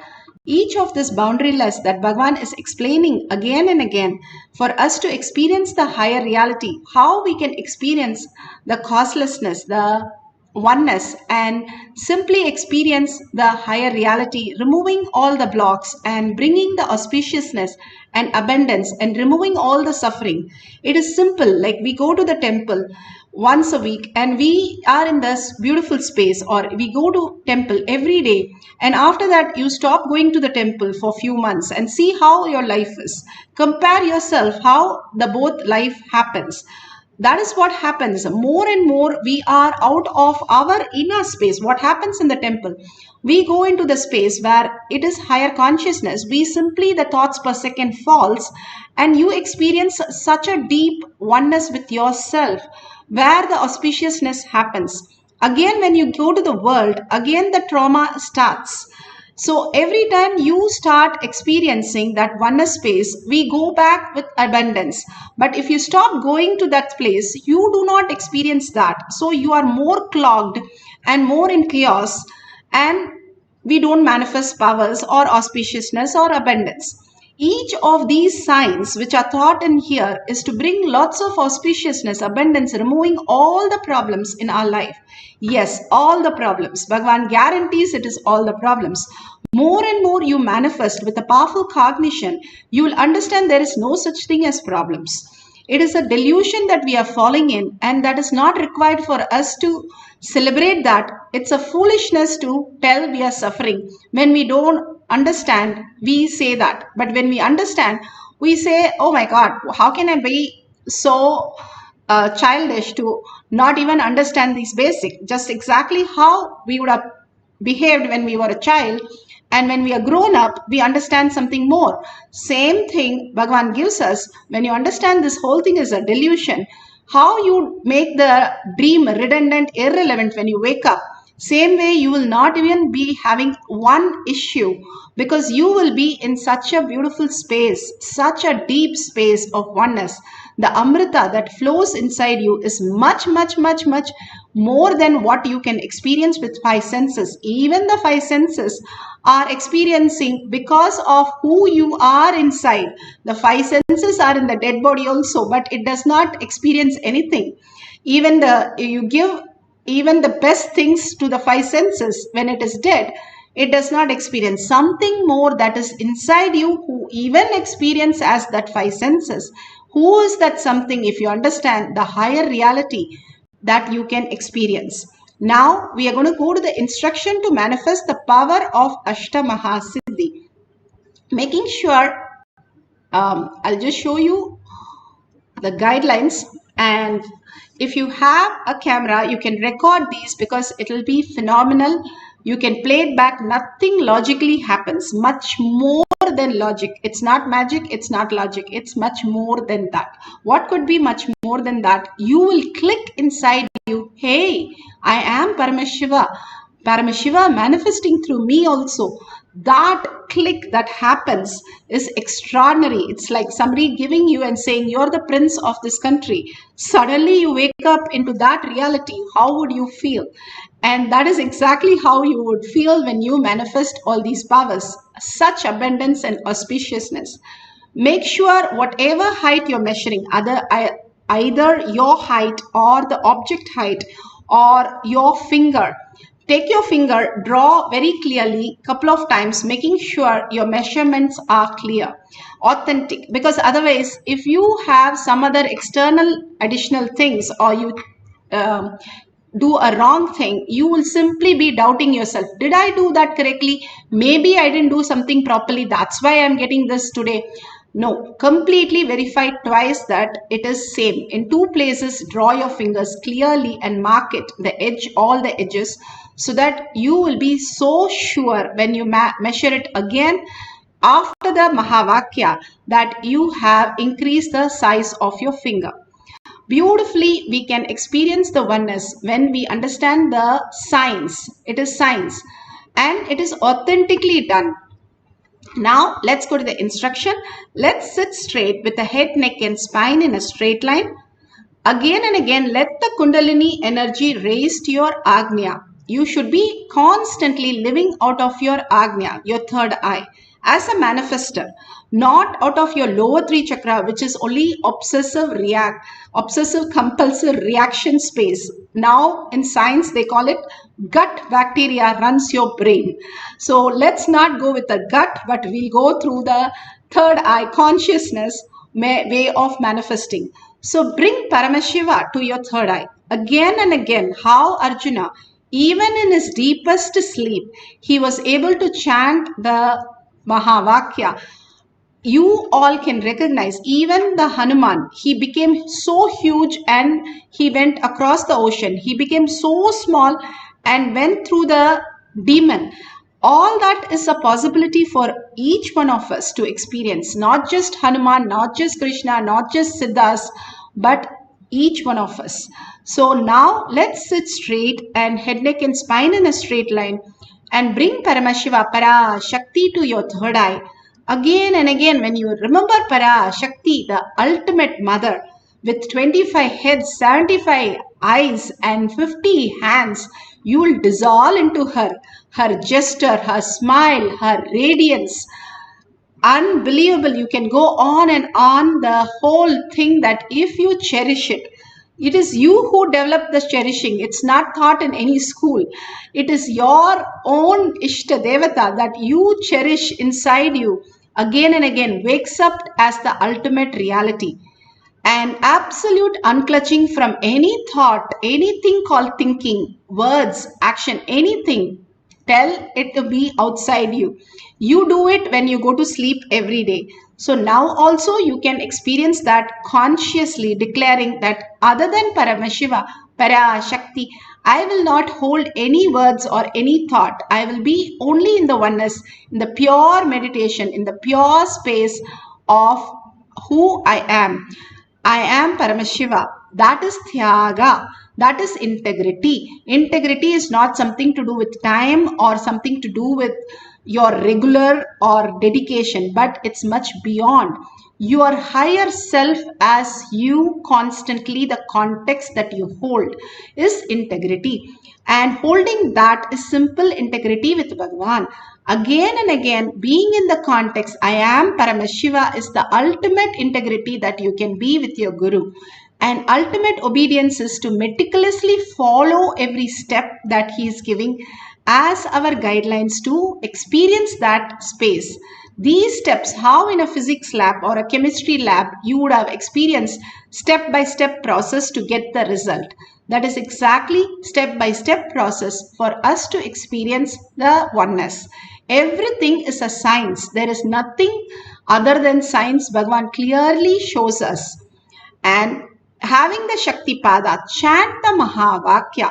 Chanting is the ultimate. Sharada Devi every single day chanted 1 lakh times. Everybody asked, even when the deathbed, she was chanting. Everybody asked, why are you chanting so much? She said, I initiated so many people in chanting. They are not chanting, so I am finishing all their backlogs and I have to chant. She loved chanting so much and simply she chanted every single day. 1 lakh times. Bhagavan himself beautifully has given us so many Mahavakya. It increases our frequency and makes us understand there is something beyond thinking, the oneness space for us to recognize. And chanting mantras are the pure sound. Non-stop we are talking. Sometime we can experience the pure sound. So chant the Mahavakya, get into the deep space of meditation and hold that oneness with Paramashiva, Parashakti as yourself, not your identity, as yourself, and just merge into Paramashiva, dissolve into Paramashiva in the oneness capsule. That is entanglement. And simply record whatever you are experiencing. At the end of the session, we will verify it. Let's start chanting the Mahavakya. Nithyananda Paramashivoham. Nithyananda Paramashivoham.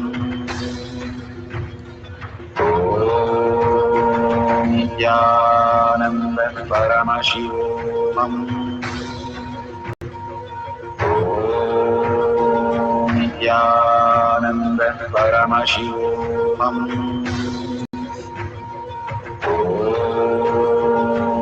Nithyananda Paramashivoham.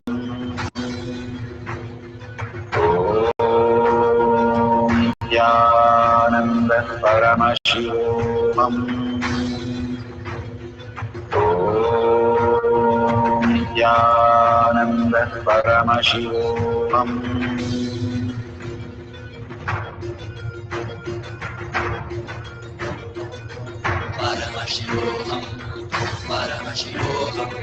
Let Paramashiva's third eye manifest in all our third eyes. Let the Amrita pour, let the Varni open up, manifest in all of us.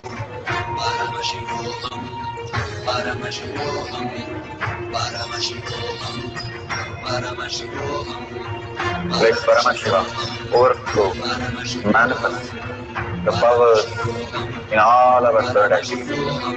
Om Nithyananda Paramashivoham. Om Nithyananda Paramashivoham. Om Nithyananda Paramashivoham. Om Nithyananda Paramashivoham. Om Nithyananda Paramashivoham. Om Nithyananda Paramashivoham. Om Nithyananda Paramashivoham. Om Nithyananda Paramashivoham. Om Nithyananda Paramashivoham. Om Nithyananda Paramashivoham. Om Nithyananda Paramashivoham.